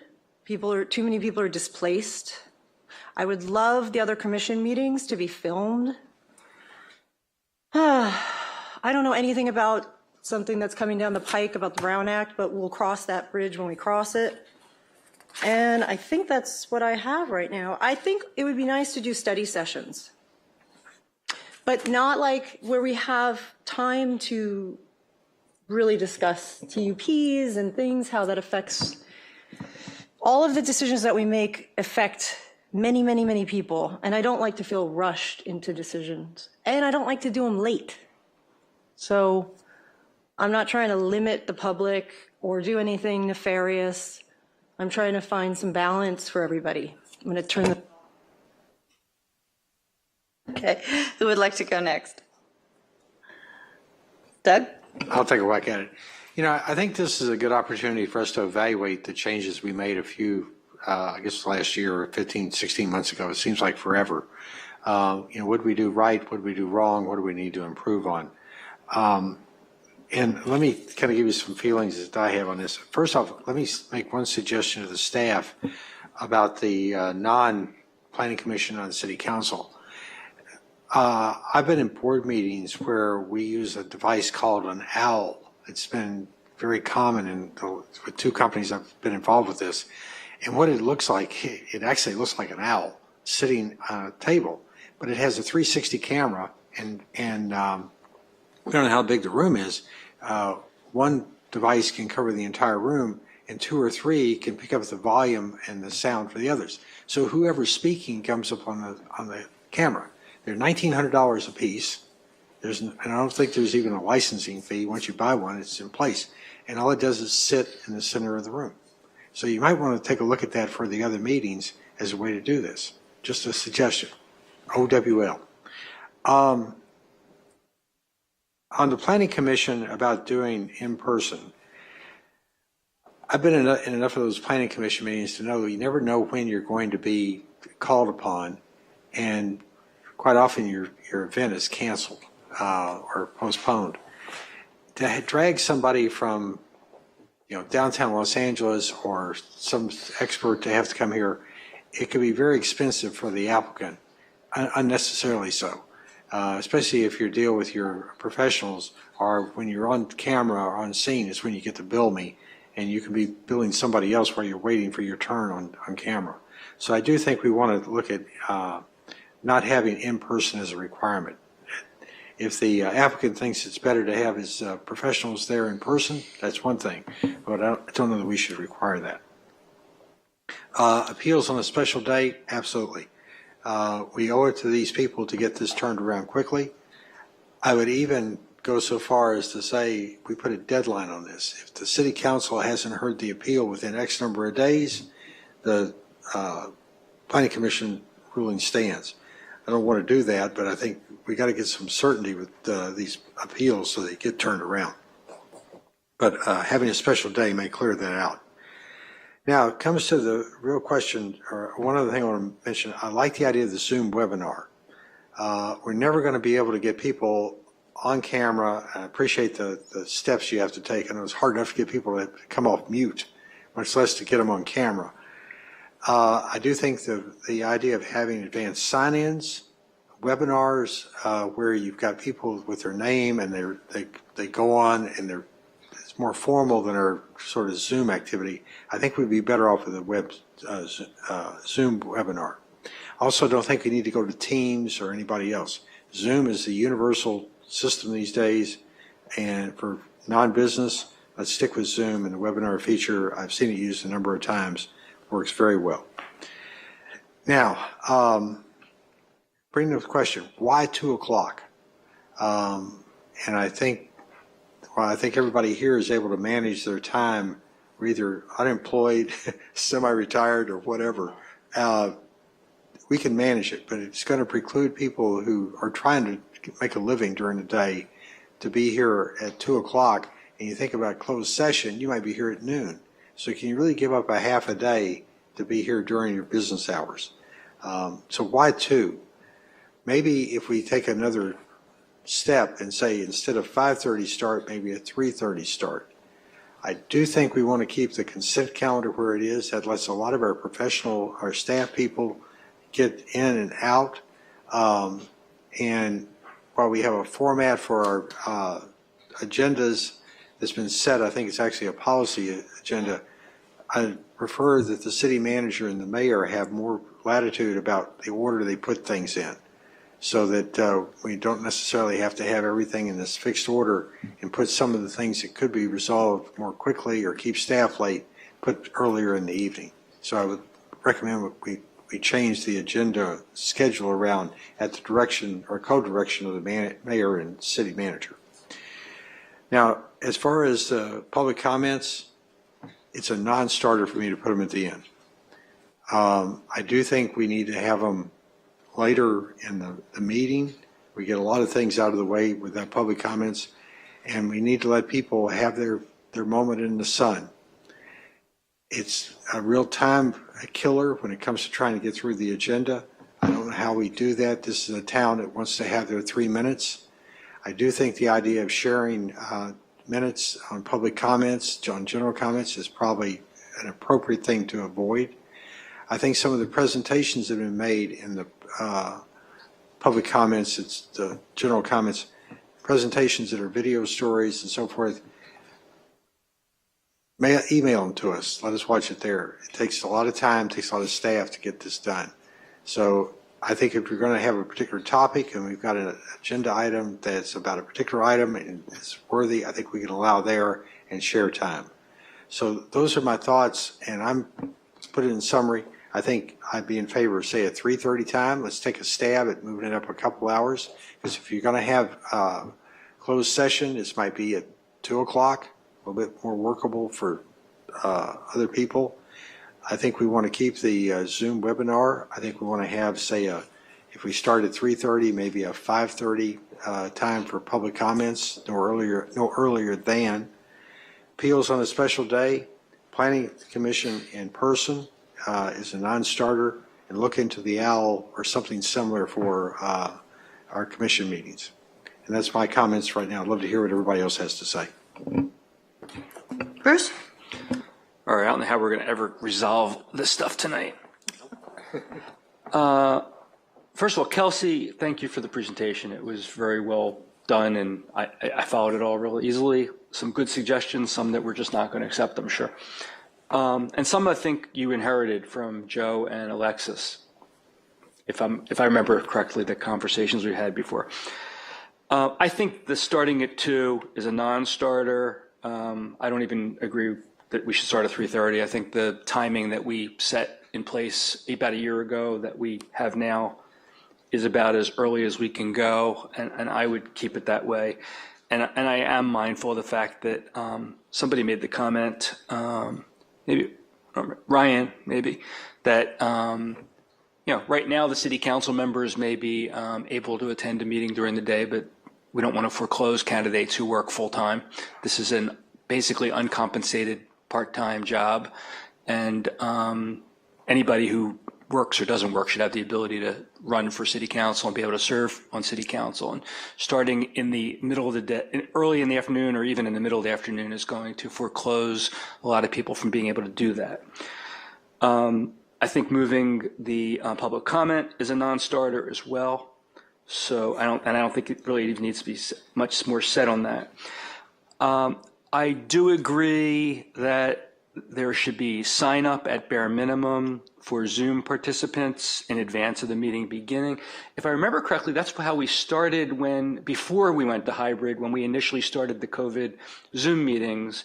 You had to sign up online in order to be able to speak, and the clerk had the list. In a fashion, it was an implementation very, very challenging because the registration form I used at the time was in no way tied to Zoom. So it generated a list for me of all the names people said they would speak under, and that did not necessarily relate to the names they were present in the Zoom meeting under. And also at the time, there were changes in executive orders and law about speaker signups and how it could be regulated. So we did reach a point where you could not require advanced registration. So although we had a registration option, we had to continue accepting them live. So we're in a different place right now with the regulations. Well, as long as it's lawful, and I believe it is today, I would support sign up, issue specific sign up in advance of the meeting beginning. I would go so far, I've said this before, I would go so far as to require to extend the courtesy of Zoom participation only to Malibu residents. I do not believe we have a legal obligation to extend a courtesy to anyone. So when we extend that courtesy, as long as there's a rational basis for a distinction between people, we are allowed to utilize that rational basis. And to me, it is rational when we are extending the courtesy of participating at our meetings, when anybody in the world is welcome to walk in this door and sit in a seat and sign a form. But I think it's rational to say that we are sufficiently concerned about the views of our residents that we want to give them the additional ability to sign up on Zoom, especially since so many of them have been displaced. I understand that there would be some administrative difficulty at the beginning of such a process to figure out how we determine whether somebody is a resident or not, but I don't think that impinges on anonymity. I don't think it impinges on any legal right to participate because, again, someone can come in here, I guess, with a paper bag on their head if they want from Texas and get up to the podium and speak. We're not going to stop them from doing that. They don't have to give their name. That's their legal right, but no one has a legal right to participate on Zoom. We can create whatever rational rules we want. And I think non-anonymous, pre-signed up participation limited to residents, issue specific on Zoom are perfectly appropriate, rational distinctions. I suspect I'm going to be in the minority on that one, but I think they're all appropriate and I think they're important. I go further than special meetings on land use appeals. I don't think any land use appeal should be heard unless a report has been prepared and promulgated by the staff at no less than 30 days before the hearing on that matter. I know the argument's going to be, well, it takes us a lot of time to prepare the report and sometimes we can't get it prepared until just before the meeting. Nonsense. That just means the meeting will be later.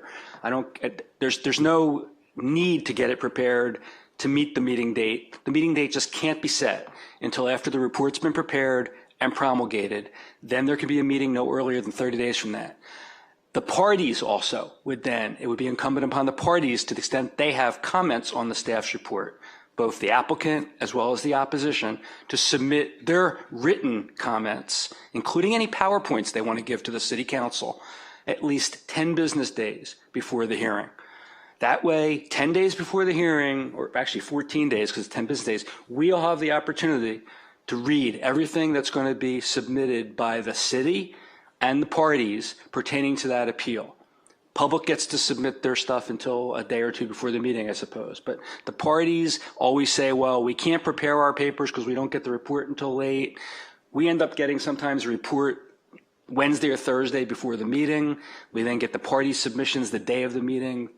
That's not a good way to handle a quasi-judicial matter. So I would propose that for land use appeals, the appeal doesn't even get set for a hearing until after the report has been published, no earlier than 30 days from that report, and that the parties have to provide their written submissions no later than 10 business days before the hearing, and then we can proceed. And I think the Planning Commission would benefit from that as well. I know they complain all the time about being dumped with hundreds of pages to read days before the meeting, and they're also working part-time, uncompensated. I personally would favor disposing of the Pledge of Allegiance. You all know I don't stand for it. I have a long litany of explanation I could provide for why we shouldn't continue to have it as part of our city council meetings. Many other cities have disposed of it, but I suspect I won't get a majority for that either, so I'm just flagging that, and I won't get into all the details. Those are my comments. Steve? Yeah. One more. I'm sorry. Right ahead. Go ahead. One more. I think that we should amend the way in which the agenda is prepared so that the mayor and mayor pro tem have input before the agenda is published and have a veto right on items as well as a right to submit items. And I don't say that because Mary Ann's the mayor and I'm the mayor pro tem right now. Obviously, that will change over time. Okay.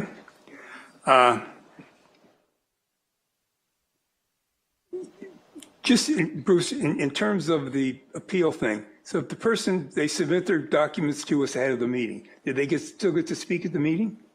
Yeah, but they're limited to the written record that they've provided. So they can't add anything new? That's right. No new facts.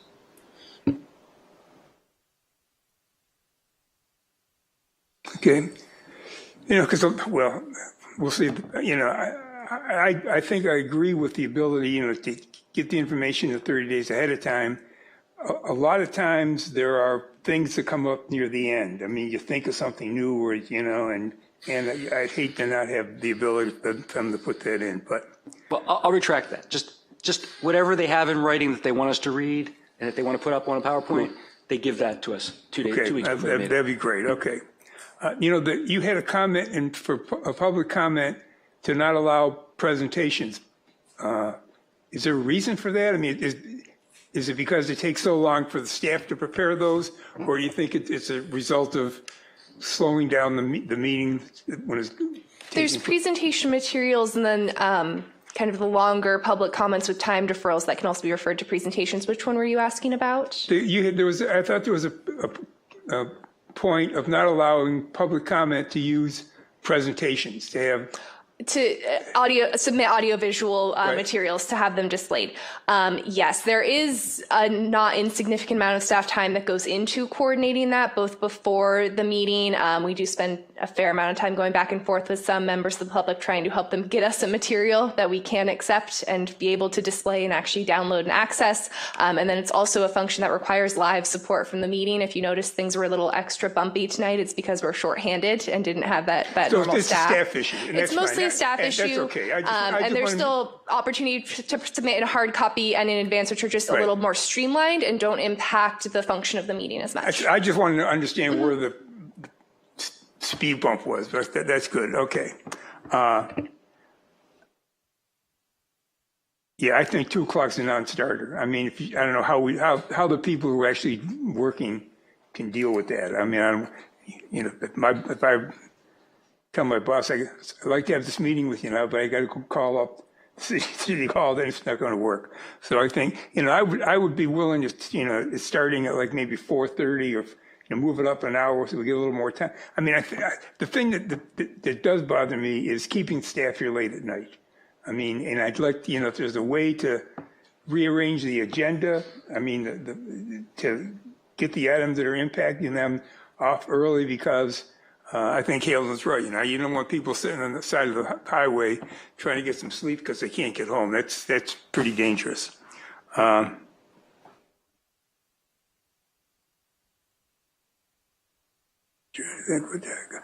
Having people sign up their names ahead of time, okay? what does that do for us? I'm just trying to, I mean, if I'm going to give you a phony name, doesn't make it, if that's what I'm trying to, if I want to do a presentation and keep myself anonymous, I'll give you a phony name. What's that? You're correct. People still could do that. And again, anonymous participation is kind of a fundamental part of the Brown Act. But it's more so that requiring advanced planning is where the organized groups, you don't see them targeting those meetings as often. Now, this is new territory. We don't know how the public will respond to a lot of things, but we do see more and more cities. There are a handful out there now that have moved to this registration model in response to Zoom bombing, to try and find a way to still have hybrid meetings and minimize that kind of hate speech and the other issues that were disrupting public meetings. So we've had a couple different groups come to our meetings before, I'm sure, as you remember, and being someone looking at the Zoom participation and seeing how it spikes and drops off. It would typically spike at some point when we were already into the meeting. So I don't know how they organize themselves. I don't know how far in advance they coordinate, but requiring them to plan in advance and organize themselves before the meeting even begins, I think would create some barriers. Yeah, I'm willing to try that. I don't know how well it's going to work, but I think that may be worth taking a shot at and see where it goes. I agree. Moving public comments at the end of the meeting, I think, is a non-starter for me. I do think the people have the desire and the right to sort of say what they want to say, and I think it's important for us to hear it. And if we have to put a comment back at them, I think we should be able to do that. And it's probably not going to happen that well if it takes place late at night.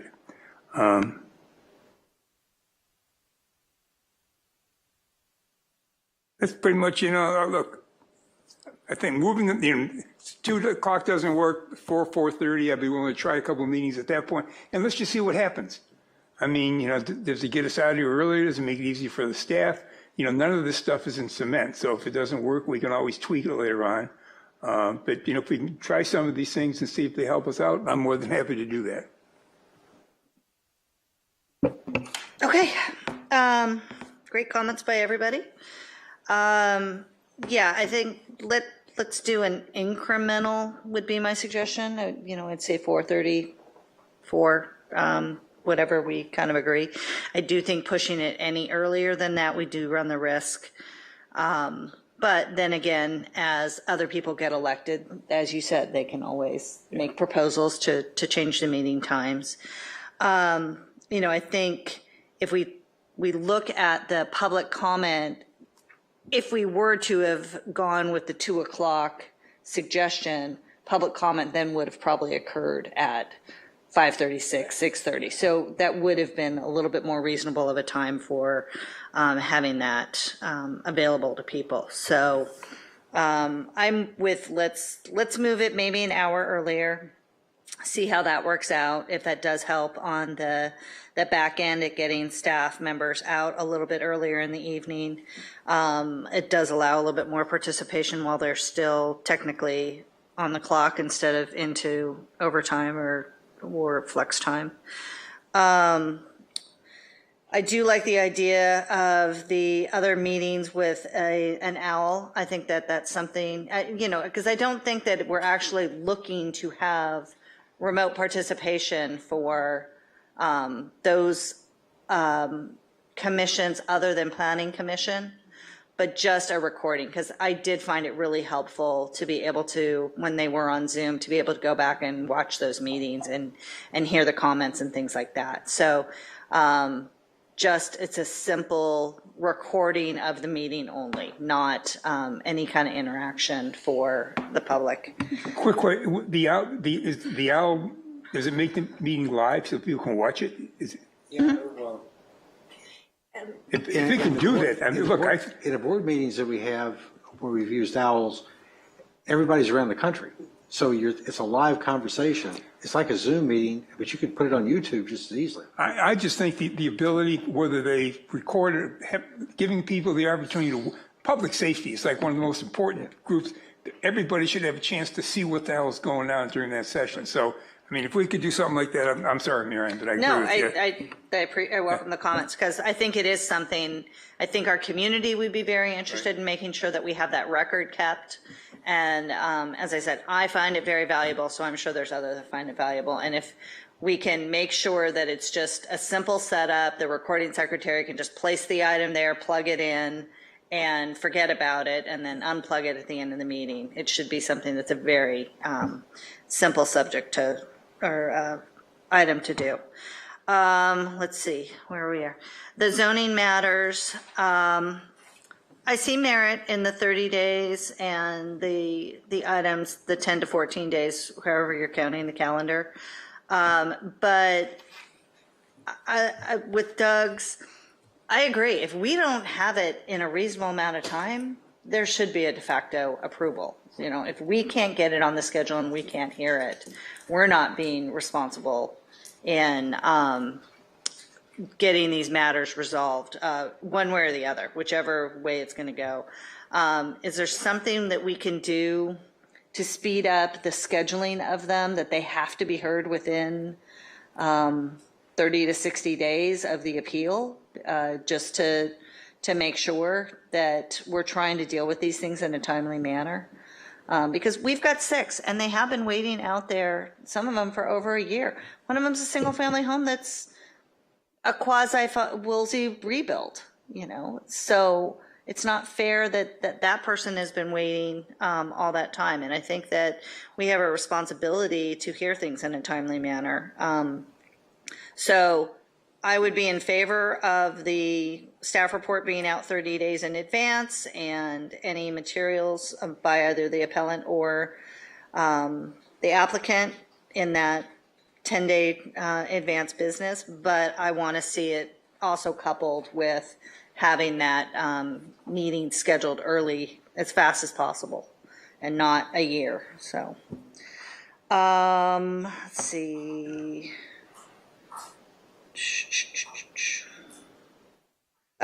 With regards to remote participants and limiting it to Malibu residents, I think that unfortunately we have a large amount of surrounding community members that don't live within the city of Malibu, but still have an impact, whether it's the school district boundaries for Malibu, because there's kids from Coral Canyon, there's kids from Sunset Mesa, sometimes over the hill. We have a large area that is beyond the just the city limits that actually interact with our community and are a part of our community, either by having businesses or participating.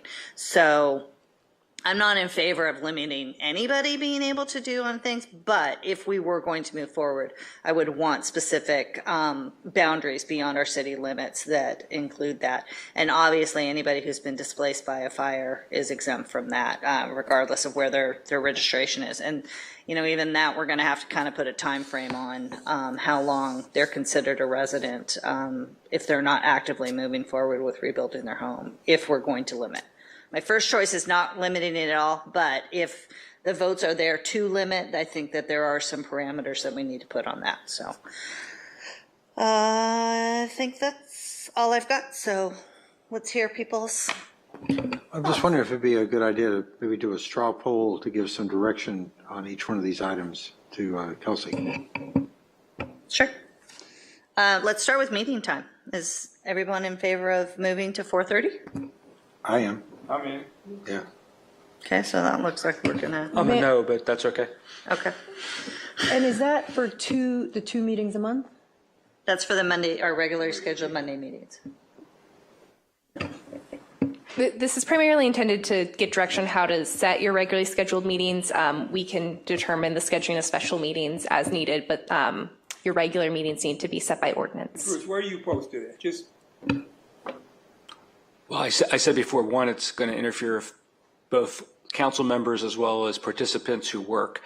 But secondly, if we do that, we're going to keep the requirement that public comment not be till any earlier than 6:30, because if you start the meeting an hour earlier, you have the potential for public comment coming up at 5:30, when public may not be here. You can do that. I'm just trying to understand. If you say no, why? I'm just trying to get smarter. Okay. I hear you. Well, I guess the next straw poll question is what time for public comments. I do think the format that we adopted, where you say it's not going to be before 6:30, was a good way to do that. And the only question I would have is what time do we start it? But I'll leave it to the mayor. Well, I mean, let's take tonight, for example. What time did we start public comment? It was 8 o'clock? It was about 8 o'clock. Yeah. So it's not supposed to be heard till after 6:30, and we didn't even get close to even having it at 6:30. So, and I mean, I think the vast majority, I can only recall one meeting where we actually had to wait, maybe 2 meetings that we had to wait for public comment because we were too fast. There may have been a couple, especially when we first adopted the format. What also might be helpful for the council to consider and let us know if you have a position on it is that the way the agenda is currently structured, it's not just public comment that can't be heard until 6:30, it's all following items. So we can deal with that a couple different ways. If it's only important for the council to hold public comment at a time certain, we could notice it for just that item. I've also heard, at least from some members of the council, that they'd like more flexibility in how we order the agenda. The council can also change the sections we have. We could schedule some discussion items before general public comment. We'd want to discuss more about what would be appropriate in each section. But if the council is trying to hold business other than public comment after 6:30, that would be important to know. If you're just trying to hold public comment, there's a lot of other ways we can work the agenda. Okay. Do we want to tackle that or go on to another straw poll item? My suggestion is that if the council is indicating that the meeting should begin at 4:30, then the agenda should provide, it should be the same order that we currently have, except that it should state explicitly that if the public comment item comes along before 6:30, it will not be heard until 6:30, and you'll just move on to the next item that's on the agenda until such time as 6:30 hits. Yeah, I'm in favor of that. I think the one thing that we want to anchor are public comments at a reasonable time, and 6:30 seems to be the reasonable time. I agree with that. I'm just contemplating it practically. So the suggestion is that we would have consent calendar, presentations, and then if it's 6:30, the public would comment. If it's not yet 6:30, you move on to the next item. And then you'd come back to the public comment as soon after 6:30 as an item ends. An item or a category? Any item that you're on as the 6:30 mark hits, you continue that item till it ends, and then you call public comment. Will that work for you? Yes, we could do that. We'll play around with the notice. Yeah. One point of clarification. That won't be a problem. Do you want to hold the section written and oral communications to 6:30 to keep those items together? Or would you want the flexibility to have council member reports and city manager reports before general public comment? I don't think you can have council member comments before you hear from the public. Yeah, I agree. I just wanted to clarify that so we would know what we're noticing. Yeah, I would agree on that. We're quite often responsive to what the public said, and I think we owe the public a conversational, a mode of conversation for what they brought to our attention. Okay, and so this is for both Monday meetings. We're not thinking about changing one for a different time where we have more ceremonial things heavy in a different meeting. Let's say it's a Wednesday, and is that just too complex? So we do some things on one meeting, always public comment, always. I'm not talking about that. I'm just talking about if there's, and not appeals, because we're going to maybe do a special meeting. But we can do like Barbara's certificate in a different meeting, the second meeting a month. Is that? I just think we're too small to be that sophisticated. We got 5-hour meetings. Like, I hear you. I don't know why how do we get out from under 5-hour meetings? Well, quite often it's because we talk a lot. Okay, I'll mute. I mean, I would like to hear what it is that you feel we're lacking and that you would like more of. Yeah.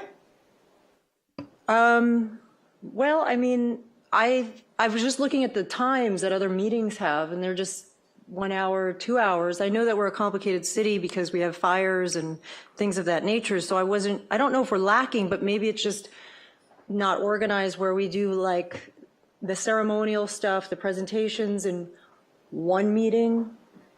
We organize it just differently, always with public comment. We just kind of stagger some of this stuff with a third meeting held for appeals and a workshop, if possible. Councilmember Conrad, are you trying to pull out the ceremonial presentation items specifically, or are you more so trying to look at different ways to schedule business more consistently for the first meeting of the month versus the second? Yeah, I think what I'm looking for is sometimes we get really big agendas and then things get pushed off, which is natural.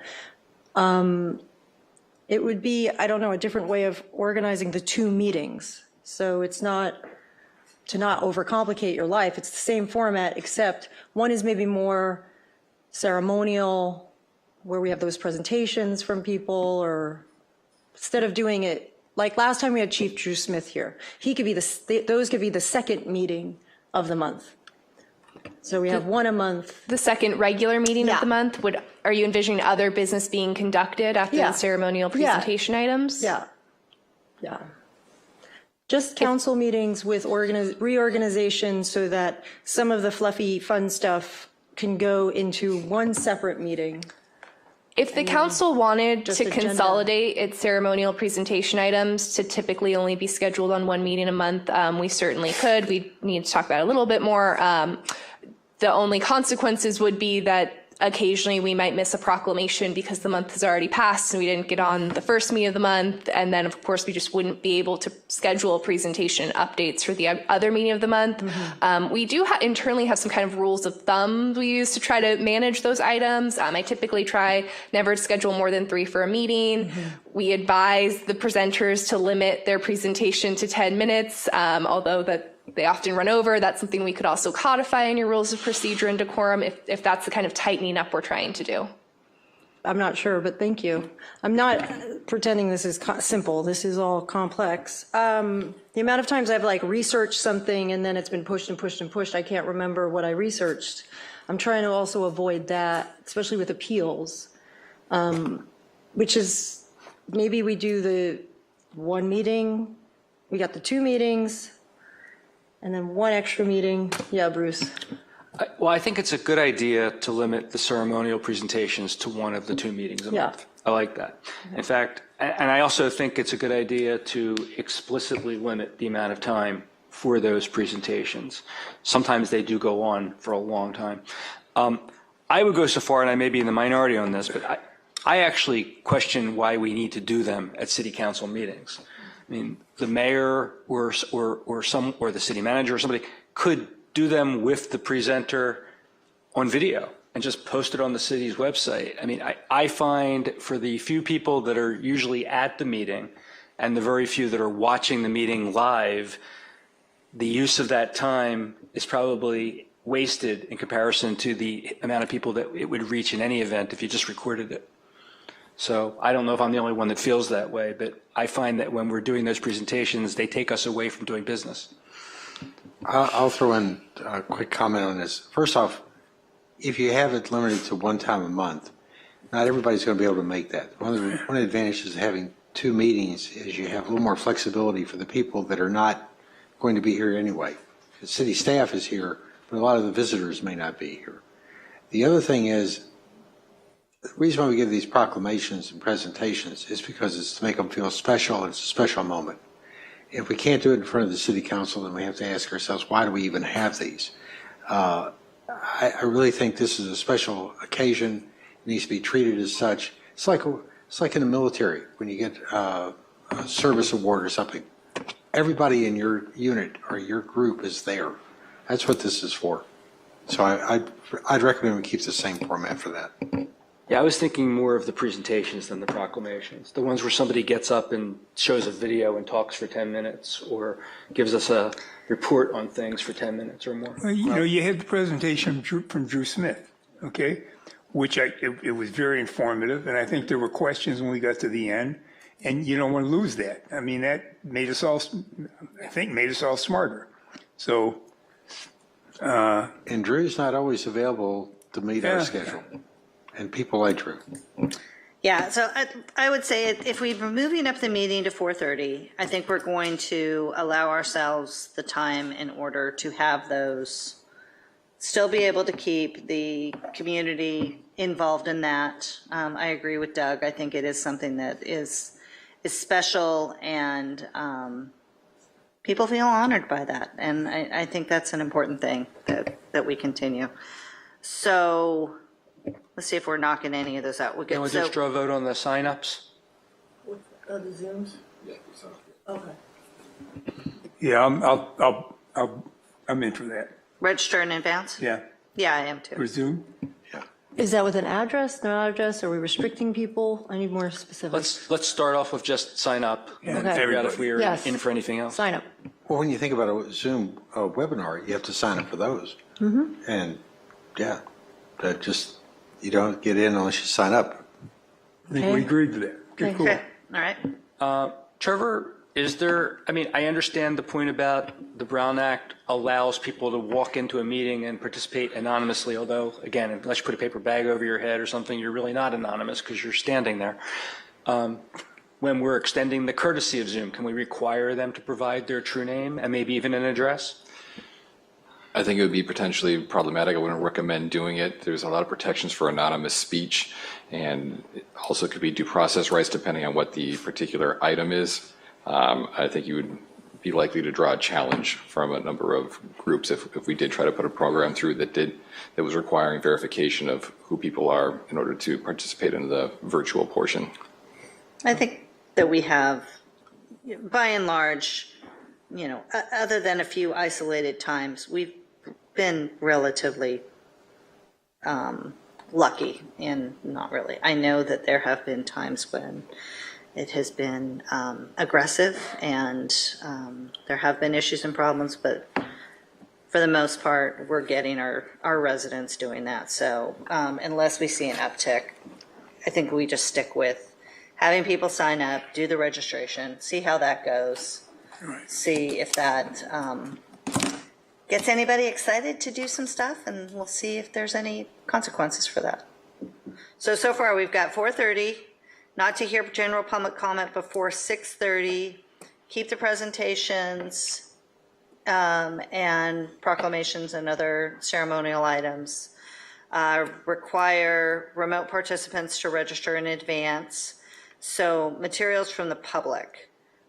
Do we want to put a deadline? Well, staff report on zoning map, on land use appeals.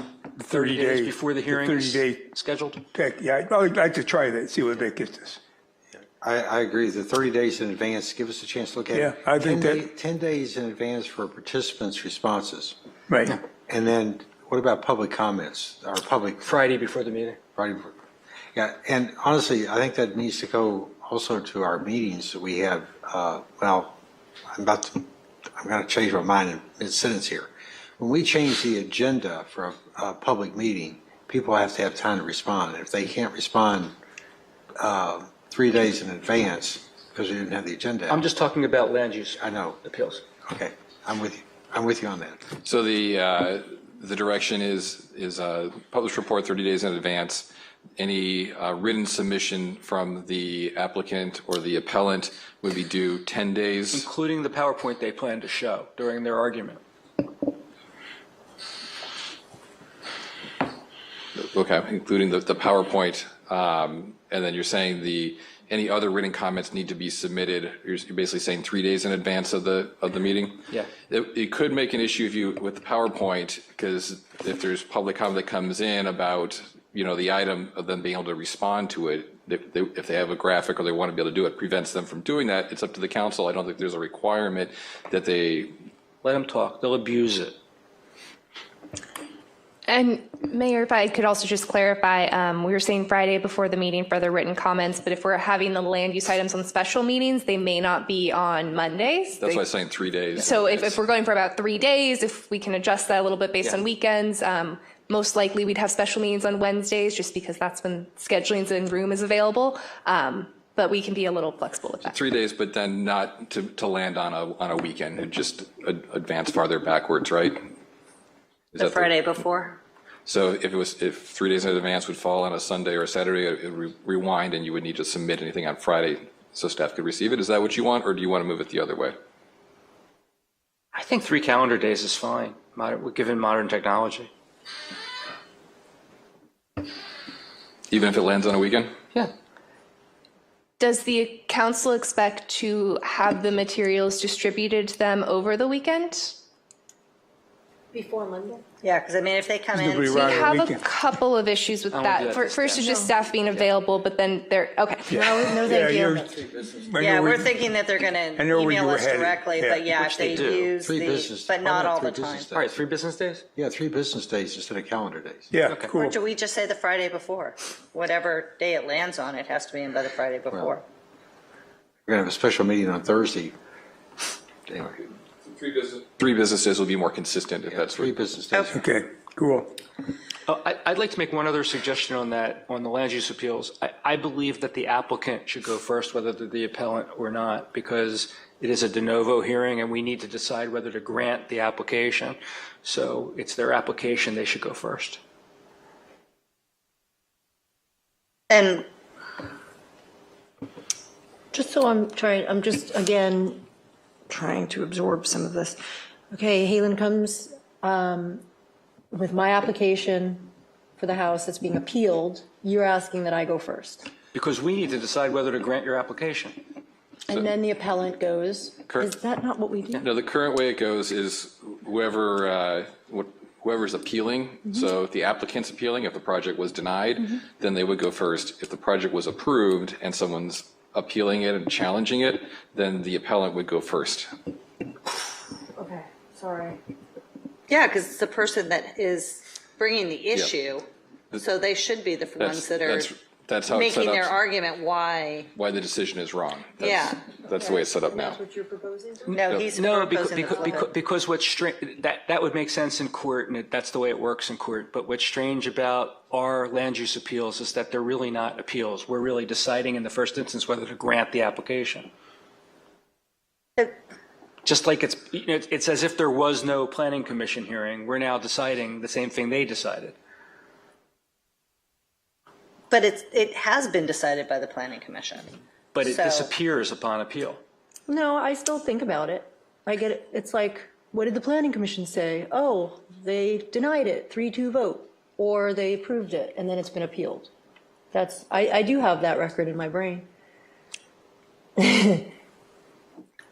Okay, let's Sorry. do a straw poll. Not going to get traction on it. Do It's we fine. have, do we have a majority to change the way that we've been doing it currently? I like the way we're doing it now. Okay, I like it too.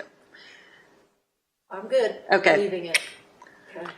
Can All I right. go back to one thing about people sending in correspondence and so forth. We get inundated quite often on the day of the meeting. Yeah. And there's no chance to review it. I mean, if I leave the office at 2 o'clock and stuff's coming in until 5:30 or so, I can't read it. Make it 3 days, 3 business days. 3 business days in advance. Unless the agenda's been amended. It will also depend. It will also count on the council being diligent and not accepting any correspondence on an item coming in afterwards. Yeah, I mean, Hamish made the comment about, I saw his email. I wanted to respond to his email, but because of the things that I had on my schedule today, preparing for the meeting in addition to other things, I didn't have the time to dedicate to actually read it and formulate something. So I agree. I acknowledge I got it. I did do a cursory review of it, but nothing substantial to be able to respond to it. And so I think it's difficult on the day of to be able to. Because with respect to a quasi judicial matter, it's important that the record be closed sufficiently in advance of the hearing for us to be able to contemplate what's been submitted. When it's an ordinary matter of business, if somebody wants to wait to the last second to make their view known, it may never be known. That's their problem. We're not responsible for making sure we see everything that comes in at 4 o'clock in the afternoon. But I believe in an appeal, people should be responsible to have to get us the material sufficiently in advance so that we don't overlook it. So I don't think I think it's overkill to worry about a deadline for normal matters, just quasi-judicial matters. Yeah, I understand the conflict there, and the amended agenda items just throws more complexity into it. But for as long as everybody realizes that, when you shoot something to my email at 1 o'clock on a council day, it's probably not going to get read. Yeah. I was walking up to closed session reading that last email going, skate park, oh my goodness. So if they send it, then we read it. If it's short, other residents send well in advance, I read it, I respond. I don't think we can control everything. Yeah. But I do think what you were saying about evidence, I need time to look at evidence or whatever we want to call it. And then I need to look at YouTube videos, and then I need to look at environmental resource videos. So I would like to have some of that timing for the appeals. Okay. Related to this is that two people have, Marianne and Doug both raised some kind of a de facto approval. I think one that would probably violate the law because we have to we have to make findings, and you can't make findings without a hearing de facto.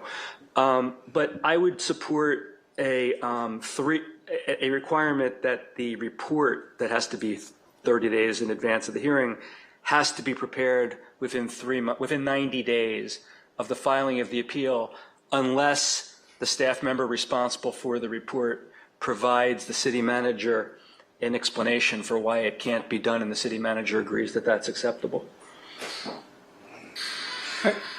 We got 20. Can we go 60 days? We got 26 open seats in the city. I think, was that the number? 24. Okay. I mean, I hear what you're saying, but I'd like to see some of those seats filled with people so we can get this done before we start squeezing people to get, look. Well, I don't favor that.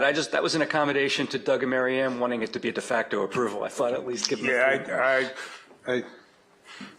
Let's try. You know what? I'm fine. I will accept 90 days because then at least we're moving it forward. I think that's something. So I'm saying until we get more people in place and we've got the bodies to get it done. If you impose that, you're going to force staff to stop doing everything else. I don't want to do that. Yeah, it's a great idea, but we don't have the staff, and we got too many. I disagree. These people are waiting over a year. That's a de facto denial, and they are in limbo, and they can't move forward because we're not moving forward with their thing. And especially if they got an approval by the Planning Commission, and it's an appeal to request the project be denied, they can't do anything until we make a decision. Marianne, I could agree with you more, but I think until we get the staff in, our best interim How many step, of those are planning? Well, our best interim step is to have these standalone meetings to hear them, because right now it's just a matter of scheduling, and we've got 2 appeals I know are just waiting because we couldn't schedule the meeting. We've got 6 appeals waiting because we couldn't schedule meetings. Fortunately for the Palisades fire rebuilds, if they do them right, like for like, they're not going to be appealable. Right. That would, not putting any deadlines in creates a huge incentive to do a clean sheet project that isn't subject to an appeal. See, and I agree with that. I mean, if everybody. There were clean sheets projects that are on appeal and that have been on appeal. So that is not. Well, how about a deadline then for just a clean sheets project? Look, right now, let's just keep it where it is until we get more bodies. Let's get the standalone meeting and take that as our first step. Okay. Well, I suspect Mary Ann would support that. I mean, maybe we have a third vote. What about a deadline, a 90-day deadline for an appeal to be heard on a matter that does not involve any discretionary approvals? No, because a site plan review is considered discretionary approval. We'll give people a huge incentive to do something that doesn't require discretionary approval. There aren't any appeals of non-discretionary items. I think they're all done at a staff level. Could you repeat that? I don't believe that there would be any appeal of a non-discretionary approval. They're all just done at a staff level. So that's what I thought, but I was hearing otherwise. What would there be? A site plan review has findings. A coastal development permit has discretionary findings. The only things that really an administrative coastal development permit is approved by the staff The SPR is approved by the staff. It's reported to the Planning Commission. Those are still discretionary. Okay. Withdrawn. Let's go to the next one.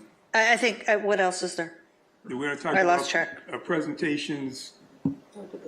We did that. Time limit on presentations, do we agree on that? Public comment presentations, we're not going to allow. How about a 5-minute limit on presentations unless the city manager specifically authorizes an extension? This is for the public comment section? No, on the special presentations, like when someone comes and tells us about some nature issue and wants to bring us up to date on what they're doing.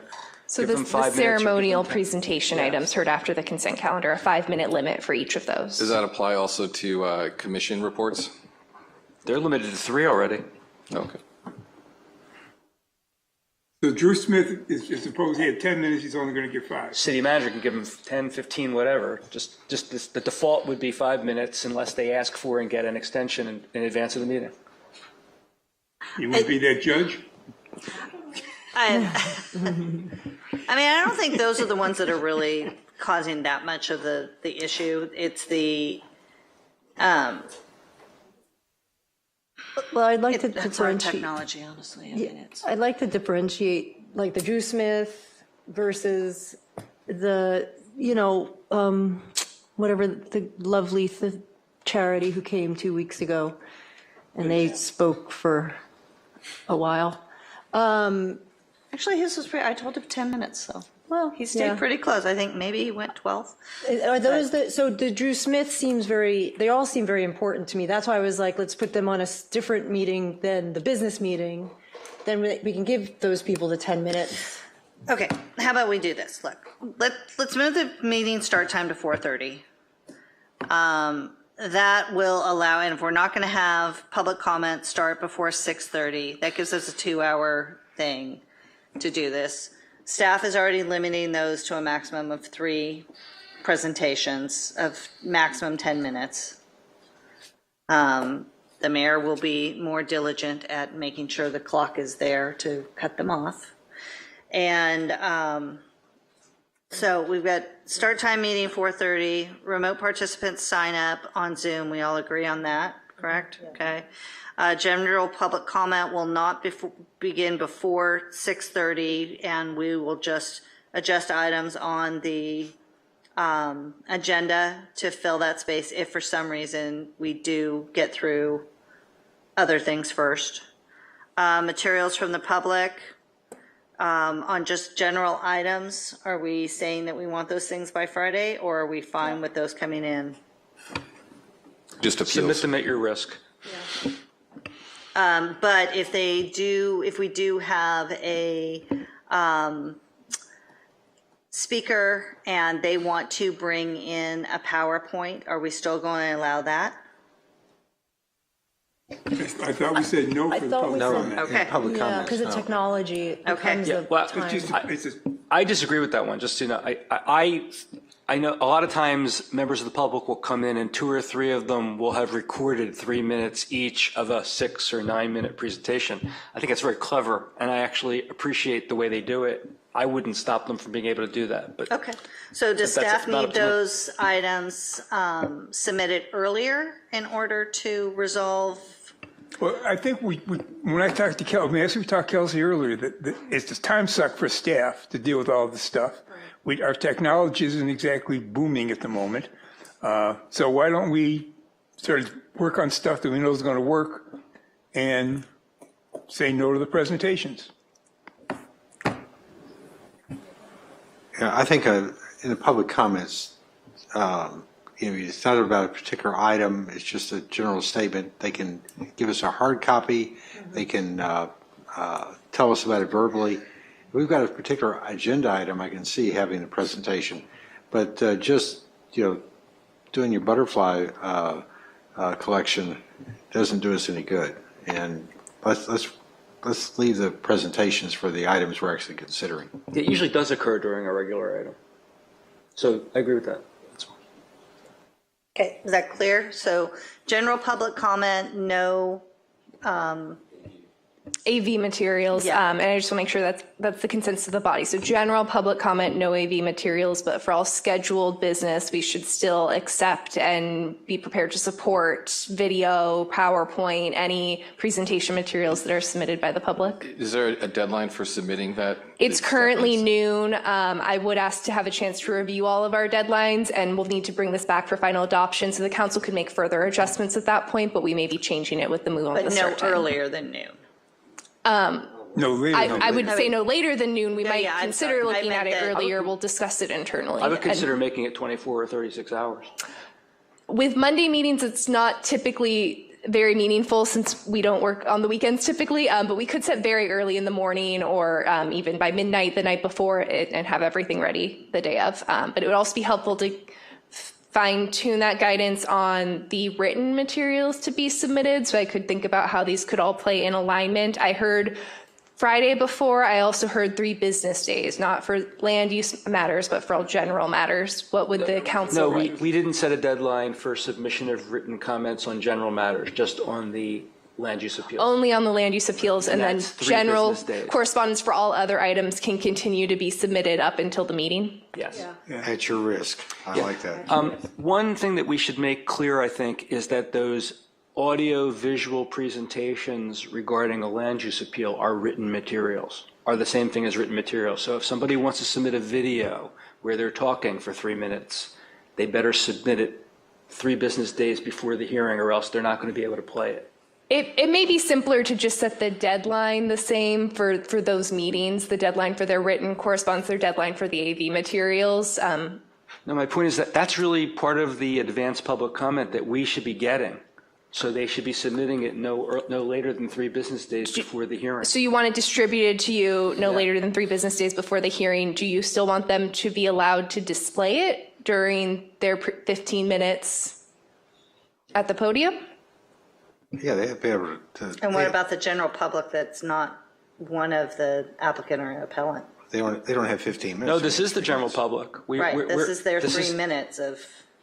Oh, I'm sorry. I understand the distinction now, because the applicants and appellants must submit their materials 10 days before the appeal is heard, and then the general public must submit their materials 3 working days before. So you would also want any of their presentation materials submitted at that time. They'd still be allowed to present them. Or speak, whichever they prefer. Or speak, But if they yes. have an audio-visual presentation, if they don't give it to us 3 days before the hearing, they're not going to be able to show it. So for land use matters, no materials would be accepted within 3 business days of the meeting.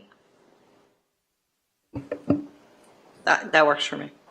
I just want to make sure we've clarified we're going to have the appeals on a separate meeting date. Right. Yes. Yeah, we've done that. Okay. Yes. Did we? No, we didn't, but yeah, I think we've referenced it enough, but. I would just leave it that the city can schedule them for a special meeting, but doesn't need to. There might be a very light agenda and a very easy appeal, in which case, why relegate that to a special meeting when it doesn't have to be? Yeah. I would recommend leaving that flexibility also because at some point we hope to reduce this backlog. So there just might not be enough appeals to warrant special meetings. But I understand that these deadlines you're giving us would apply for the regular meetings as well. So even if we had an appeal on a regular meeting, that staff report would need to be published 30 days in advance. And Travels by the subject matter, not by the type yes, of so meeting. we'll work on how we'll explain that to the public, but that's possible. Okay, I've lost track of where we are. So if you have anything else outstanding you want us to address? I don't think the council specifically addressed time deferrals for general public comment, that proposal to try to focus those on more short introductions, but I just need your direction on any limits if you'd like any. Anyone want to take a stab at that one? Just for general public comment for items not on the agenda. Correct. I think it gets abused as much as anything else because we don't always know who's in the room that's supposed to be here to give up their time. The general public comments, they ought to be able to do it in 3 minutes, or if they want to tag team it, they can do that. So you're saying eliminate the time deferrals on general public comment? Yeah. I'll support that. Sounds good. They can still do it on the subject matter ones, but for the general comments, if you look at how our meetings get delayed or extended is because we have a lot of public comments. So it's not trying to take anything away from anybody, but we need to do everything we can to move it quickly. Okay. Anything else outstanding? I think it was clear, but the council's consensus that they'd like direct staff to find the appropriate resources to film all of the commission meetings. Yes. And then my final note is I have your direction here. We're going to take this and we're going to also do a review of the rules of procedure and decorum just to make sure that they're in alignment with all of this. And, you know, if there's any 21st century updates that need to be made since 1998. And we'll be bringing that back to you for a final adoption, and we'll look at timeline for implementation then. That's probably going to be the end of September is what I'd be targeting. And by then we might also have more information on the legislation, but you could take that action, then give us a date implementation schedule. I do want to note we do already have a fair amount of work in the pipeline and some appeals scheduled. Just to be clear, we won't be able to meet these 30-day deadlines or change the submission deadlines for these things already in the pipeline, but we're looking at the big picture and how we want to run the city going forward. We omitted one. Do we or do we not want to require people to be seen when they participate by Zoom? And I understand the technological issue that's been identified, that it causes some potential time lag. I think it's worth, I don't think the lag is going to be all that substantial, and I think people should be seen if they want to participate by Zoom. They shouldn't get to be a black screen, completely anonymous. I'm a no. Anybody else? Well, I don't think Zoom webinar allows you to go online, does it? That's the complexity. It does not. So we would have to be promoting each individual speaker to what's called a panelist. So we'd have to promote them to panelists, ask them to unmute, ask them to turn on video. If they're not responsive to the request to turn on the video, I don't have the power to remotely turn it on for them. Remember, so the council would have to decide how it would want to deal with those situations. And if they turn off their camera and just have their photo image, they could turn off their they could cover their camera if they turned it on. Yeah, they could have Mickey Mouse on there. Well, then they wouldn't be allowed to participate, would be my view. I mean, what I'm saying is you show yourself or you don't show up at all. I don't know if that's legal, is it? You have to come here and stand up in front of everybody. Anybody else? Yeah, look. I mean, I don't mean if people turn on the video. I mean, what are we going to see? I mean, you know. It could deter people. I don't know. Right? It could, It could deter people, but then they could put on the cat suit and be Catwoman. But that would be entertaining. If you have video too, you can have inappropriate things put on also, so it opens up issues too. We did have an incident of Zoom bombing ourselves with a group back in probably 2021 where they were trying to display very just uncomfortable images is the best way I can describe it. So it does happen. Yeah, look.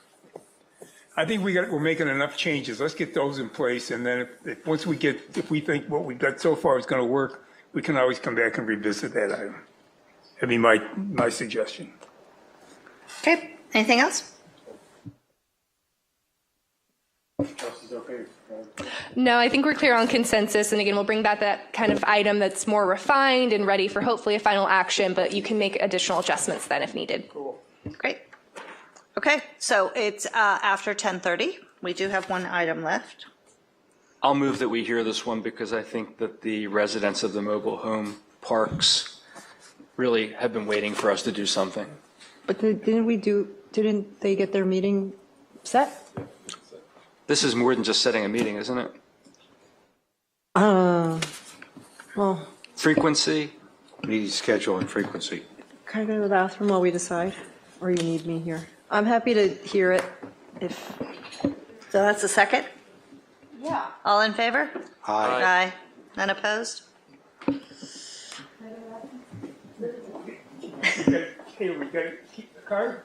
Oh, do I need the card? You need a card. No, yes. I think I need the card. Sorry, Just in everybody. case, well, I don't have a key.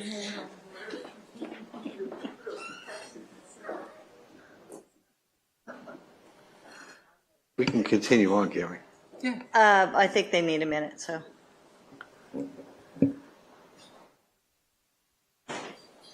Are you guys ready, or do you?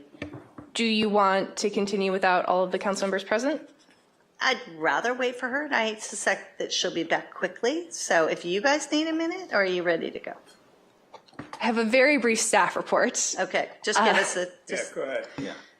Sure. We're really just here at the council's direction. At your last regular meeting, after some public comment, you requested us bring back an item to discuss the Mobile Home Park Rent Stabilization Commission's meeting schedule. Right now, it does not have a regular meeting. We have been scheduled for many, I'm sorry, let me go back a moment. The commission's primary purpose is to consider applications for rent increases or decreases.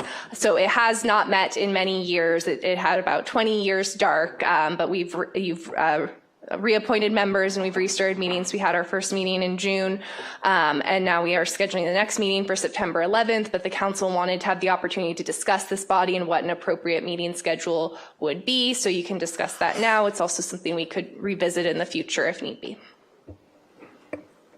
Okay. Do we have any public comment? We do, one speaker. Do we have anybody online? Yes, we have one raised hand on Zoom. Okay, let's lock that in. Bill Sampson must still be awake. Excellent. I'm going to wait for the council member to come back before you speak, though. So you have the opportunity to address the entire board. Okay. Kelsey gave us a very brief staff report, but we're on our first public speaker now. So thank you, Mayor Riggins, council members. The agenda item is specifically directed to the scheduling and frequency of the mobile home commission meetings. And now that it appears fairly certain that we will have our next meeting on September 11th, the future scheduling and frequency can and should be addressed by the commission at that meeting. Presumably staff will be prepared with information concerning the availability of facilities and when a regular meeting can be scheduled to comply with the Brown Act. Still, I want to address a few things in the staff reports, respectfully, of course. First, the staff report seems to misstate the jurisdiction of the commission. The jurisdiction of the commission is established by section 5.16.050 of the municipal code.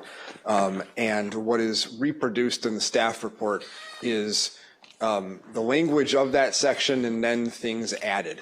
And I think, generally speaking, when you have to add language to a statute in order to interpret it in the way that perhaps you want it to be interpreted, usually that interpretation is wrong.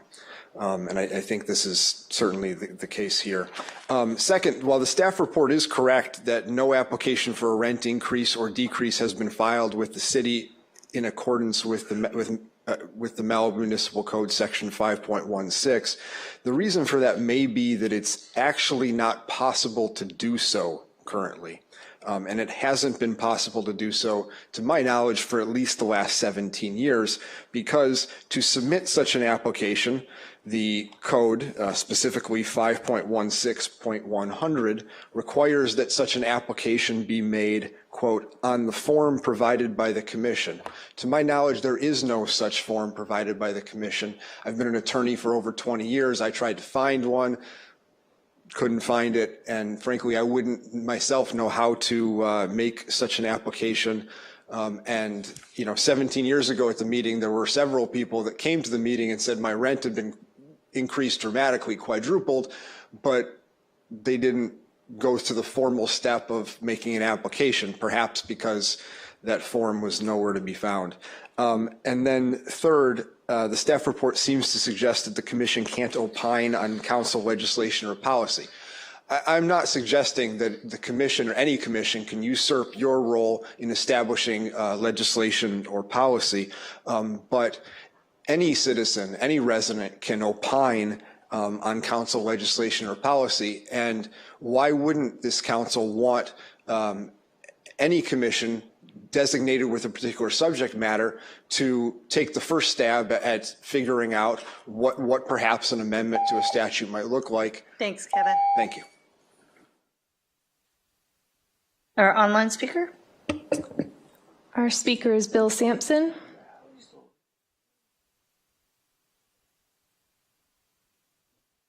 Bill, are you there? Can you hear? Yes. Boy, I can barely hear you. Okay.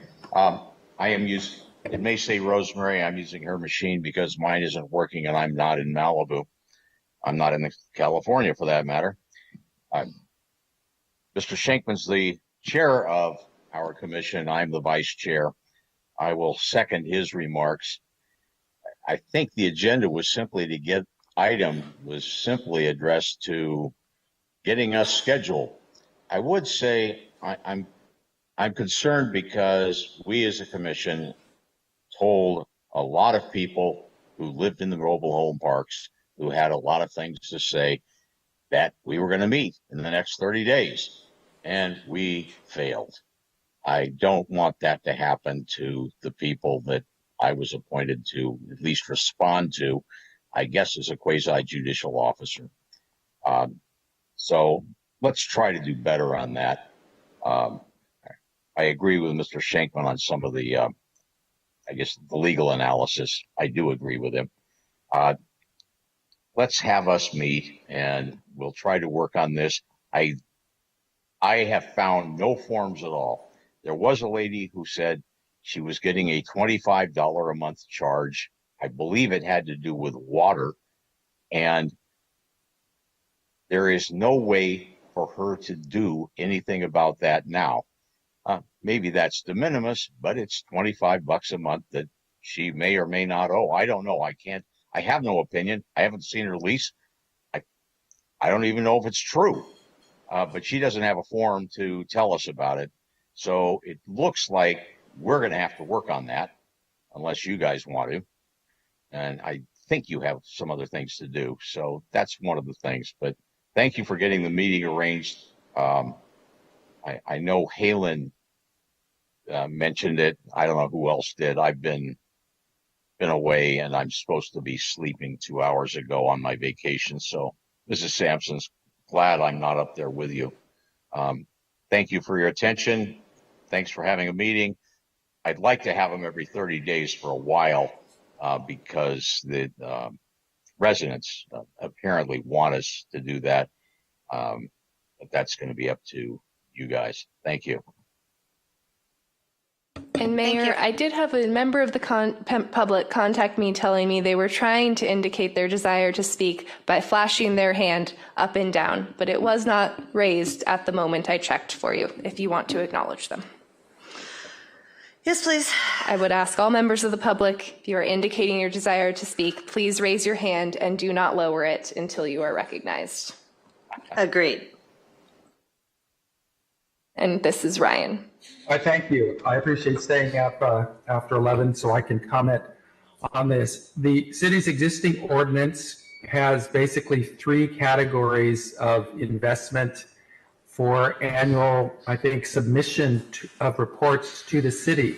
So that's another reason why the commission needs to meet, is they need to kind of maybe review the materials that have been submitted for rate increases. And it could be quite complicated or voluminous. It might even require some verifications.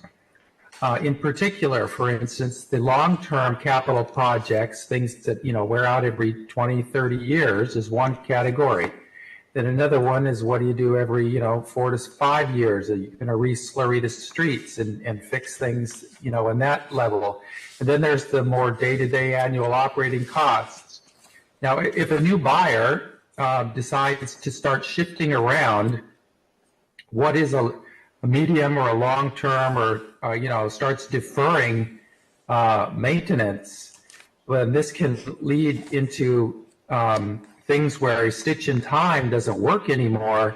And now they're becoming big expenses that they're just going to saddle on to the residents. So it is important that the commission meet and go over this information to make sure all of this accounting is accurate and correct, as well as that they're taking care of business and getting the feedback of maybe, when maintenance is deferred for whatever cash flow reasons might be happening. But anyway, those are my comments. Thank you. Thank you. That'll conclude public comment. Okay, who wants to go first? Well, I think I'll go first if it's okay. I think we satisfied the requirement to get the next meeting up. I am a little disturbed that there's no forms present for this. And I also am disturbed too that we're not really clear what their mission is supposed to be. It's one thing to talk about rent increases, but what about individuals and so forth? So I'm not sure that they have a clear objective of what they're supposed to be doing to hold the meetings. And I can't imagine, scheduling meetings and not being sure what you're supposed to be talking about. And I'm not sure we've either given them enough direction or clarified what the requirements are for the municipal code. Trevor, do we know what we're supposed to be having them do? Because I looked at Bill Sampson's list of things that he sent over. I did get a chance to look at that today. And I think there's 9, there's 1, 2, 3, 4, 5, 6 items that he's supposed to be, 5 items supposed to be dealing with.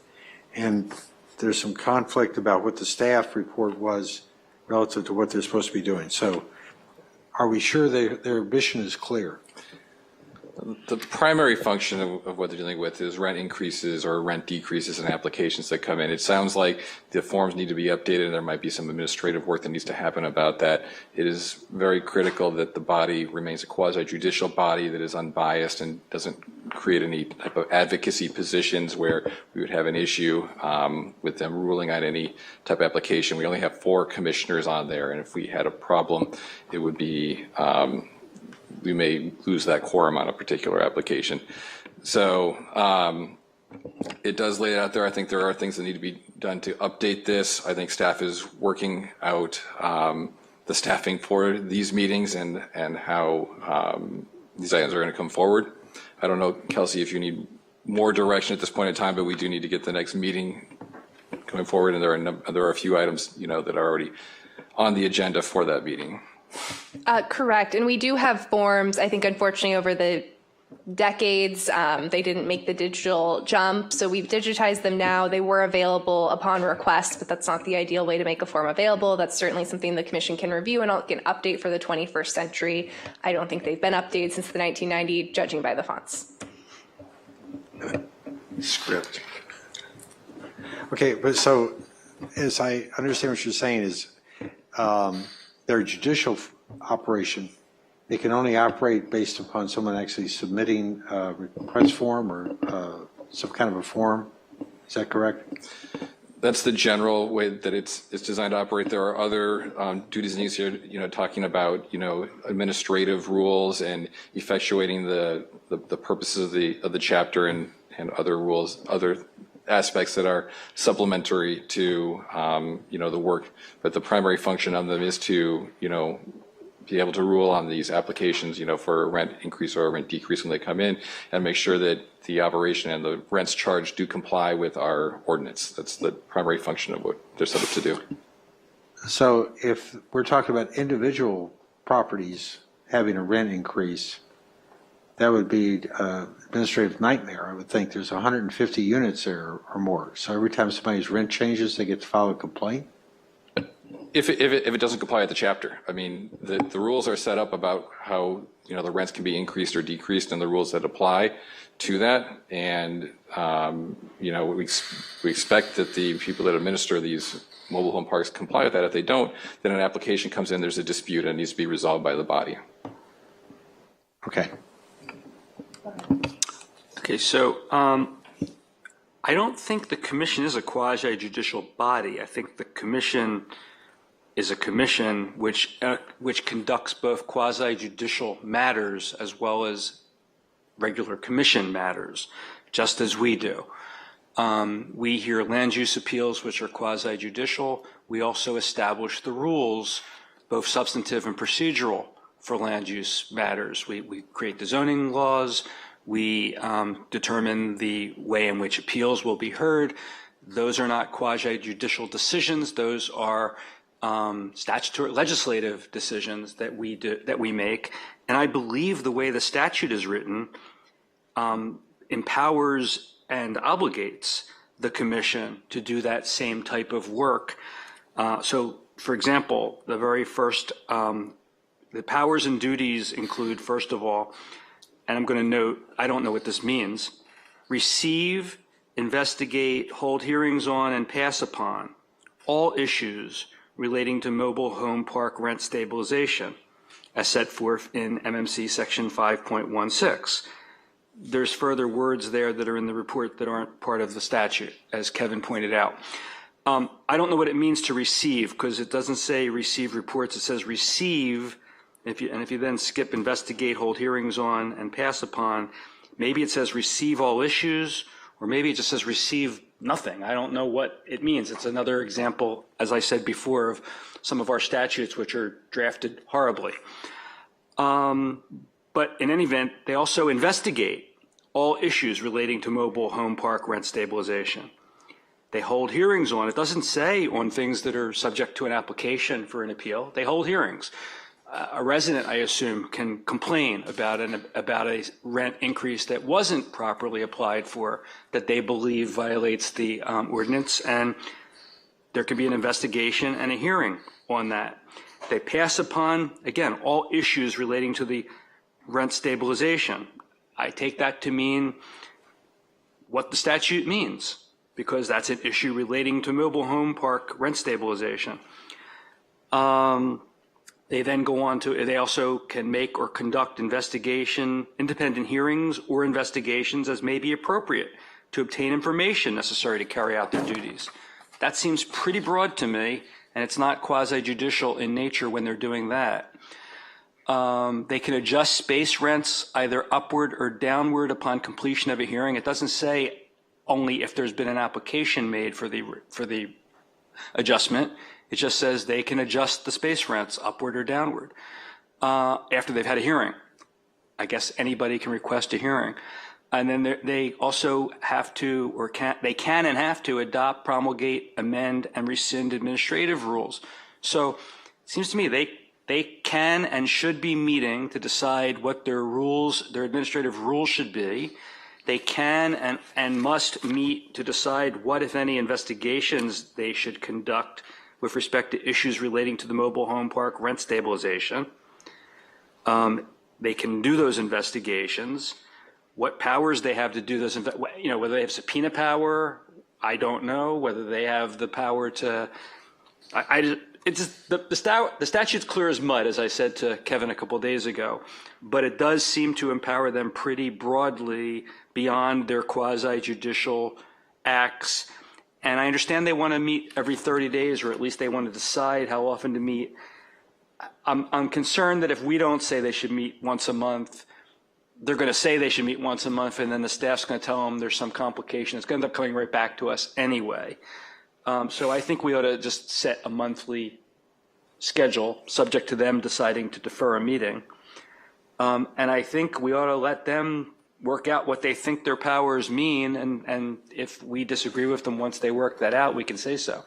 But I don't think them doing that impairs their ability to conduct quasi-judicial hearings any more than our deciding what the laws are impairs our ability to later conduct quasi-judicial hearings applying those laws. And by the way, and that's the view of the two lawyers that are on the commission and the one lawyer who's on the city council. So I think that should mean something. What does our city attorney say? As I said, the duties are primarily quasi-judicial. That's what it's set up for. And it says, A is setting up what it is to receive, investigate, hold hearings on, and pass upon all issues related to mobile home park and rent stabilization as set forth in the chapter. And the chapter has a process for registration, for limitations about, how the process works for the rent increases and the rent decreases. That's how it's set up. And so, there is room, of course, for them to go about the business of setting up the rules, to investigate when there's, something that's brought forward that falls within their jurisdiction. But, I would disagree that it's a carte blanche that, it has no limits about, what the powers are of the commission to operate. So it is, that there is room for interpretation on this, but that is generally what these commissions are set up through. throughout the state is to deal with these. It's a rent stabilization commission to deal with rent increases and rent decreases. And, that's the primary function of, how these operate.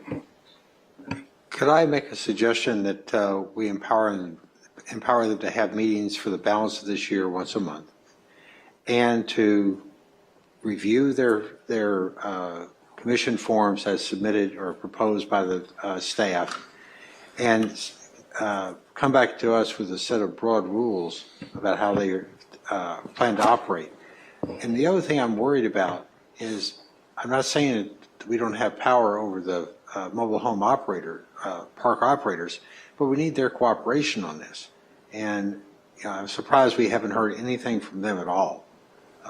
Primarily the one for Point Doom, but even Paradise Cove. And to be fair too, the first meeting I thought was very productive of the Rent Stabilization Commission. A number of issues were brought up. I think there needs to be further discussion with staff to work these out, and that's probably part of what the process will happen at the September 11th meeting. Okay, so that's the second Thursday of the month, if I'm looking at my calendar correct. I think you may want to let the commission work out exactly what days will work on a regular basis. If you want to set, the direction to have monthly meetings for the rest of the year, maybe the commission can help coordinate what dates will work best for them and with staff. I don't know that the September 11th date will work. Well, I'm concerned that we're going to get back into, they had a meeting July? June?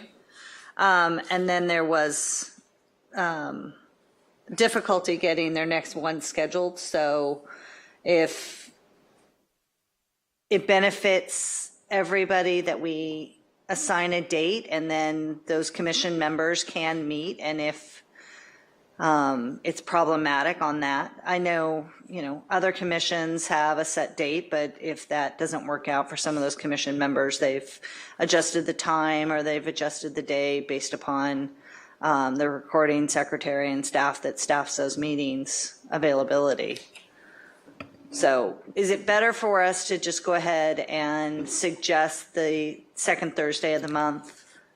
I don't think that is, we're taking direction from the council. If you expect the commission to meet monthly, staff will need to adjust at the city manager's direction what we need to adjust to make that happen. The other commissions do have set meeting dates, but they were also determined by the body and can be changed by the body. Right. So that gives them a little flexibility based on their scheduling. And offhand, I don't know if the second Thursday of the month is a good date. I'm also going to be looking at scheduling many more city council meetings in the near future. So if my staff acts as recording secretary, we'll need to figure that out as well still. Okay. Is there a possibility of another recording secretary available to staff that, or, okay. That would be a question of staff resources for the city manager's office. Okay. Does the statute say it has to be you? I think.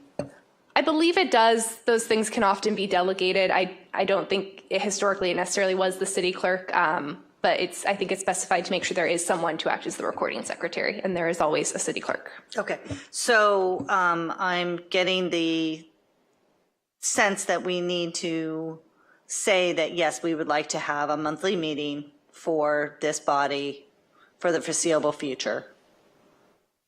For the foreseeable future, or for 2025, just to understand the direction of the council. Until we see what the requirements are. Let's get some feedback. Okay. From the staff, from the commission members, and the public. I just would like to not have the same where we're having a quarterly meeting instead of a monthly meeting. And I think for the initial portion, whether it's to identify some updates to the statute that needs to be done, or actually processing applications from tenants of things, that they be given some time to be able to do that. So on Doug's proposal, the last part of it, I think, was he said that they should create the form or review the form and decide whether they want to make changes to it. And then I think he said create whatever rules subject to our approval. But the statute doesn't require them to get our approval. The statute just tells them to adopt, promulgate, amend, and rescind the rules within any limitations provided by law or rules adopted by us. But if we, in the absence of having such a rule, they're not required to come to us for approval of the rules they create. And I don't know why we'd want to create that, because it puts another burden on us that we don't need to have at this point in time. The other thing is, before the fire, we had created an ad hoc committee, Doug and I, which are not, the council created an ad hoc committee, which is Doug and I, to go over the statute and propose amendments to it, because the statute does need some amendments. And we've just been totally consumed, as has everybody, with the post-fire recovery effort. So it seems to me that since what we were going to do arguably falls within the very broad language of the statute as one of the duties and right and powers of the commission, they should review the statute and come back to us with any recommendations they have for bringing it into the 21st century and clearing up some of the ambiguities and holes, and then we can decide as a council whether we like their changes. You want it to come back to in the policy committee or ad hoc committee, or come back to the council? I think they should form their own rules, which they're empowered to do. Right. And they should review the code and put together a proposal for any changes they think should be made, give them to the staff, and the staff can present it as a council item. Yeah, that's what I was proposing. Oh, I was going to propose the ad hoc, which is you guys, right? Oh, present it to the ad hoc, and then we can figure out whether to present it to the council. That works for me. Yeah, either way. Because what I remember seeing was there was an ad hoc for the mobile home. There is an ad hoc. Who's on the ad hoc? It's a policy committee. Policy. And the check. No, we created an I ad think hoc this is it. specifically for the statute. Oh, we did? Correct. We did, but then the fire got in the way. Right. So I think that's a great idea, is for them to work with those guys. Yeah, it might be too broad for the topic here, but the ad hoc, if they want to work with the Mobile Home Commission and the members of it, they have the ability to go and do that as it is, and then come up with that recommendation. No, I'm saying let's direct the commission to, under its very broad powers to receive, investigate, all the language that I read before, develop its own proposal for what amendments, if any, are appropriate for us to consider. They can give them to the ad hoc. Yeah. I don't want ad hoc meetings to have to occur where we have to meet with them, because it's just going to never happen. Well, I'm just trying to deal with the Brown Act issue because this was noticed for the meeting schedule and frequency, not providing direction on the reach and duties of the commission, but the ad hoc has the power to reach out to that commission and get input, towards recommendation, which I think is the purpose of what you're looking to do, is get the input from them and then present it to the council, correct? Well, I'll put it this way.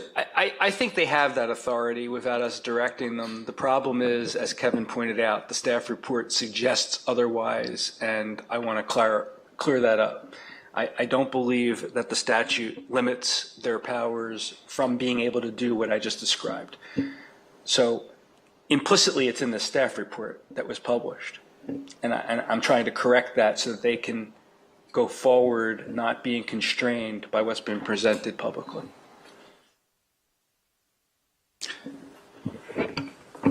Well, let's put it this way. If the commission ought to be able to come up with their own recommendations, there's 5 smart people in there. 4 plus 1 to come.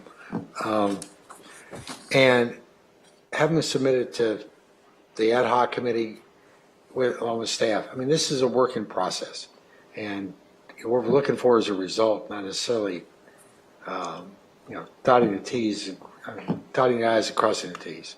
Maybe they could also propose to the council a 5th person so that they don't have ties on any applications that end up getting presented to them. I'm happy to appoint somebody, just. Okay, what direction do you need from council? Does the council have consensus to direct staff and the Mobile Home Park Rents Legalization Commission to schedule at least monthly meetings for the rest of 2025? Somebody make a motion? I'll make a motion for that.